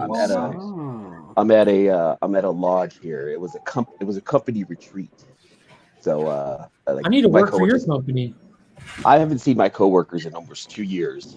So the CEO was like, "Yeah, we need to do a company retreat. We got to do this." And, we ended up coming out here to Yosemite, and it's great, man. It was one of those things where I got to see my coworkers again. I got to see family again. You know, I used to spend most of my time with my coworkers, right? Because in the office, you're doing your thing, everyone's congregating, hanging out during lunch. We just haven't had that since the pandemic. So boss was like, "Let's do a retreat. Let's get everyone together." So like people from Mexico, people from the East Coast, like we're all here in Yosemite, and we're leaving today. We're actually leaving in a couple of hours. But, well, be sure to send all of your coworkers that are up there the links to all of our channels. Tell them what's up. At least get them all to subscribe to Comic Journey. He's trying to be anybody. Just make sure you do CJ first. Yes. Yeah, you're just gonna keep poking the bear, aren't you? No, we're gonna get you. We know you're trying to hit that 1K. We're gonna help you get. Hey, so Joe's gonna do it in one weekend. Yeah, Joe's gonna knock this out in a heartbeat. I'm probably gonna do like a community like a community shout out, and it's gonna be focused on Comic Journey. And I'm just gonna go back and play all of his videos for like all my 4 new subscribers, and hopefully we can get them to subscribe to Comic Journey. Because I was passing out my stickers over here to my coworkers. They were putting it like on their sunglasses. We were just having a good old time. Were they running into walls after that? They actually did. I have one coworker that did that. She's just all dancing and whack right into like a glass door. Yes, it was fucking amazing. Did you get our video? No, that I didn't. I know Pickery didn't happen. That's what I miss. Good old fashioned candid camera. Where right. People do really bad things. Well, am I too old? Nobody else knows candid camera? Alan Funt. You're not even the oldest one here. I haven't don't know, asked anybody this yet today, but who all watched that third episode of Hawkeye? It was I watched it. exponentially more enjoyable than the first two. Like that was fun. I liked it a lot. That scene on the bridge. Yes, dude. As soon as he held that arrow up, I'm like a Pym arrow, and then me and my wife both freaked out when that thing came down. Like that was really fun. Yeah, that episode was super fun. Now I'm really liking Echo. I honestly think Disney's like this is going to hit people differently, but a lot of their stuff is meant for kids to enjoy as well. Between Shang-Chi and this show, like Finn was sitting there watching it, and then they start with the excessive amount of subtitles. I know that you're dealing with people who aren't talking, the character's deaf, but even with Shang-Chi, when they're just speaking in another language, like kids are like sitting there getting lost, that otherwise. I thought the same thing. Like they're doing this too much. Like yeah, but I don't think it's targeting the kids. I think it's targeting teenagers and above. I really think that's what it's fair, but I don't think like even younger kids. I mean, older kids, younger teenagers are like sitting there. Well, I don't know because that age range does a lot of mangas and anime these days too. So they're probably down for subtitles. And who are you kidding? With all the texting they do and reading, that's all they do these days: texting and reading. Yeah. Yeah, but that doesn't mean that's how they want to watch their content. Like I know plenty of people that use their cell phones all day long but don't want to read a movie. People will watch anything. Look. There's people. Are there people? I can't see the chat right now. How many people are in the chat? 19. There's 19 people. There's 19 people right now willing to watch at the same time of us just talking about nothing. That has nothing to do with reading a stream. If I turned on subtitles only, you would run off the road, Comic Journey. You wouldn't even be with us anymore. How do you know? Because to participate, you'd have to focus all your attention on the subtitles. Yeah, the point being is you don't get to watch the content. This is what we're doing is an audio-based stream more than anything. Like we're you don't need to see what's out there. Like I'm literally reading a book and still participating in the conversation. It's not. Yeah, you no matter what, you're going to lose a significant number of people's interest. Whether it's a big enough number to affect your bottom dollar, that's a different story. But you're losing a significant number of people's interest who have to read something for a show that's already seeing a 40% decline in viewership from the last MCU TV show. So it just seems like a bold. It is. But don't you think the element that has a 40% decline is because of the fact that people are actually not locked up in their houses anymore?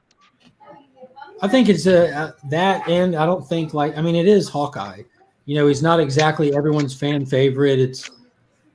Listen, Winter Soldier wasn't exactly, the Hulk, but people still watched it. The Winter Soldier was huge because that was still early on too. I think like the first ones rolling out, like Scarlet Witch and Vision being the first one, and Falcon and Winter Soldier being right behind it. Those were still like people were begging for content. We're getting no MCU films. They're rolling out these shows.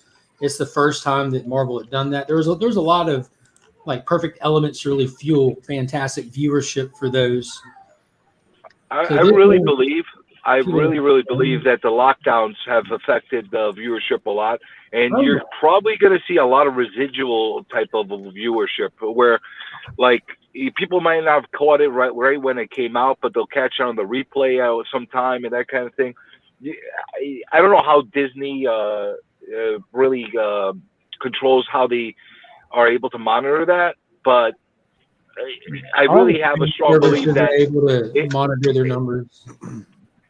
People are not doing must-see TV anymore, where they're just stuck in the house and they're like, "All right, this is coming up. We got to always watch this together," or that kind of thing. It's not happening as much as it was a year ago or 6 months ago.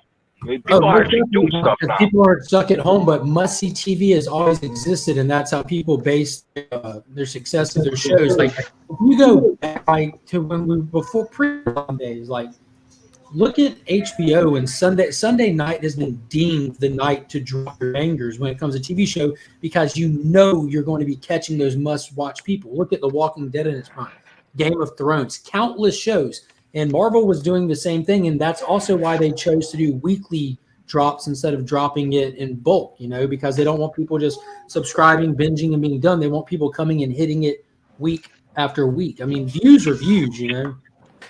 It's just, I think the lockdown definitely helped with viewership for everything. Everything. Even over here on this platform, viewership, subscribers, stuff, that all was a lot higher during the lockdown because people were at home looking for new outlets. But if the show was as intriguing and as interesting as the other stuff, it would still get the viewers, you know. Watch what happens with the Spider-Man movie. There's still people that are in pandemic mode. They're going to break their routine to go see this. Not everybody, obviously, but this movie will bring people to the theater for the first time since pandemic, guaranteed. Just like Shang-Chi did for some people. Shang-Chi did it for me. Eternals did for some people. This movie definitely will be a lot of people's first movie back. Louis being a perfect example of one of them. Do you think it has a shot to beating numbers like on an Endgame or something like that? No. It already did for opening tickets. Did it really? Yep.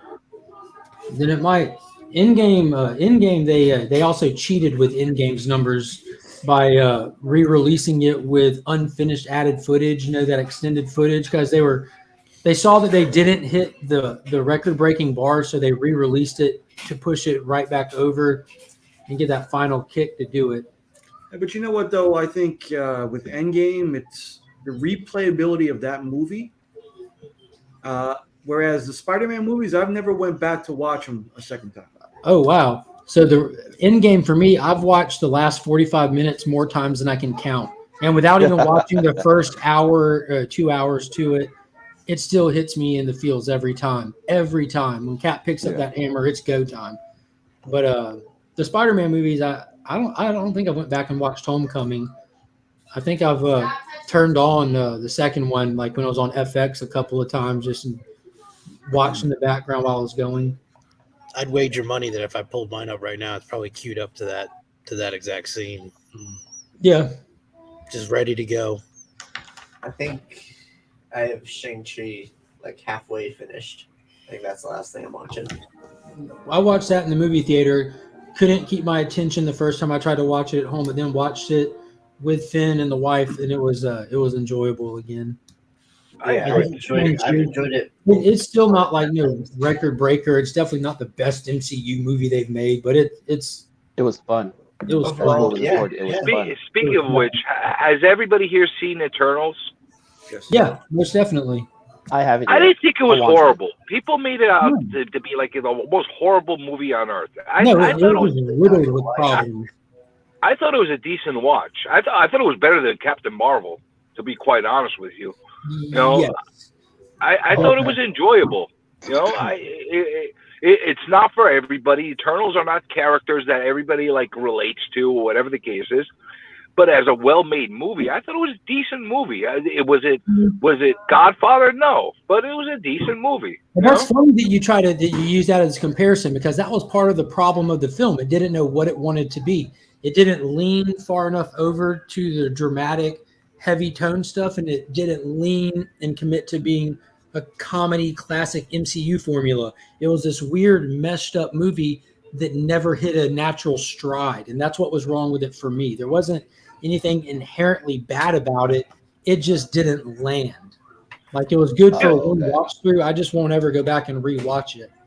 Yeah, that's the feeling. I was like, all right, this is okay. I know I went with expectations so damn low after all the reviews and the ratings that everybody gave it, and the killer tomatoes or whatever they have that they freaking George Clooney would be proud right now. I think Comic Journey just introduced a new rating system. Like, how many killer tomatoes are you going to give this movie right here out of 10? Well, he's got a rotten tomato or a killer tomato. Guaranteed killer. Is it that what it is? Killer tomatoes? Yeah. When it gets over 60% positive feedback, they rate it certified killer. Yes. That's it. You know? That's it. And by the way, look at this guy. He's playing a banjo. What is he playing? I don't know. So from what I'm gathering and listening to people in the community, like, Eternal seems like it's a good 6.5, 7 out of 10. Yeah, is what solid. Kind of, and that's not fair. too bad. That's fair. You know? What it Like, is the expectations up against everything else they've done. You know, that's why Captain Marvel stands out, which isn't like, it isn't necessarily, it's not a bad film. It's just not on par with the rest of their stuff, and it's riddled with problems. Most movies are riddled with problems and are 6 to 7 out of 10s. But with Marvel stuff, there's just higher expectations. Yeah. See, I'm But in the then- minority. I actually liked Ed Norton's Hulk. I thought it was a good Hulk movie. Who doesn't? No, I like love that one Ed too. Norton. Yeah. The biggest mistake they made was not paying him what he wanted to be the Bruce Banner for the MCU. That isn't He what was- happened with creative differences. He was part of the creative team on that with the direction and the whole bigger picture of the Marvel universe that wasn't clear to him what they were trying to do. They split creatively, and he was actually the one that helped bring in Mark Ruffalo to take over for him. So Edward Norton is a lot of behind the camera kind of guy with the projects that he does, and he just wasn't interested. He had nothing against what they were going to do. It just wasn't necessarily for him and what he wanted to do. I don't think there was ever a better choice of a Bruce Banner than I Ed don't Norton. either. That's the best was one we've had. And at the same time, the way they rendered, even though the special effects weren't as high tech as they are today, that version of the Hulk was the most savage looking Hulk that they should have kept with. Design they've done yet. Now I know when I first saw the Avengers one, I'm like, oh cool, they kind of went a little bit older school with him. But that linebacker body build style with the wider chest and the slim cut and everything, like that was, dude, and he had the savagery in his face. It was, but that Abomination was terrible. Abomination was terrible. He really was was. Like if they would have and they fixed it, like that small adjustment they did to him in Shang-Chi by just giving him the iconic ears. That's all it took was to give him the iconic ears. It's like problem solved. Now I know that they were probably wanting to do like an evolution of the character kind of thing, like kind of do more with him down the road, but they still should have gave him the dadgum ears. The dadgum ears, yep. I like how he had like the bones coming out of the back of his legs and his arms though. That was cool. And how you could see a skeletal structure on his chest. That was cool. It was just the head. That's all it was for me that was off. And again, it's probably because of special effects they couldn't get to that point, like to make it look right at that point. They could add some ears. If they made that whole big monster, they could add some ears. They added ears to Spock. They could add ears. They might have thought it would. Well, that was really it had to be budget constraints or whatever studio they hired, just the level of their artistic talent, because Peter Jackson had already given us King Kong years before that. And I use King Kong as like an example of like what special effects can be. Like back when I was selling movies and I was trying to push Blu-rays over DVDs, I would use Peter Jackson's King Kong to show the people that said there's no difference in the quality, that there is a huge difference in picture quality when you switch over to HD. And Peter Jackson's King Kong still holds up as like a ridiculously high level of special effects. True. So there's like really no reason. This is why I get pissed off with people being late. Now I just got a text from the freaking guy. He's like, I'll be there in 10 minutes. I'll be there in 10 minutes. Yeah, this is why I get irritated with the whole lateness thing. Turn the trick real quick, make $50 and time well spent. I already turned 3 tricks behind the camera. You don't know what I'm doing behind there. You tricking your right hand to your left hand? Yeah, that's exactly what I'm doing.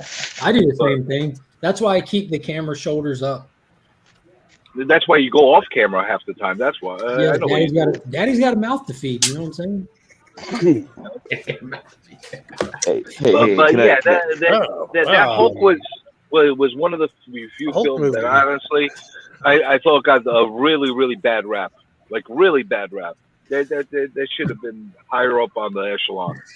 I'll be honest with you. I didn't pay attention to like critic reviews or feedback, or I wasn't really in conversations with a lot of other people with like interest when that movie came out. So I don't know how it was received. I just read a lot of like Wizard magazine. Even the Ang Lee. Like, do you guys remember the Ang Lee version of Hulk?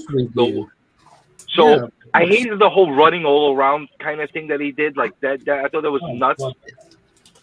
But I did like the whole.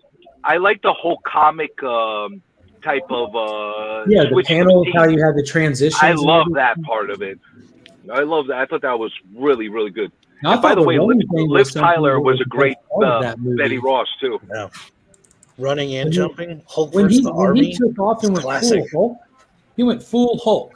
Like when he busted out of that facility and it gave us that cool like you see him bust out, then it shows him do it again. Like he does it 3 times. He breaks out, but then it gets closer.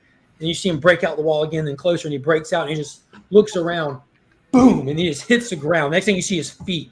And after that, it's go baby go. He ain't stopping until he gets to where he's going. I'm like, dude, that still is one of like my as a Hulk fan. Like that's I loved when he tore off the top of that tank and just beat the tank down. I was like, that's just aggressive anger. Slamming it in I his love hand and walks up to the other one and just chunks it off. Like I I think- remember Really- when they really first well showed that made movie. trailer. They I first thought showed that was one of trailer those- as a Super Bowl ad during the halftime Super Bowl commercial. When they showed that trailer and him throw that tank for the first time, I lost it. Yeah, Lost it. Is this the Ang Lee It one was that a you're really, talking about? really well made Yeah. movie. Yeah.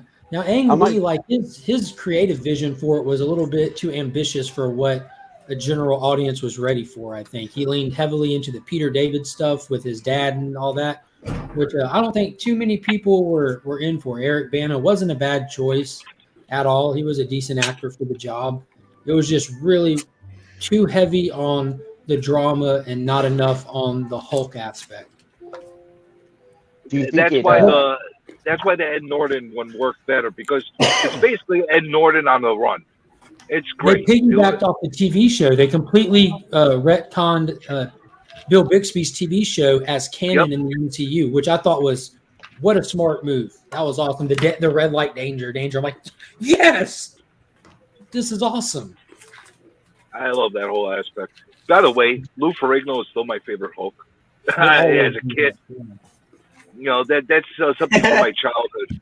Did you ever see the Eric Andre interview with Lou Ferrigno on it? No.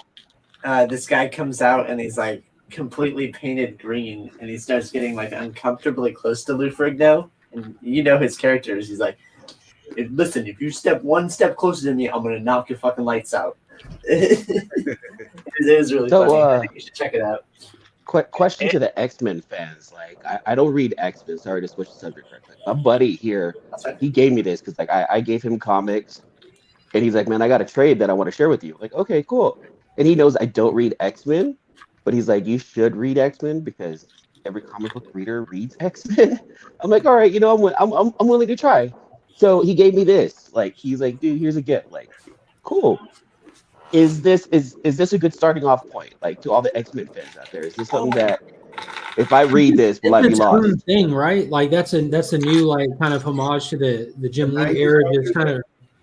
I would just recommend reading the '90s. The Claremont stuff, yeah. Honestly, you want a really good starting point. If you don't want to go with the trade route and you want to actually pick up single issues, go with X-Men Classic. Start from 1 and start going down the line. It's a cheap way to pick up all the great stories. What's that? The So that's if you're really into retro though, or if you enjoy older books, like not just X-Men, but as a whole. Like they read so different than today's books. They do, but at the same time, there's a lot of elements in those X-Men Classic books that add fillers in there.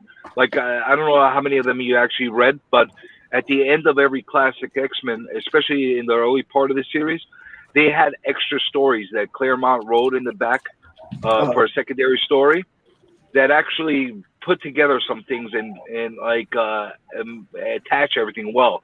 So if you're like really looking into like knowing where the modern X-Men are like how they basically started out, that's a perfect starting point, jumping off point. Awesome. Kind of piggybacking off. Go ahead and finish what you're saying, Comic Journey. And it's a cheap way to do it. You know what I'm saying? The classic X-Men don't go for expensive. Yeah, that's fair. So my suggestion: X-Men 129 through 143. 129, 143. I gotta like. Is that Claremont stuff? On that. I would say that trade dress that you got. The book that you have right now. If you like '90s X-Men or the concept of them, that's a good place to read just to enjoy it. But once you read it, you like it, you're not going to like the modern Krakoa commune hippie bullshit they're trying to push right now. You're gonna really like that '90s era Jim Lee stuff. Hold on. That's funny that you bring that up, Joe. That's funny you bring that up. American. That's funny you bring that up because like for downtime, I started reading I started doing this right here. That's the Powers and House of X trade. Yeah, that's oh my god. I hate that It's stuff. really odd. It's really it's odd. Stupid. I'll just say it is stupid. It makes no sense. It's weird because of what I've read so far in this book. Xavier, he's kind of cocky. I'm not sure I like that Xavier. They're all villains. He's actually always been villains. They are not good people. He's like extra cocky. He's like he's leaning towards a villain in this, and it feels weird to me. And he's walking around, and it feels like he's walking around as if he's God. And like it's a really weird thing to me. I'm like, wait a minute, this isn't the Xavier that I knew from watching the '90s, cartoon, because that's my X-Men shit right there. Yeah. I'm like, this. You're definitely not going to get that from the cartoon, but from the comics, there's always been elements of Xavier being a little bit of a prick and a little bit of a know-it-all. He's always had that in him.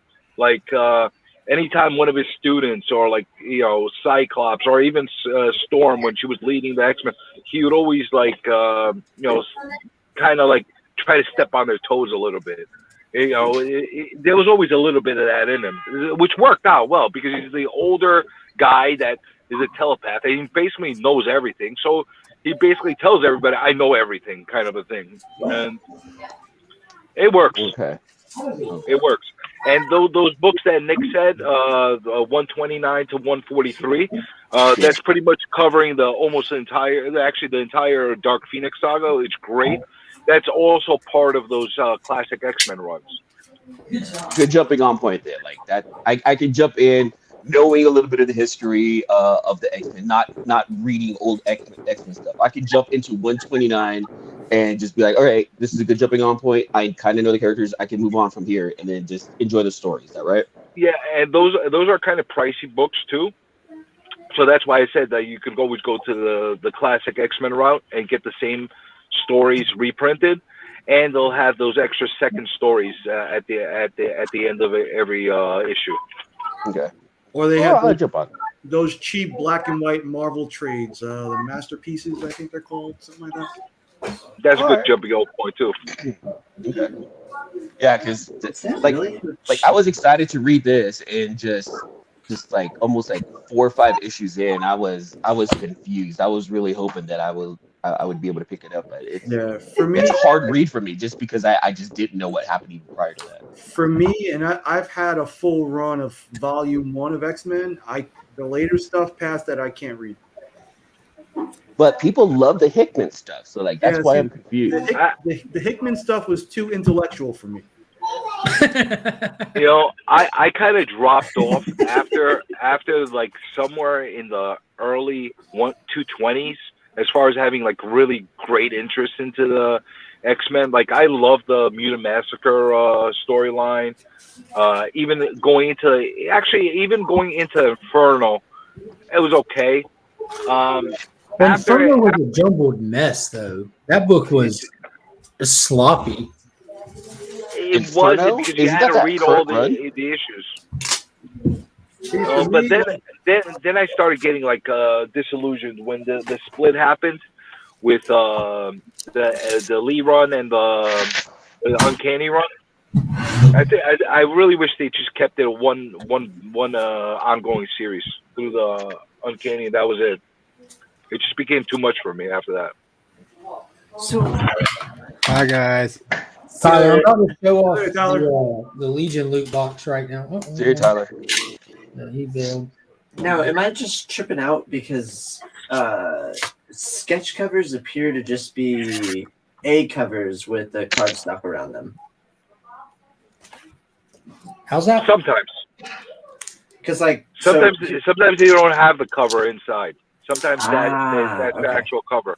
It's not always the case. That's interesting. Thank you. I thought I was just tripping out because I'm looking at this book and it literally says like cover C, and then I opened it up on the back and it says cover A underneath it. It depends on Alexa, who issued it and how stop. they issued it. Okay, cool. Thanks, Comic Journey. Here's the wake up. Oh, my other John Ramita's out for delivery. Oh, you Alexa, got two stop. of them? Three. Three. I Were got these did you send these into CGC for it or through a facilitator? three in CGC. I did the one authentic that I showed yesterday, Which was I did amazing. The ASM 36 black cover, and I asked them for a sketch, which is not ready yet. So, Speaking of CGC, Nick, that was a really, really bad break you got as far as them screwing you over with that 9.9. yeah. Yeah, I agree. I mean, I paid for it, but then, I didn't know. This is kind of like, oh, John Ramita's going to be there. I should get this sketch. Well, in all sincerity, there should be no reason in hell that a book that's been sketched on by two separate creators can still hold a 9.9 status. In all its fairness. And honestly, now I'm going to be on the lookout for one signed by Stan so I can get sketched also. So I don't think Stan's doing any sketches anymore. No, I'm actually on the hunt. This is a weird thing that I've been trying to hunt down. I want a Stan signature on a book that has Stan either on the cover or drawn on the cover, like as part of like one of those Marvel Age where you have Stan Lee on there, or one of those like weird offshoots where he's like dressed up as a superhero, whatever the case is. I want to get one of those signature books where he's actually on the cover. I've got a bunch of those comics, but none signed. So I got the one where he's on there with Cable and he's wearing up the suit with all the pockets on it. I've got a Ghostbusters one where he's one of the Ghostbusters. I've got the Power Ranger issue where he's Zordon. There's a great biography cover where he's got that classic look where he's got the half Spider-Man face and the whole nine. That's the one I really, really want to get signed. That would be signed, but I don't know if I'll ever find that. I don't know if anybody actually had those books ever signed. I'm a big believer in like having whoever either created the book or something it has something significant to do with the book, sign it. Like I hate having signatures from somebody like that has nothing to do with the comic. Like I've seen people had books signed by McFarlane that had nothing to do with McFarlane or even like other creators. Like it makes no sense. it's very surprising to me that you hate something. Like as a creator, wouldn't you feel weird signing a book that you had nothing to do with? But they do it. That's the thing. It makes no sense to me. Oh, okay. Okay, I found one that doesn't have a cover A on the inside of it. Geiger doesn't. Like I've seen a lot of books signed by Stan Lee that are X-Men books during the Claremont era. Yeah, he was the originator of the X-Men, but he had nothing to do with any of those comics that he signed. It drives me nuts. Why would you have him sign that comic? Just like Shooter. Yeah, he is the editor of a lot of comics, but you see like a ton of stuff that he had nothing to do with the writing or anything like that he signed. It makes no sense to me. I want somebody that actually was part of the creative on there. That's how I feel. I feel like if Just you're like going to get the- a book signed, it's got to be a part of the creative team. Yeah. Just like when they have celebrities go and sign comics, like there was a big thing about what's his name, Downey Jr. signing the Iron Man books. What the hell do you have to do with that Iron Man book? Yeah, but Unless it was I a think photo he cover. played Iron Man.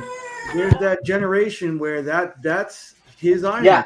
Man. Wouldn't you want a Lou Ferrigno signed Hulk book? Hell yeah. So when do you If need that? Ferrigno was on the cover, and there are some photo covers No of problem. I Ferrigno can on easily there, do that. I would.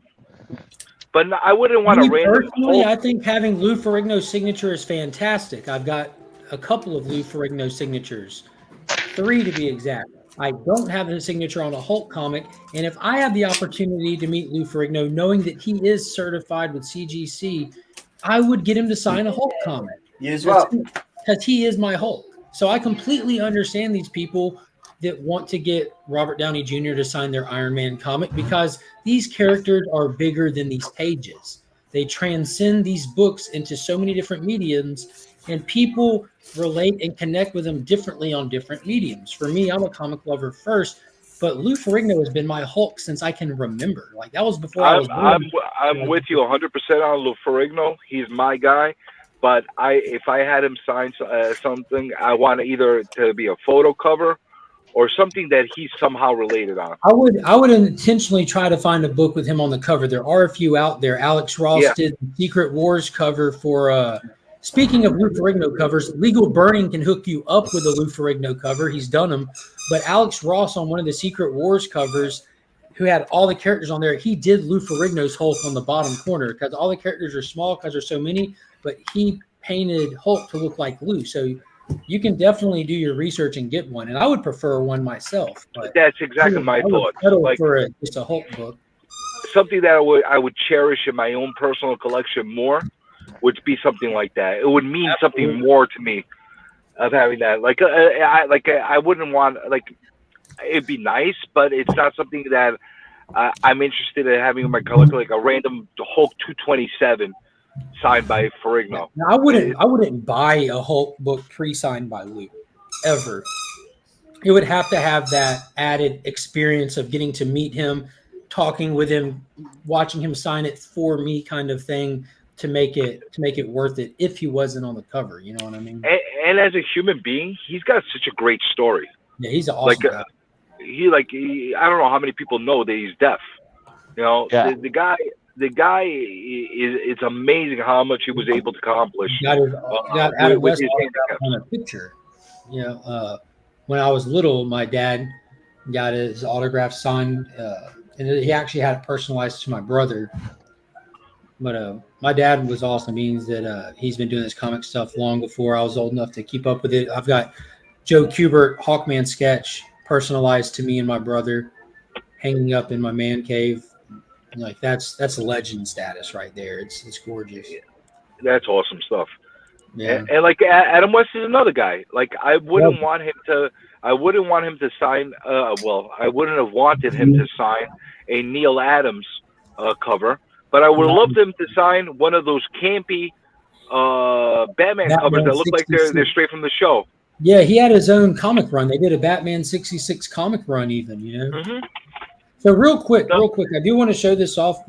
We got like not yet 50 people watching. Oh, I just went down there. It looked like there was this. For all the channel members in the $5.99 tier, every month I do a giveaway sponsored by Big Time Collectibles. They are kind enough. Nelson over there, he's top notch. He works with top notch creators in the game, and he's nice enough to send books to give away for the monthly channel members. And I got those put together, and I'm going to be doing the next giveaway for it's December 3rd now, and I do the giveaway the first Sunday of every month for the previous month's entries. So I'm going to show those books off real quick. First off, I've got the ones that are actually donated from Big Time Collectibles. We have Batman Black and White Issue 1, the Miko Suyon variant, and that's the homage to Batman 423, and that is the Trade Trust one. It's got that cool little character box at the bottom as well. We got the Big Time Collectibles edition of The Walking Dead. We have the Miko Suyon Department of Truth Purple Rain homage. That one's dope. Super dope. And then we have the Alan Qua Primordial #1 exclusive, which I love me some Alan Qua, man. He's like a modern day George Perez, the way he makes the cover so busy. And then that Ice Cream Man variant, Virgin variant by John Jang. Sorry about the words. And Jane Gang to death. And then, so those are the 5 exclusives from Big Time Collectibles. And then I've tried to pick up stuff along the way to add in there. So we've got the foil version of House of Slaughter #1. Good one. Venom issue 1 of the new story arc. That's the A cover. And just for the people who are excited about it, I got Morbius, the Living Vampire issue 1, that variant cover. So you can get some Morbius in your life before the movie comes out. That Thor #6, I think it's like a second printing, but that one that everyone was kind of speculating on the story, because this is that Vision or whatever where he has Mjolnir with all the Infinity Stones on it. I got that in that comic clear backer board so you can enjoy the full cover. And then finally, I put Justice League Incarnate #1 in there, which is the first full appearance of Dr. Multiverse, the brand new character being brought in. That's probably going to be pretty instrumental in the coming months and potential year for this big event Joshua Williamson is putting together. So those will all be in one giveaway. Winner going to one lucky winner, and yeah, I'll be doing that giveaway this Sunday during At Week's End. Okay, my guy's here. I gotta hop off, guys. All right, Comic Thanks Jamie. for I having me appreciate out. you hopping on, man. I hope you have a good day. Congratulations on 1,000. Damn you. All right, guys. Hey, Bye. I'm gonna follow Comic Journey myself. I gotta jump off. I'm gonna grab some breakfast before jumping on this bus. So Alrighty, man. I'll talk Hope to you you have guys soon. fun. All right. Later, Have a good one, guys. Later. Hey, that one I put in the chat, that little that eBay link, is one book that I would definitely buy if I had the money. If money was no issue. The way that you show stuff off, Let's take a look. Holy crap! Holy crap! Yeah. All right. It kind of harkens back to that Superman cover that you sent me. Yeah. You've earned your rest, Stanley. Is that a one of a kind book? That's got to be. Yeah, I would say so at that price. Well, not just the price, but the what he about wrote what on it it. is. Yeah. Because it's a legitimate signature. Because it is yellow labeled with a Stanley exclusive.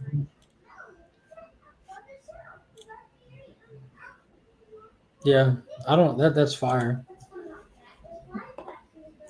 How are you doing today, Legal Burning? I'm doing good, guys. How are you all? Fantastic.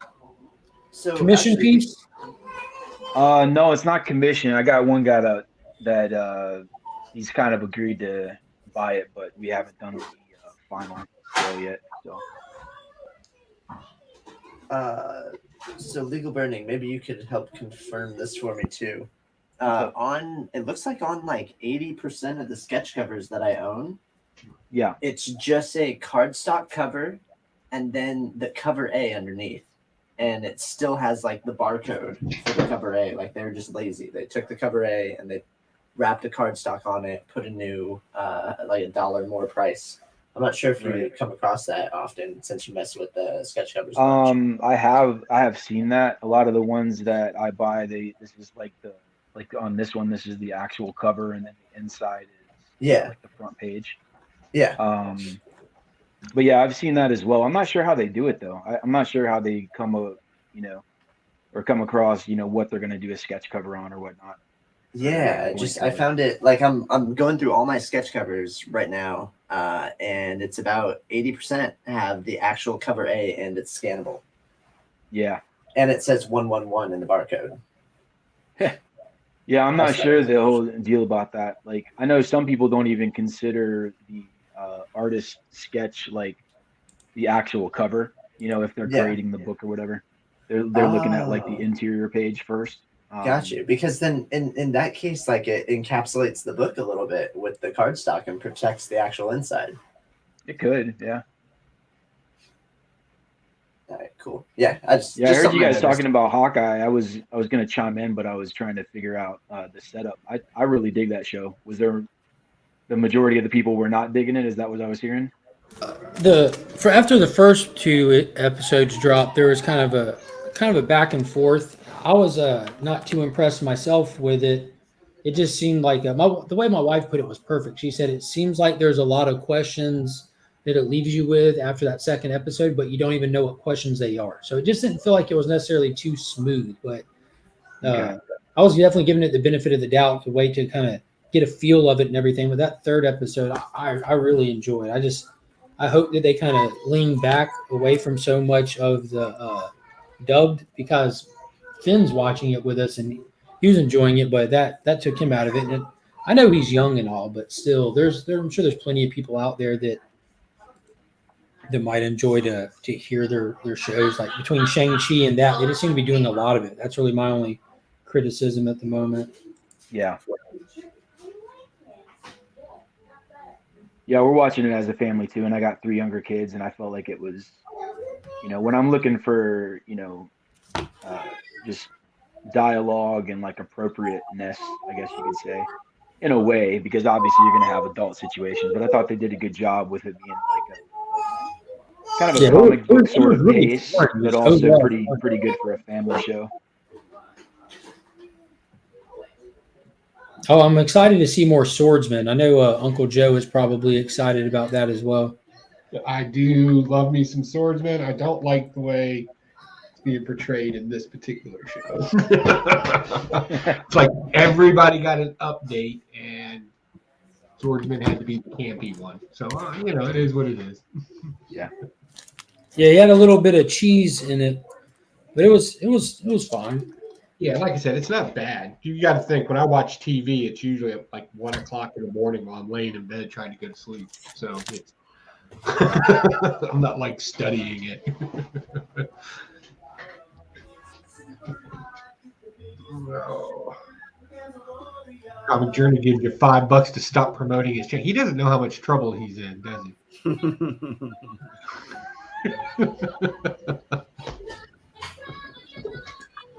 I'm excited to. Oh, $5 super chat. Thank you so much, Comics Journey. I appreciate that, and I can't speak for the other people on the panel. That's the only way I know how to respond to that. But I would encourage everybody at the request of Comics Journey to go unsubscribe him, because we all know how asking people to unsubscribe you works out. Right? I think he's pulling a little reverse psychology. Oh, absolutely. So who here that's left is got their tickets for Spider-Man already? Nick, thank you. Are you plan on the regular routine after these new movies drop? You're muted, brother. I'm going to be in New York to see it, so I won't be back. I think until late Sunday night. Well, if you make it back, open invite, and that goes to the rest of you guys on the panel. If y'all happen to see the movie early on and y'all want to hop on that weekend, Sunday night, 9 p.m. for At Week's End, I'm going to be doing a spoiler based show on it, so we can everyone who's seen it can get together and talk about it and geek out over it in one location. So it's been fun the last couple of times we did that. It was more fun with Shang-Chi than it was for Eternals because it was a better movie. Seems like if the movie's good, it makes for a more fun time. Venom was fun because we all unanimously just trashed it. Hated it. So we got a $5.01 super chat from my man Nick's Kicks and Comics, raising the bet 1 penny over Comics Journey to promote his channel. So now I'm obliged to ask everybody who's watching to please subscribe to Comics Journey. If you were previously unsubscribed, please resubscribe. Please go back and subscribe. Get it now, because he said Jim, I sent you a message on IG. I need you to respond to, please.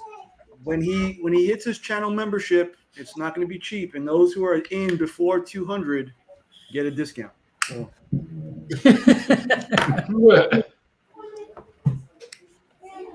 So I got a phone call and it booted me right out of this thing. Your phone has your priorities messed up. Yeah, I was like, "What's going on?" I rarely talk on the phone. I just got an iPhone, so I was trying to figure out how to, That's where I'm just gonna blame it on the company. It has nothing to do with user error. Let's not get that debate started on this channel, please. Politics, religion, and operating system preferences are frowned upon. All frowned. Okay. Well, I enjoy talking about the first two of those things. I'm not taking any specific stance. I'll be happy to take the opposite one of you. I just enjoy debating. Just ask Joe. He was a victim of it early on. Remy just got a phone call. I handle myself perfectly fine in your debate. I still like this mysterious person that lived alone in the woods.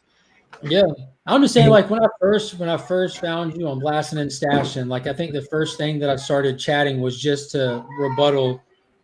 You know what I mean? Because I think our first any kind of long format dialogue started on the philosophical topics attached to Immortal Hulk at the time, and within 3 weeks of me exploding in the chat trying to have a live conversation with you while you're on the show, you start doing a segment. Yeah, Huey asked me to do that. He was like, "Hey, let's just do a quick philosophical thing and let them debate it in the chat." And I was like, "Okay." Yeah, that's just like I don't know, that's good conversation. I know like an average viewer, like a surface level viewer doesn't necessarily get into it, but there's a lot of good conversation that comes out of it. You know, a lot of people read surface level stuff, so I like when you get the chance to go in depth on something but it's just I do enjoy going in depth on things. One of the things that probably the most puzzling one was when I gave the most philosophical compliment you could ever give somebody in their entire life, and I literally complimented you hitting all the phases of philosophy. No, but it also matters too who's debating it. You know what I mean? Like you guys can keep a level head and keep your, I guess, be politically correct about it. Whereas there's a decorum to it, I think, would be Yeah, because debates can change really swiftly into an argument. The moment that you respond on a personal level against your opponent in a debate is the exact moment you just lost the debate. You lost that. You just got your feelings hurt. You caught a case of the feels. You need to go cry to your mama, and it's over. And three of the best on this panel. And I'll be honest, if I'm like in a heavy conversation with somebody, I'll purposely try to bait you into an emotion. Oh yeah. I want to see you pop off and be like, well let's rattle a cage real quick. Yeah. Also, another thing I do in debates is I get it to where you start asking me questions. Remember, it's a debate. It's not an interview. So the moment you start asking your opponent direct questions means you have no point of view. I've just well, that's not necessarily because one very strong like you're speaking formal debate. If you're talking informal debate, a very strong tactic, like how you said you want to rattle someone's cage, do it. You have to be smart, but with some tact, hit them in their epistemology. Or either that or just oversimplify their result and ask them a question. Do you really believe? And it's oversimplified. Well, that's kind of condescending though. So if you can ask them I'm using air quotes here, clarifying question that hits them in the knees of their epistemology, how they react is fundamental to how it goes forward from there. Define epistemology.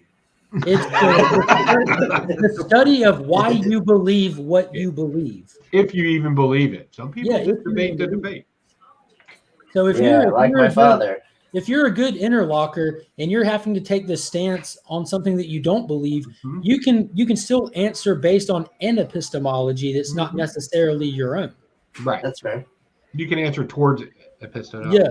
So that's what really that's why I enjoy debating on a stance that is not my personal belief, because it's more enjoyable. Mm-hmm. I like to debate on things that I'm knowledgeable on but don't believe in. Say again? I like to debate things that I'm knowledgeable on but don't believe in. Exactly. There's no emotional attachment. You know what you're talking about. Well, it's not even that. It just feels more challenging. Yeah. Okay. That makes sense. Yeah. And if you're somebody who likes to debate, I don't like to debate. I like to have a discussion. Well, if you like to discuss, the word debate is same thing. It has a negative connotation. Though. Well, I'm destigmatizing it right now. If you like to argue based on the classical proper definition of the word that has nothing to do with disagreeing from an emotional standpoint, if you like to argue, you find yourself with plenty of opportunities to do it. But it's never what you're really hungry for. You have to find somebody else like yourself that enjoys to do it to really feel fulfilled, unless you take the opposite stance of what you believe in, and then you find that enjoyment off of a more basic debate. I think a more fitting word than debate or even conversation would be the classical uses of the word rhetoric. You know, you people producing rhetoric back and forth over a certain topic, not the way it's used in media.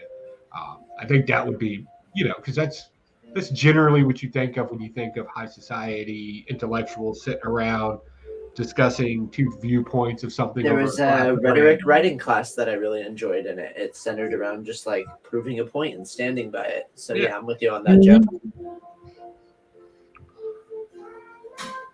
Debate, you're trying to prove something and entertain an audience or sway an opinion. So I'm not trying to do that because Well, I'm always right anyway. If you disagree with me, you're just wrong. Yeah, Oh, you're just wasting your time at that Yeah, point. you're like, this is not going to happen. I'm right there at that point where you're like right there in that sweet spot of being an old man. I knew you were going to go there with age. Oh man. Yeah, I'm It right doesn't there matter. in that sweet spot where I don't care anymore. It doesn't matter how much I believe in something, Joe. You're still just gonna do it the way that you're into it. You'll listen to me and you'll give me like the time, and you'll be like, all right. Well, yeah, I'm famous for down at my American Legion, like the young soldiers start joining, and then they sit there and they go through this whole debate while they're drinking with me, and I'll just sit there and I'll be like, well, I would agree with you, but then that's two people wrong. The world's filled with ignorance. That's fire. And the look on their face of just he just diffused it. He sat there and just let me run. I'm like, Gotta buy some new strings. These are all shot.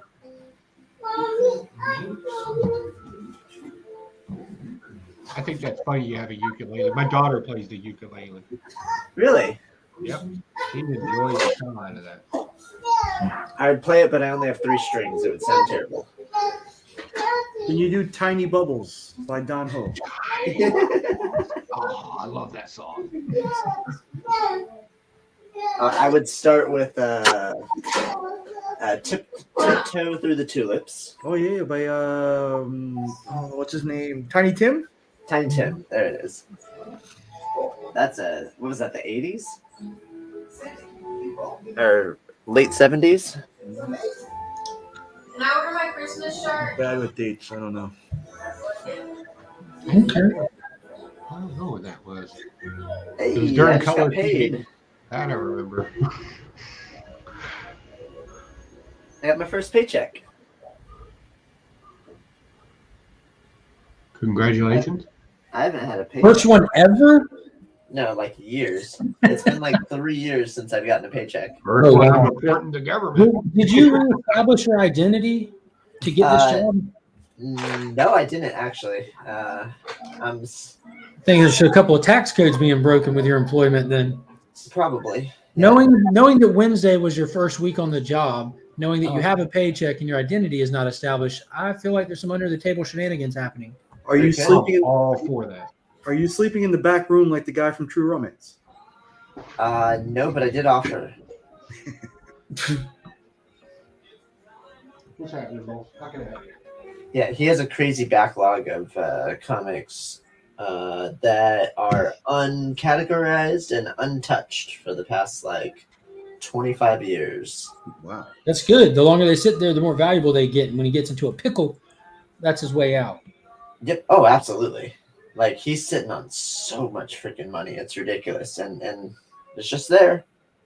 So So what's your main goal there? Are you just like helping organize or customers? yeah, so what I basically offered him, I would go, listen, he lost 2 employees recently and he was struggling and he didn't have any time and he's a good shop, got some other good employees.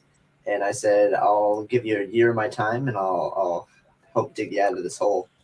So, and we actually went into the back room yesterday. Gross. And he was there with a clipboard and notes, taking notes on the stuff that I was saying. It was actually really cool. Make you feel important? Absolutely, especially when I came back out and like the other employees like, dude, he never does that. And I was like, oh wow. And he had worked there for like 4 or 5 years. So yeah, as long as there's progress, like You're like when the job like hires a new person to come in instead of promoting from within. Yeah. You're that guy. Everyone hates you. How does that feel? I don't feel like I'm hated. I know they're not going to tell you to your face, but it's true. I guess I don't. I don't hate you. They hate you for stealing their potential. Oh no, it's nothing. I don't think it's like that.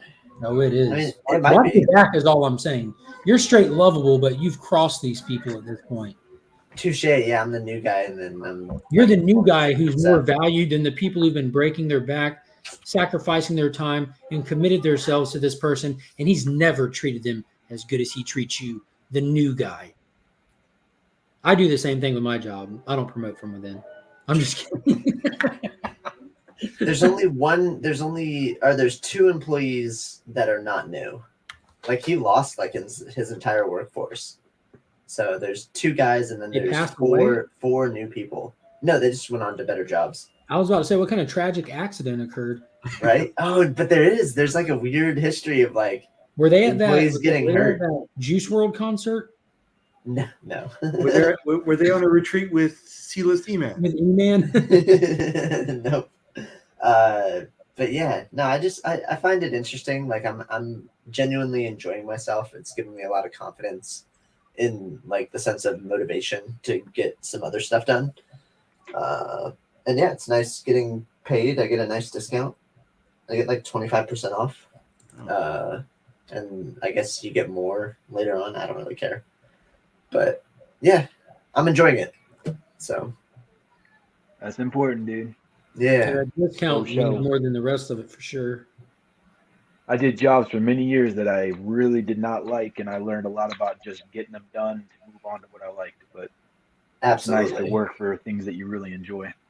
Absolutely. My last paycheck, which was like 3 years ago, I was working for an IT company building servers, and I did not like that job at all. I enjoyed building the servers, but I just didn't like the desk aspect and the like. Oh man, it's so monotonous. Yeah, I live in a huge engineering spot because I'm Central Florida, and it's just a lot of engineering companies. So that's the majority of the people that I meet either work for engineers or are engineers, and it's mostly desk jobs, which they make a lot of money, but I don't know. It's not my cup of tea.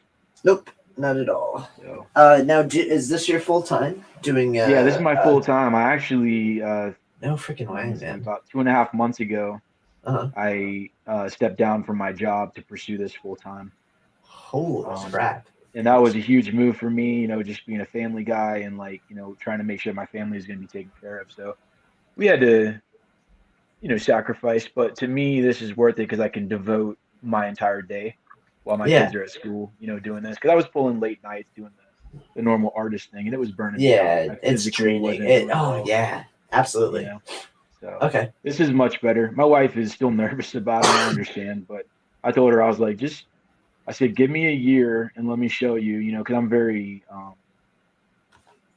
I'm confident, but again, it's like, you got to bring in money. So, it's like, and so there's that anxiety aspect of it, but it's not like where I was at, where I hate what I'm doing because I love being able to do this. And you making the decision now, like in my personal opinion, I think your timing is impeccable. Like the next thing that you should are you going to be signing up to show up in like artist alleys and stuff like that at conventions? Yeah, I've done a few conventions, but I want to start going out of state. My brother's in Chicago. I got friends in New York, so I want to start doing some out of state shows. But I've got some things in the work too, hopefully with some published work coming up in the next year. Nice. So, well, you have friends just trying in to branch California out too, there so. and just really enjoy making the art and being part of the community too, not trying to be a recluse, just hanging out with people and just building relationships and stuff like that. So how's your it's cool, man. I dig be, it. I totally love it. How's your family going to be with traveling? We should be good with that because a lot of times we're gonna do it together. Oh, okay, cool. We're gonna try to figure out, depending on the cons and when they fall, if we can do family trips. So I guess my other recommendation is make sure you let people know in the community where you're going to be, because you have people all over the U.S. just sitting on this panel right now. Yeah, I know. It's pretty cool just seeing where people are from too, because I've met a lot of people I've talked back and forth to aren't even in this country, and it's really interesting. Mm-hmm. You would never know unless you ask. It's like because you're not really seeing their faces all the time. It's just dialogue back and forth online. That's fair. Yeah, we've had Australia, Canada in here recently. Where's Ignacio live? Argentina. Argentina. There we go. He was in the chat earlier. In Nick's bedroom. That's wishful thinking for Nick. I'm sorry. Well, I missed that one. I was caught by Legal Burning's Venom cover, the homage to Clayton Crane. And I was like, Oh "Ooh." yeah, We did one by Miko too. Man, that's yeah. I did. That was a request from a collector I have, and who's been really supportive. He loves Miko Stan, which I do as well. And I did the Hulk and Wolverine cover. Yep. Well, that and your art is fucking killer, man. So Thanks, man. I'm trying to, this is a weird road because it's, everything's copyright. So I try to always give credit on the back of the books to the original artist. And if it's my original work, I just don't put an artist on the back, just myself. So it's all original work, but it's not the original idea. And so you play this weird line, I'm sure at some point I'll have a cease and desist letter from somebody because almost all my friends have, but we'll deal with that as it comes. I try to give credit to everybody so it's not out there. I'm not trying to take anybody's work, obviously. Absolutely. So, it's kind of like fan art in a way. Doing one-offs is a little different than mass producing it. You don't put like your signature after in the artist that originally did it. Yeah, like I'll do on the rear, I'll do cover burned, burned by hand, and then put the number. Like I'm on in the mid 90s right now, and then I'll put after Miko Sayan or after Alex Ross or. Legally, you should be fine. Yeah, I think so. Again, I'm not. Ethically, I don't know the law side. There's definitely ethics involved in it. They're good ethically. That's all that I've seen that most creators care about. They don't feel like you're stealing their work if you do that. Todd McFarlane even puts after McFarlane on books when he homages himself. Yeah. So let's say that somebody pursues a cease and desist letter, you should be able to stand up to that based on you giving them credit. Nothing would hold up. So you should be fine going forward. I would think so. And what I've found is talking to people that work for DC and Marvel and stuff like freelancers. As long as you're being classy with their characters, I'm not going to do anything that is not classy or trying to bash a company or whatever. It's I'm trying to produce good work that I enjoy, that collectors enjoy, and I think that actually promotes their characters. So, it's done by you. There's nothing. Yeah, you're not stealing. And I take progress photos. Property. I document everything. So if somebody is hey, cover your tracks. Make sure you shout out properly, and you're good to go. No judge would convict that. And all you'd have to do is stop. You wouldn't owe any reparations or anything. Yeah, I'd have to take a different avenue. But and it'd just be good. with that one creator. There's so much. It just switched to another property. It's not that hard. Well, yeah. Even my he just did a Kickstarter, but Jonathan Hedrick is a friend of mine who's local, the guy that did Recount and cool. Multiple other books, but he's well known for Recount. I'm meeting up with him for years tonight, so it's I have these friends that are we just hang out, and I did a variant cover for him that was just a one-off, and he gave me permission, and I tagged his original colorist and writer and artist and stuff, and it's just I don't know. It's a weird line because if you don't get hired on by a company, I'm an LLC for myself, and it's I'm running my own thing, and I'm so it is for profit. That's where it gets a little again, I know, and it's not. I don't only do comic stuff, so I have side work doing stuff for motorcycle companies and stuff like that, and I don't know. It's I'm not a business dude, to be honest with you. I don't know the ins and outs, so I'm just kind of playing the game and trying to be as straight up as I can with people, and you should be fine going forward. Much everything. Yeah. So, who knows? I just don't like working for other people unless it's somebody that commissions me. I got tired of working for companies. Hey, Rob. Hello. Hey, Monkey just said hello. Romania sends its regards to you, Mark. Do they really? No. God dang. No. It's funny though. They're getting ready to. We're talking about what are you gonna do this weekend, and they're getting ready. Oh, we're gonna go billboard hunting. Well, you're gonna go billboard hunting. Hi. Hey. All right. Good morning, afternoonish. What's How shaking, old is- Bacon? How old are you? Nothing. How old are you? Show him one. Wow. One. Girl. Yeah. Can you show it to She has one and then every other number. Show him 13. There it is. There's 13. You guys remember the feeling when you turned 10 and you were 2 full hands? You remember that? Yeah. Yes. Dude, I was just talking to my son because he's 9. I was like, you're almost 2 full hands, bro. I remember that feeling. I'm a big kid now. I got 2 digits, 2 hands. I think my video lagged. Am I still sitting in the couch? Yeah. Okay. Yeah, you're frozen deep in contemplation right now. Not anymore. There You you look go. like you're on the casting couch, if you know what I'm saying. My my computer went into sleep mode because I'm just chilling over here.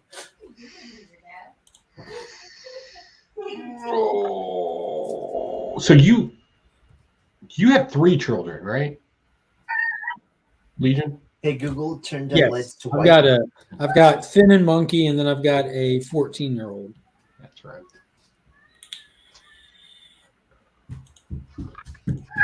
We just had one. We realized our mistake real quick. We're slow learners. That was weird. My youngest was walking out the door, and as he opened up the door, all of a sudden I heard somebody outside the door saying hello, and I'm like, who the hell's outside my door at 8 a.m. as my youngest is trying to leave? And it was the mailman dropping off packages, which must mean if the mailman's here now and they're dropping off packages, since it wasn't my regular mailman, it means my regular mailman must be off today, and I'm going to get no other mail service today, because whenever they have a fill-in, they never deliver the mail unless it's packages, and then he only comes by just to drop them off, and otherwise. If you want to see that, Dan, go back on Southern Comic Geeks Instagram.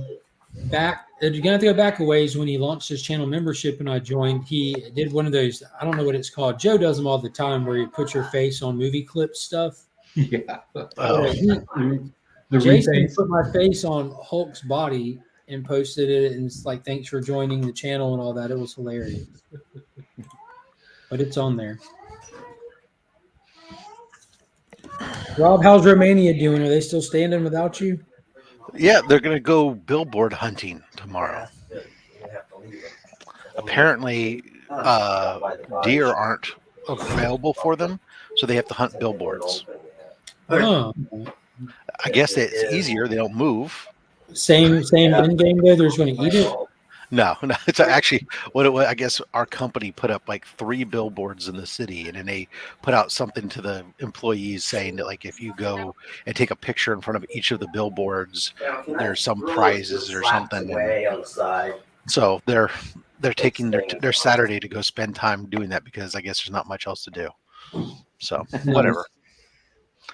They give them points, and the points can be used to buy stuff. And actually, the points aren't that big of a deal here in the States, because it's like, not that big of a deal. But over there, what they can buy with the points is a much bigger conversion dollar wise because of the exchange rate. So it's actually pretty good for them.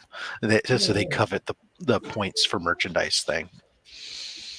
Nice. But, good deal.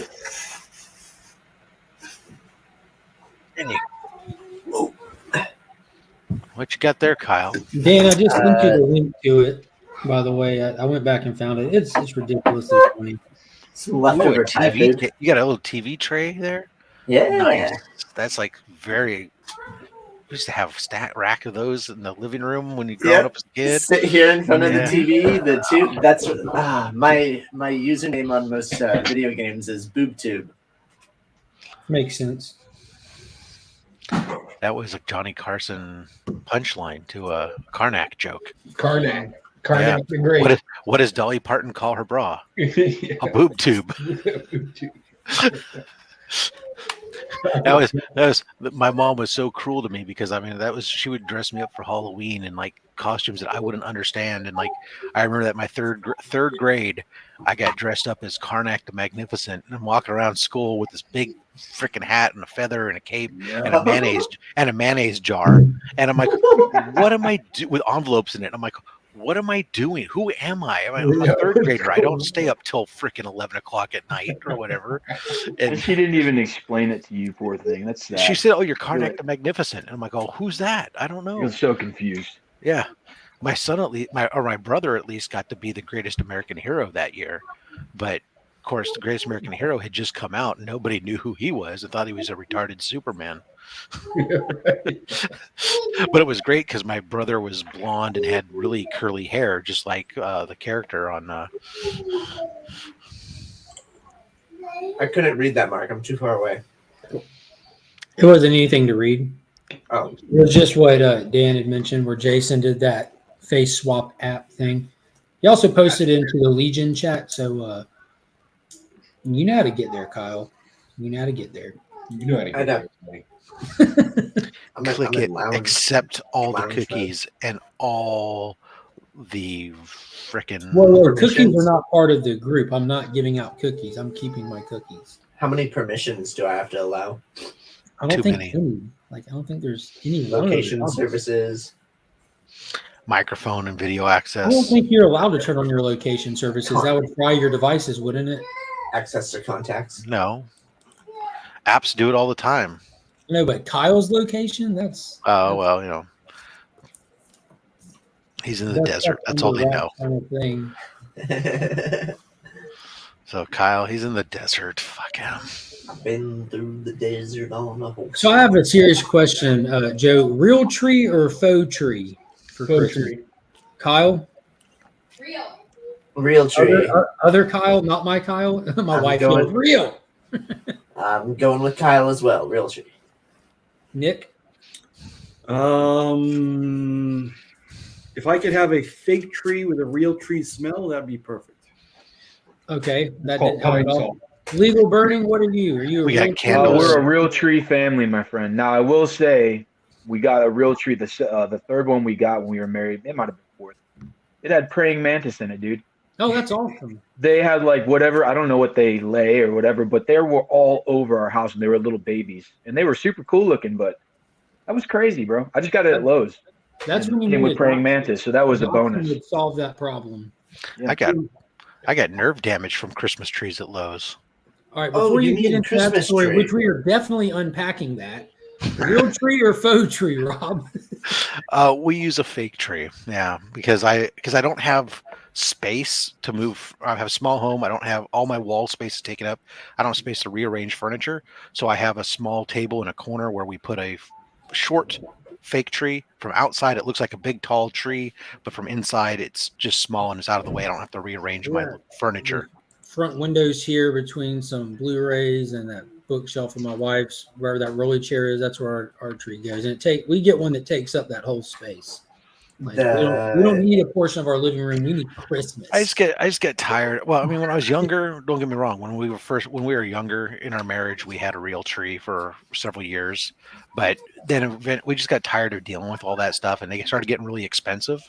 And so we had a big fake tree for a while that I got when I was working at Lowe's, and ended up, because you buy them like the day after Christmas, and they're like $30 or something, and use that for years. But it was just so big, took up so much real estate, and so we ended up getting a small tabletop one, and we're like super happy with it. It's quick and easy to put up. We don't have a billion ornaments to do. It doesn't shed all over the place. Hey, Daddy. She said, "Hey, Daddy's friends." Hey. Hello. What movie we're gonna watch? I don't have to string lights in it because it already is pretty strong. The big thing of it is definitely the kids and the fact that I enjoy Christmas. All of that is enjoyable for me. It's a thing. Like even a heathen like myself enjoys Christmas. Don't get me wrong. My favorite thing was taking Micro Machines and GI Joes and playing in the tree with them. Nice. We had a fake tree. We had the Micro Machine jets. That was awesome, like landing space. We actually have a train. In there. We have a train set that actually clamps onto the tree itself, so that way the train is halfway up the tree, just going around the tree. That's kind of cool. That's some Wheel of Time shit right there. The only reason why we even have a Christmas tree is because my wife celebrates Christmas. There you go. Well, you can have a Hanukkah tree, Joe. It's just a tree. I mean, put whatever adjective in front of it you want. No, I don't celebrate fake holidays. We have a Yule log. It just happens to be growing. Mark, I need to change my answer. I didn't know we were talking about Christmas until it was too late. You need to change your what? My answer. I didn't realize that we were talking about Christmas until it was too late. What other? What are you changing your answer to? To faux tree. I'm allergic to real trees. All trees? Oh, that sucks, dude. I've seen you cutting down trees. No, just Douglas fir or whatever Christmas trees are. Most Christmas trees down here are Fraser firs. I'm a fan of Douglas firs. The overwhelming majority are Fraser firs. But so when I was growing up, my brother would be able to pick the Fraser fir one year. I would go Douglas the next year. And last year when we went, granted it was COVID year, everything was scarce, so there were no Douglas firs when we went and looked. Gotcha. But, I'm allergic to Douglas fir. Yeah. Just have a cactus tree. I mean, you're in the desert. I mean, There you go. get yourself a Christmas yucca. So yeah, we're going Christmas tree shopping tonight. I'm very excited. Very excited. How much do Christmas trees cost? Too much. Definitely about like anywhere between like $60 to $80 for like a 6 to 8 foot tree. Yeah, that's about what they are here. You like to haggle like the old man from Christmas Story? No, you end up with a tree like he has if you try to haggle. They hit it on the ground one time, boom, all the needles. Yeah, no, I'm good. But I understand what you mean. When I was young, like I said, we liked them, loved it. But I've gotten old and I'm lazy and I'm cheap. My wife was first married. I used to go out and cut down a tree because we were on army bases. Yeah. And they had ferns everywhere. So I just go out to one of the training sites and chop down the tree and bring it home for her. Hey, Joe, what kind of holidays do you celebrate? Not many. I'm old and grumpy. I think the only one left for Comic me convention is New Year's. holiday, mini comic convention New holiday. Year's is not a holiday. Legion convention Let me tell you holiday. New Year's is not a holiday. All you do is change the calendar. I should get a holiday every month then for having to turn the page on the calendar. Absolutely. That's bullshit. Well, what do you do for President's Day if it's a holiday? I don't get President's Day off. Or maybe I do. I don't know. I only get like 10 holidays at work. The only one I celebrate is New Year's. I think I get 6, but I still have to work. It just means I still celebrate. I'm paid more. Celebrate the important ones, Memorial Day, 4th of July, Labor Day. Easter is always recognized. Veterans Day. Yeah, those are important ones. Mm-hmm.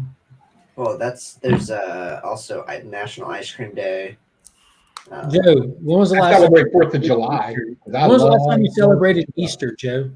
I'm sorry? When was the last time you celebrated Easter? When my daughter was like 12. Most of the mainstream religious holidays we did celebrate in this house when my daughter was younger because my wife felt that was important to her. And that's fine. And my daughter still celebrates them today. But like we have a Christmas tree up right now and we have our wonky candlestick. The seasonal stuff is, you can separate the seasonal stuff from the religious stuff. That's what I've always done. So, because obviously, like coloring Easter eggs and bunnies has nothing to do. Yeah. I mean, the fact that spring is a season of rebirth and everything else, and oh my God, look at that zombie Jesus. Yeah, it's not like I'm over here practicing the Sabbath or anything like that either. I'm very mainstream. We're American, damn it. We'll take everything and we'll make it ours. Now, when 4th of July comes around, I will blow up the sky. My neighbors love me. I'll make it as bright as daylight. Well, that's because you're a pyromaniac. Yeah, I gotta imagine. Joe probably does 4th of July right. Yeah. There's a holiday every day. Today no, there's not. is There's a commercial. Bartender Appreciation Day. That's just a commercial bullshit day. That's all those things are. I'm going to celebrate Bartender every night Appreciation Day, and I'm going to go to the bar after Kyle, work. any night you're at the bar, should be bartender appreciation There night. we go. You Okay, should fair. tip them appropriately. And Oh no, no. No. You shouldn't tip them appropriately. Who's to No. determine what appropriate is, Joe? I generally like. There's a couple of bars in downtown Norfolk that I really enjoy going to, where it's actually forbidden to tip. Good. Okay, well then don't tip there because that's what would be appropriate. Because they seem to them it seems they're very old school and it's a chintzy thing to do. And I was like, oh, I like you guys. Yeah, that's fair. The bars that I go to are like, but my caveat, $5 my caveat of saying a tipping appropriately applies because if you go there and 0 is the appropriate thing, I'm still trying to figure out why 10% isn't an average standard price and it's over. Like somebody explained that to me. Like 10% to me seems like a justifiable price. A tip for what? For A tip. tip? It's, Why is it 10%? It's kind of low these days, isn't it? Why though? Is my question. Because why is 10% the reason why actually has more to do with because of the way that the laws are set up that allow restaurateurs to pay so little to their staff. Yeah, is the problem. That doesn't explain the why on the the fact that tipping, they though. no, it's because they've done a great job of shifting the burden of paying their employees to you, the consumer, the customer. Yeah, directly rather than indirectly. If they would just raise their cost of their food, that's fine. And then I'll pay, and then they can pay their people appropriately, and their people can have an expected wage that they know what they're going to live on at any given time, rather than be reliant upon, is Joe going to tip me 10% versus Rob's going to tip me 20%, and maybe nobody's going to come to the restaurant today, so now I'm not going to get anything. Well, don't you think it's weird though that, and mind you, percentages are a way to keep people ignorant. So let's say you go out and you're having dinner for $25 plate, right? I go out and I have a dinner, it's $100. I flip the bill for me and a couple, right? Okay. Mm-hmm. Which 10% do you want? Depends on how much I had to work for it. You're getting a tip either way. No, I understand. Right? I would take whatever's given in my in that analogy. Right. No, there is some element of a sliding scale to it. I mean, look, if I go to IHOP and I get a $5 stack of pancakes, right? I'm not going to tip 10%. Right? That's a 50-cent tip. You leave like $1 or $2. Right. Well, They're pancakes. They're literally 50-cent cost. Yeah, but I probably had to refill my coffee like 14 times because I'm a fucking voracious coffee drinker. So you roughly drink what? It all depends. Coffee. It all depends. Joe, I'll tell you. For me, it really is dependent upon what this level of service I get is. Because I've been in the customer service industry for so long. If I have to sit there and I'm constantly looking to try to get my drink refilled or get any kind of acknowledgement or something versus somebody who's attentive and everything else and providing good service. Uh-huh. I had for using the IHOP example, I actually had a waiter that became very familiar to us because I used to take my son every Saturday to IHOP when he was young. When my youngest was born, I took my oldest to IHOP on Saturday for one-on-one daddy time. So he didn't, right? And that became a tradition for years. And we ended up having some wait staff that was there that knew us because we were coming in every Saturday over all these times and it watched us grow and everything. And the level of service that I got was such to the point where I'd walk in, I'd get acknowledged right away. I get seated, get good service throughout the meal. I started tipping a little bit more. So you want to be treated special. And then because I was Absolutely. tipping a little bit more, then I was getting treated special. I'd come in on a Saturday when the line people was in the lobby and instantly I would have a table and I'd be bypassing the wait people there. So then I'm tipping a little bit. Then I'm tipping a little bit more again, right? That's what I do. Because I've developed relationships with these people. When I'd make a point of going in Christmas time, and I would then, in addition to my tip, give them directly a gift, a cash gift or a gift card gift, because we had known them for years, and they treated me. But I don't think that's the typical situation. It's not typical. Sounds like a 2% situation to me. Like we have a place we go to all the time. We know the people that own it. Right. We sit there, we eat all the time. I don't think that's the situation. I think the situation would be the other 98% of the time, right? When I go to a normal place, it typically I start at 20, and then depending on where you go from there, it would depend what you're going to get. I just pull out cash and throw it on the table.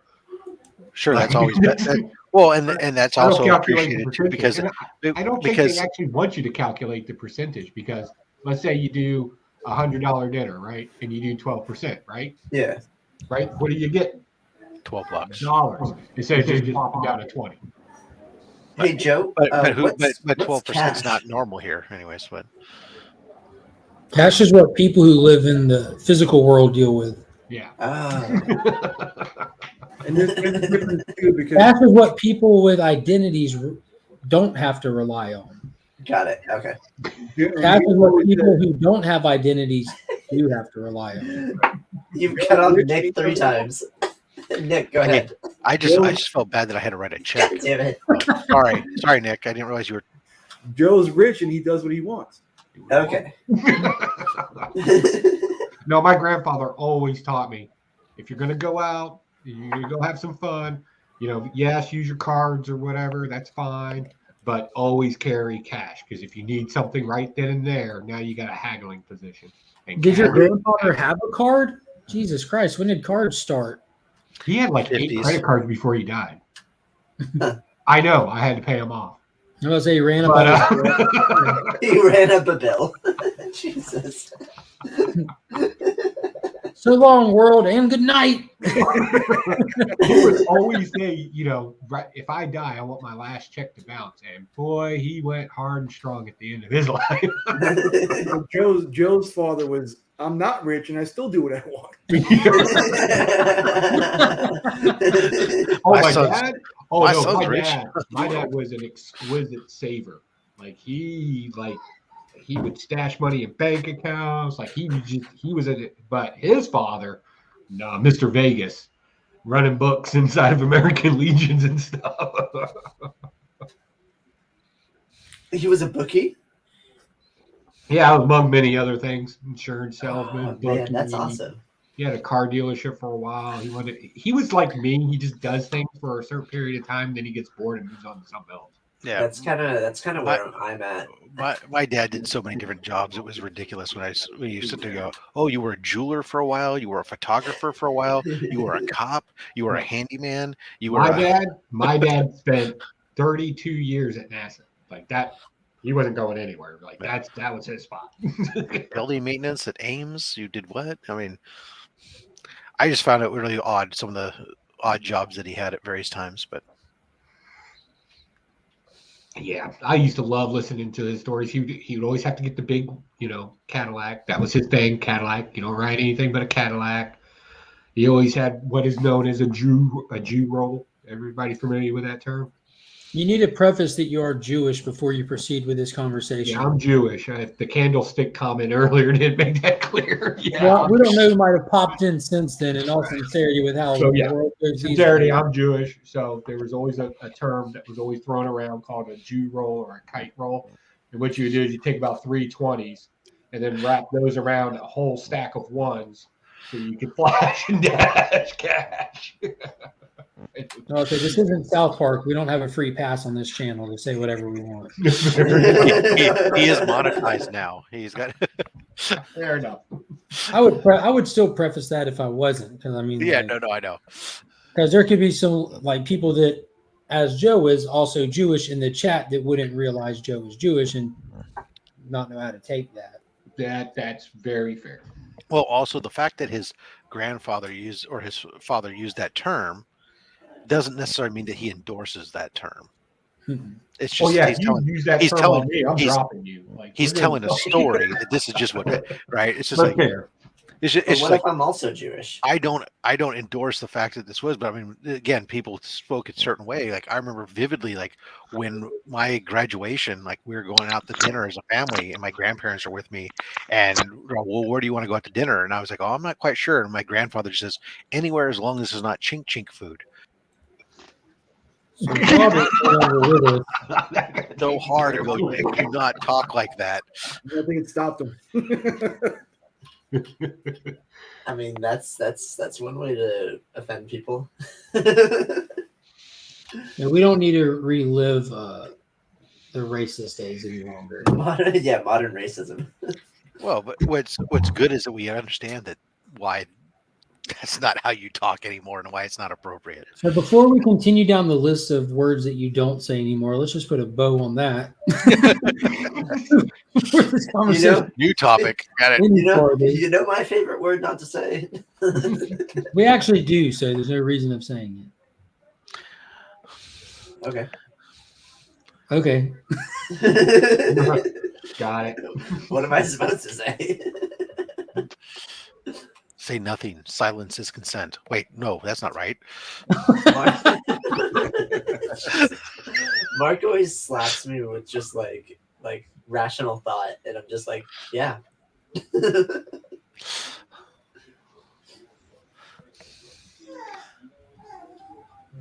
My whole house is like laying down for naps. My wife is laying down, and the dog is like passed out on her legs with his little sausage legs all. What I don't even know how they move that way. It sounds like a really good idea, actually. I'm feeling it. But I have like errands I need to run. I want to do them while Finn's in school. I got this giveaway to send to Jim. And I need to run by my LCS and grab my books that came out Wednesday, but I'll probably just pick them up Tuesday. That's because the nap does sound good. Joe, you got your mug, right?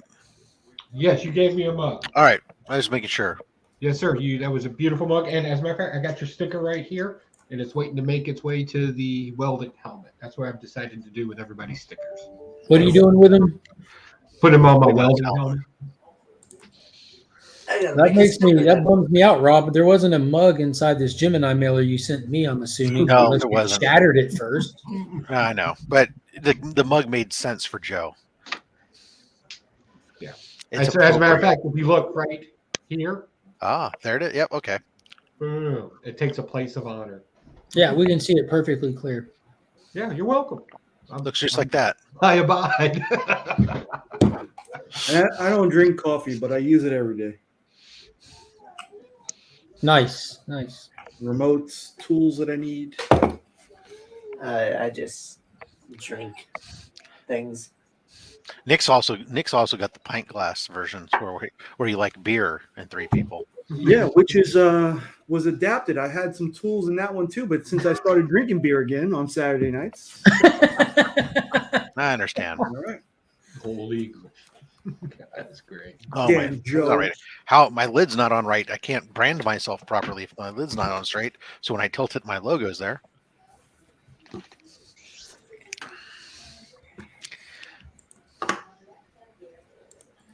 Yeah, I got more stickers on the way. I realized that C2E2, I can probably give some of those out. Stickers. Yeah, I got some die cut ones for C2E2 instead of my roll of stickers. So I don't know if you've ever been to C2E2, but of course, last thing I want is my sticker plastered all over C2E2. around the block of C2E2 everywhere, there's always these people that are handing out flyers and stuff. I used to walk down there with a Sharpie whenever I would get from the train to the Sign them. And yeah, I would take it, sign it, hand it back to them. Aggressively relaxing said, I like in the future that the slurs we all feel comfortable using say a little bit about our background. Quote, I'm just a drunk Irishman. Oh, I also have Celtic heritage I'm proud of. Nice to meet you. Nice to meet you. Go eat a potato.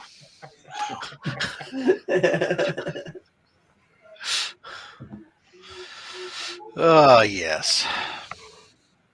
So, Rob, you have Sector 2815 hitting Slab Hub this Saturday. Mm-hmm. Tomorrow. Yeah, it is tomorrow. Nick, you're going to be on In the Mix tonight with DJ Lynx. I am. He had nobody else to ask, so I will be on tonight. That's how I felt when he asked me. I said, what?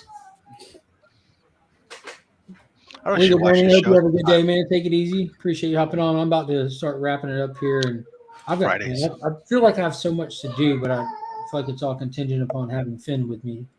No, man, just take a nap. I know. That's what I'm trying to think. I'm going to hop off. I can get like an hour here just to chill and relax before we embark on this journey today. Yeah, I need to go print out. So I need to go to the theater and print out some Spider-Man tickets that I'm selling to my coworkers. Yes, Seriously. Really? Yeah. I've got 8 Spider-Man tickets, and my coworkers that are off on Thursday are going to go Thursday and see it. You guys are all going together? No, I've got 4 for Thursday and 4 for Friday, and me, my dad, my wife, and Finn are going Friday. Definitely taking Finn because again, this isn't my favorite Spider-Man movie. So in order to maximize the enjoyment of this film, we're taking the 4-year-old. Yeah, taking a kid helps. Mm-hmm. Yep. So I let him watch the trailer, and he just sat there like this. I'm like, yes. Well, that first night, I'll be probably in a packed theater in Brooklyn, so the atmosphere will be adding to the whole experience. So that'd be awesome.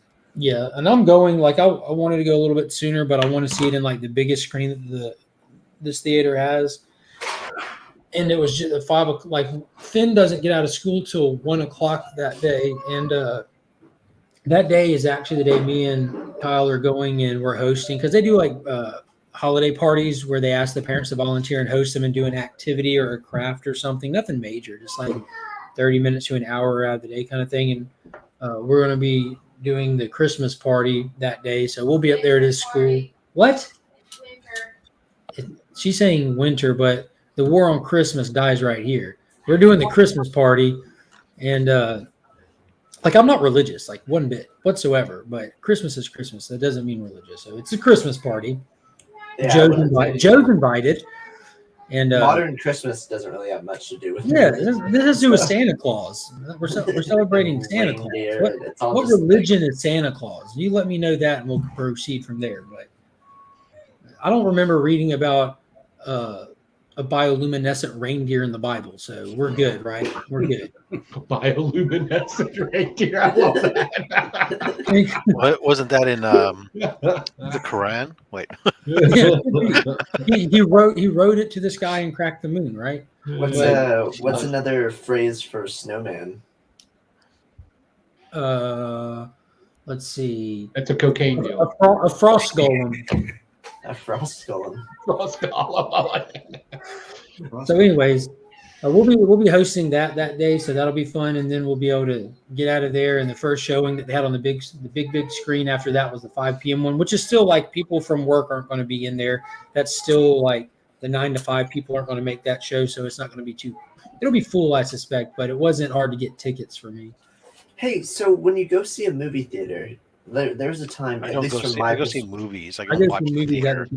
But sometimes, like back in my sketchy days, I might go see a movie theater because I was hanging out in the alley next to it or something. It wasn't very exciting though. It never moved. Didn't do anything. Just sat there. Not until Comic Journey showed up and we made the transaction. Oh, okay. Back to you, Kyle. I don't have a point anymore. Back when we go see a movie theater anymore, does he No, have? I know. Okay. So when you go to the movies and there's like people that are like loud and reacting to the movie, I used to not like that, and in a sense, I kind of miss it because when I went to see Shang-Chi in the movie theaters, or Shang-Chi, however you want to say it, I remember like the people laughing around me and the people like interacting, and it was interesting. Just go see the Rocky Horror Picture Show. Usually, oh yeah, I did that at San Diego Comic-Con. That was interesting. But that's the whole point of that movie, is to react and exactly. And I'm like my media watching experience is me sitting in this room quiet, like just by myself. Isn't it great? Because of that. Yeah, but like as you get older, that's what you aspire for. See, back when I was back when all these comic movies were first getting hot, like before MCU, and then like toward the beginning of MCU, like these midnight premieres were such an event. Before they moved like over to like Wednesday late night showings and Thursday all day showings, like pre Batman shooting, they did not have Thursday showings. You had to go to the 12:01 a.m. showing on Thursdays. So, like, I remember going to those, and that was like the fan of the fans. That was the diehards, and people are dressed up and they're ready to go, and not, like just huge fans. So, like, people with a lot of shared interests were in there with you. So these moments that drove your emotions drove that whole crowd's emotions, and like you felt that energy. Like at the end of the movie, like people were clapping and like who you clapping to, but we were excited. And like I remember seeing Avengers, like the first Avengers. That was an experience to be in that theater and just like screaming and hollering, cheering. Like it was. Yeah, it was that's what I'm saying. Like I missed that aspect. Like when I went to see Harry Potter, like people were dressed up and people were shouting things about the book when like things weren't adding up, and it was Were they freaking screaming hilarious. Excelsior and Abracadabra? What were they screaming? What are you You screaming? know, when we were lined up, queued up, waiting outside of T2, nobody was dressed up like the movie. That's all I'm saying. What's Didn't know what to T2? expect. Terminator 2. What is wrong with this kid? Thank you. Yeah, this is the greatest action movie to have ever existed, Kyle. I had to pretend to buy a ticket to Rocketeer to get into T2. Thor 2, the best Thor movie. Arguably for me, I'm not a fan of comic relief Thor, so that was the last good Thor movie, if you ask me. Okay. Wow. That was the last good Thor appearance. Not saying. Of course, I also vividly recall. You ever seen the movie Fanboys? Absolutely. That And was it the was fun. what? Yeah. I was the trying ver- to figure that out. the very end. I remember that distinctly lined up for Phantom Menace with people all camped out, dressed up. I like when they sit down and it's about to start and they just look at each other. What if it sucks? Yeah. Rob, thank you for making that reference. I was literally trying to reference that movie yesterday and I couldn't remember what it was called. I remember that movie all the time. I can't help but watch that movie. That movie was a gem. I watch it for I watch it for what's her name, but no. Now let's get back to this Terminator 2 topic. First off, Nick, I don't like your reaction. Give me your greatest action movie of all time. I'd have to think about it. Exactly. That's a tough one. Terminator 2 is on your list, though, I bet. Oh, yeah. It was definitely one of the best. Greatest action movie. It really is. Like, and it holds up. What is up, Jonathan? Rocking the Nick's kicks and comics apparel. Nick, did you watch the replay to Mr. Paul's Guess That Key that he did Wednesday? So Sector 2815 did his new show, Guess That Key, and it was not planned at all. And showed up right toward the live time, and him and I both were rocking our Knicks kicks and comic shirts. Nice. I have to get the second iteration of that shirt out. The I Knicks would have had them this past shoes week. and books. No, that'll be just Tyler's. Tyler's alone. Oh, okay. Why am I not subscribed to? YouTube did his thing. Yeah, my subscription count went down about 20 or something for some reason. You're muted, Mark. Oh, she's muted. Jonathan here. This is Jonathan. My wife knows you by name, and Finn eats on his Justice League plate in his cup every day. That's his go-to. Yeah. That he eats dinner on. And I was telling her that y'all are potentially coming this way during the holiday seasons. Hey, Mark. So my wife had a question. Does your wife drink wine? No. Drink sparkling grape juice. Okay. And neither one of us drink. Really? Yeah, true story. No judgments for people that do, though.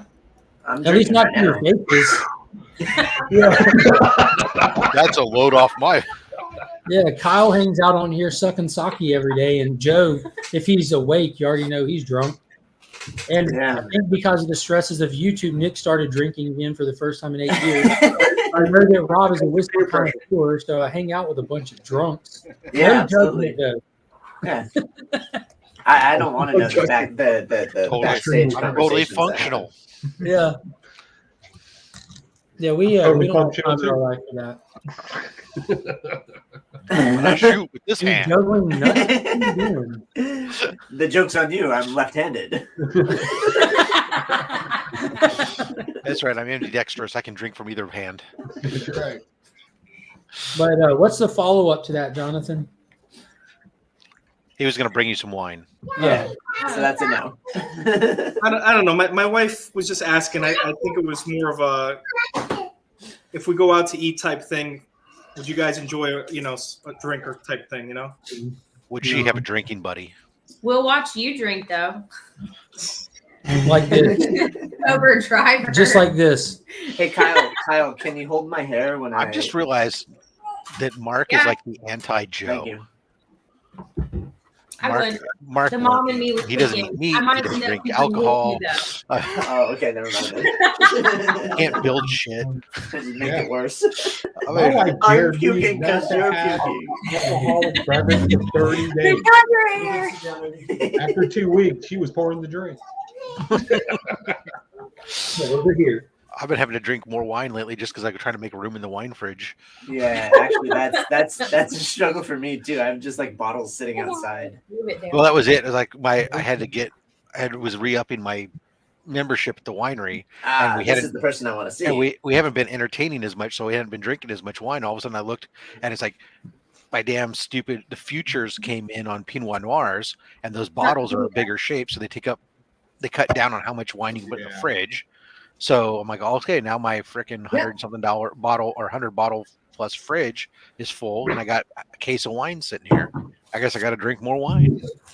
Hey, Monkey, how are you? We keep quite a few bottles of wine in the house, but I'm not what you would call a wine connoisseur by any means. I wouldn't say I'm a connoisseur, but because I only drink from one winery for the most part. So yeah, Mommy. I know what I like. Tell him, hey. I spend my money on it. My membership there. Do you like Hope? He's up there. I can't get over how freaking cute she is. Oh, tell him thank you. It's kids have this great defense mechanism. You parents don't want to strangle them if they look adorable. That's so valid. Yep. When they become teenagers, it's a lot harder. Let me try to tell you something. They're a lot less adorable and a lot more frustrating. She's probably gonna get given away at about that time. Yeah. Well, usually you give them, you wait until they find somebody, then you give them away. But whatever. Yeah, no. Sell them into slavery. It's all good. I remember me as a teenager. I'm not doing it. There's daycares for that. Yeah, my young adorable daughter now instead wears nothing but black eye makeup and goes by he they and changed his name. So there you go. What did he change his name from and to? Originally, his birth name is Rebecca. Actually, and would go by short name was Becca Sue. Was what she went by. Very nice and southern. But now goes by the name Kemek, as in Kemek the Magic Koopa. Is that a word, Kemek? It's from like Mario, a character from Mario or something, I guess. I don't know. Oh, but as a modern parent, I'm expected to respect my child's choices and allow them to find themselves. My daughter tried that stuff with me too when she was in high school. She wasn't serious. I think she was trolling me, but she was doing the whole thing. She was going to change her name and everything. And I was like, that's fine. You can change your name for whatever you want, but I'm not changing my will. So good luck with that. Well, I mean, yeah, his legal name is still Rebecca on everything, so it's not like an actual go to the Social Security office, change your name and stuff like that. He can't do that because he's only 17 right now. Right. First of all, but what you want to be called. Yeah. So, and who knows what all this is, but yeah, it's weird because it's almost kind of ties into how he chooses.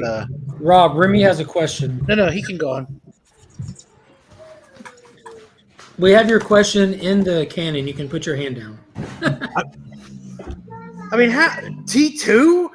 It wasn't even that. If you don't have to like it, I don't have a green screen, so this is the best I can do. You don't have to like it, but the thing is, you were like, "What's that?" Who the hell doesn't know what T2 does? I mean, everybody knows what T2 means. It's the craziest thing of all time. That was a poke at me. You came in so strong. Yes. What did you say? It was, oh yeah, T2. Well, what's that? I was like, oh, like literally, I was taking a drink. I was like, are you kidding me? If you look, I left a comment. Kyle, we're no longer friends. I mean, I can't be friends with somebody who doesn't even understand what For that not is. getting an obscure acronym. Yeah. Obscure. You don't It's have a to comment. like it, but at It least was on know the what it movie is. You have to posters. understand. That's Yeah, not I'm gonna type the T2 title of the into. film. T2 Judgment Day. Okay, I Yeah. typed in T2 to Google. We have a T company. We have Terminator 2. Hogwash, Mary. We This is it have right here. T2 This is it. Systems, which is a parking management system. Oh, Terminator 2 popped up again. There's Train Spotting, clothing line. Train Train There's a movie spotting. with The second heroin. one. It was called T2. You can beat around the bush all you want. Yeah, and you know what? As the greatest action movie of all time, Ah, okay, fair enough. we have to qualify. This is the qualifier, Nick. Just understand, Remy, I answered a question without knowing that it was about Christmas, and I chose a real tree that I'm allergic to as my answer. That disqualified Kyle. Okay, you're a little bit forgiven than Kyle. I disqualified myself by not paying attention. Is T2 better than Saving Private Ryan? Yes, absolutely. Different kind of genre. But if you're saying, is it a better Is it a action different kind of movie? genre? Absolutely. Is it a better action movie? Yeah, it is. Is it a better film? That's going to be tasty at that point. Is it better than yes, Die it's Hard? better than Die Hard. Die Hard's fantastic. Don't get me wrong, but it's definitely better than Die Hard. Is it better than Total Recall? Yes. Get your ass to Mars. Is it better than Predator? Yes, and I love Predator. Terminator 2 is definitely better than I need Predator. qualifications. It's When a was the great. last time you saw Terminator 2? Is it better than great. the original Terminator? Yeah. Oh yeah. Yeah, I would even say that. Yeah. See, aggressively relaxing brings up Blade 2, which is another great action movie. There you go. Aggressively relaxing could also potentially be really drunk by now. We're 3 days into December. He's got the wine advent calendar, I have which is seen awesome. whiskey advent calendar too. That's No, I was young when Terminator 2 came out, so I was not allowed to see it in theaters. I remember the trailers for it back when I was a kid. They took R-rated action movies and turned them in and marketed them to children as toys, which really just drove you in and built this whole taboo and this. You just really were looking forward to it. I can remember when the movie premiered on ABC television. I can remember there were little ads back in the day. We'll return after these messages and all that stuff. I can remember cartoons too, but that it was storming profusely. It came on at 8:00 at night. I remember every little detail about it because of how excited I was, and I remember recording it and praying that the power didn't go out because of how bad the storm was, and pausing during the commercials. It came out everything. up against the Rocketeer. That's what I remember. I love the Rocketeer too. Joe Johnson, man, that was the same guy who directed Captain America. Yep. Is it? It is. Yeah. Rambo 2 with the compound bow. Commando. I love Commando. Let out some steam, Bennett. It was awesome. Yeah, but still, none of those are really on. Those weren't even made to be on par with this. They were made to be great action movies. But this changed the name How of the about, game. how about if I make everybody's life easier and we said that it's one of the best sci-fi action movies? Appreciate that, Rob, but we can just stick with action. They can get on board or get left. I'm a big Terminator franchise fan too. Back before we had comic book movies, we had movie franchises like that, like those sci-fi action franchises like Predator, Terminator, Alien, that have their big universes with these movies that expanded them and stuff. And I was hooked in those movies, those toys. I have all the novels that have come out in the expanded universe. Dark Horse was putting out. Yeah, Dark Horse was putting out comics and stuff back then, and So, would you put it on a par or the same level as The Matrix? Yes, I would camp it with the Matrix. I prefer the That's Terminator. all well and good. I'll stuff. still watch Heartbreak Ridge over that anytime. See, Heartbreak Ridge is What was the connecting part for Terminator and Matrix? Wasn't there a storyline? There's no actual connecting part. I think he's just comparing movie franchises. No. The writer came out and was talking about how there's an actual connecting part The where Wachowski siblings wrote the Matrix. I don't know if they have something behind the scenes that they think we can pretend that this evolves into Skynet, or this is past like the whole Resistance War or something. It would be past Terminator stuff. Nothing we've seen in Terminator, even future wars, was as far in the future as the Matrix is. The Matrix would have to be an inevitable bookend to it or something. I think one of the characters. Hold on, I'll find it. See, and both were groundbreaking. Oh, absolutely. #1 movies at the time. Mm-hmm. Great story. Action effects were just bleeding edge at the time. And yet I'll still sit down and watch Smokey and the Bandit. Yep. Or Cannonball Run. I love Cannonball Run. That's my favorite movie. Cannonball Run 2. All of them. Great. Yeah, I don't know. I like those, but I still go back to the original Smokey and the Bandit. I'll watch Police Academy. You know, actually, I know exactly what it is. That's all because of Sally. She's just adorable as all hell in that freaking movie. She was. I always like that chick from the original Swamp Thing movie. You know, with the hair and the big Adrienne blue. Barbeau. That's it, yeah. And you talk about T2, TTs. Oh, yeah. Wow. Smooth transition there, Nick. Oh, Jonathan, what are you working on? Let's see. Polishing up the merchandise. What is that? Cups? Yes, 140 1970s Marvel cups. Oh my God! How many are in the set? I think there's 40 in the 1977 set. But I've got, like I said, probably several sets in different years. Yeah. How many ones do you have with the Hulk on them? Right there. There we go. Are you selling those or collecting those? Selling. Oh, nice. Well, I will hit you up on Instagram. Mark will pay $100 for one of those cups. But just not the one that I'm looking for is the problem. Which one? You have a specific Marvel cup you're looking for? No. Just assume he knows about Mitch collecting there. That was a harder thing. I said he'd pay $100. He said, yes, but not for the one I'm looking for. In other words, the one he's looking for, he won't pay $100 for. Got it. Thank you very much. It is a twist of words. I know. It's complicated. Pajama boy. That's how we get them. Appreciate it, Rob. Yep. So Kyle's working hard today, making sure that the couch doesn't float away. I'm having a good morning, to be honest. I'm really relaxed. Yeah, well, careful how you lean back there. I know. I mean, you don't have to love it, but at least recognize what it is. Yeah. You know what I mean? I just didn't understand the acronym. Like, I get it. That's It's a all I 90s movie, missed. but that's literally, like, that was one of the biggest movies. At the time, it was just. Oh, my God. I just didn't get the I acronym, remember the Remy. special That's the effects only for thing I that didn't were, like, understand. Just out of this world. Like, I'm baffled. I'm just baffled by this.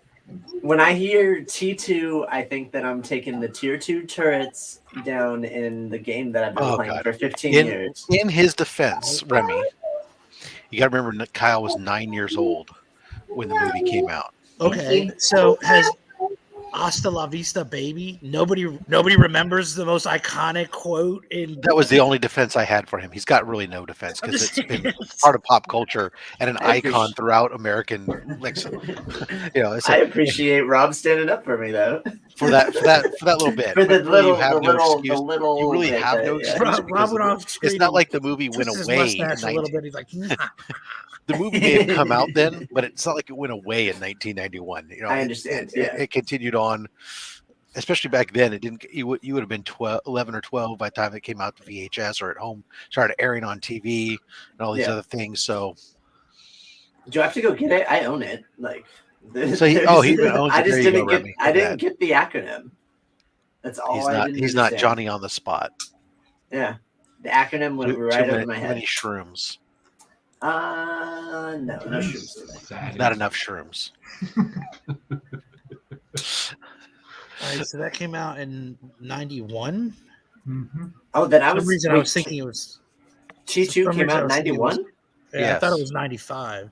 I was -1 years old, by the way. Oh, there you go. -1. Back then, it took like movies about a year and a half to 2 years at least to go from release day in theaters to on your screen at home. Yeah. Because back then you had what it would happen is go in theaters, and then after a You go to the long rental while, stores.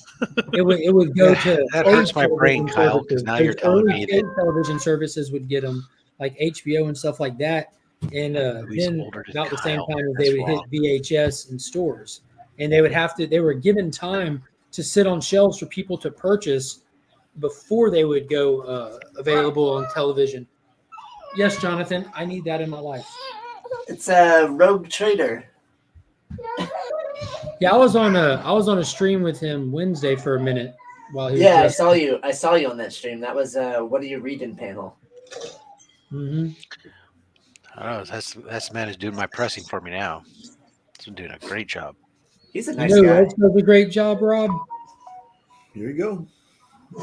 Justin's Comics over on Instagram, and for as little as $10 a book, he can take care of you with some of the fastest turnaround times. He can even submit directly to CGC or CBCS for you. And Rob, guess what? If you use that promo code We Are Legion, he'll honor the buy two get one free special we have running right now. Where's Justin based out of? Instagram, Justin's Comics, cleaning and pressing for as little as $10 a book. No, I mean like where do I send the books? Like You can send him to Nick. He can walk him over to Justin next door. Cool. I think he's in the Houston area, right? Yeah, Is the better way to search when I see something. he's in Texas, so he's actually right next door to you, Kyle. There's yeah. you're like a state. You're stating a half over or something like that. Yeah. I mean, I could just reach my There's arm two out the states window and between drop us. him off. That's what Yeah, I say, I state give- and a half. I give Nick high fives all the time. Is Arizona or New Mexico the half state? Well, it depends on what part of California you're in, because don't some of those states taper at the bottom? Not from to Texas. It takes me 6 hours to drive, 8 hours to drive to Texas. 14 hours. 24 hours. 72 hours. He's contemplating what he'll be driving: motorcycle, car, bicycle. It's getting longer and longer. It's rollerblades. Vespa. Catch the train. Catch a train. A hoverboard. That sounds more accurate. Just be scratching a hoverboard across the ground. Trying to like pedal. Yeah, have a Marty McFly hoverboard with nothing actually propelling him. And I'm pretty sure that Remy's job is as soon as he feels the stream winding down, he'll pop on for a second, give it new life. He literally did. We'll give it another hour, and then Yeah, he did. wind Yeah, up. it's not, now like I've gone on 30 minutes longer than I wanted to. I'm past a good nap time, but I am going to go get ready to go pick Finn up and get ready for our Christmas shenanigans for the day and see how much we don't actually accomplish from this to-do list. Well, drink something caffeinated. Get your day going. Yeah, I might try that. I did have a latte already. So I do appreciate all y'all coming on and hanging out. I missed all you guys a lot having to work last week.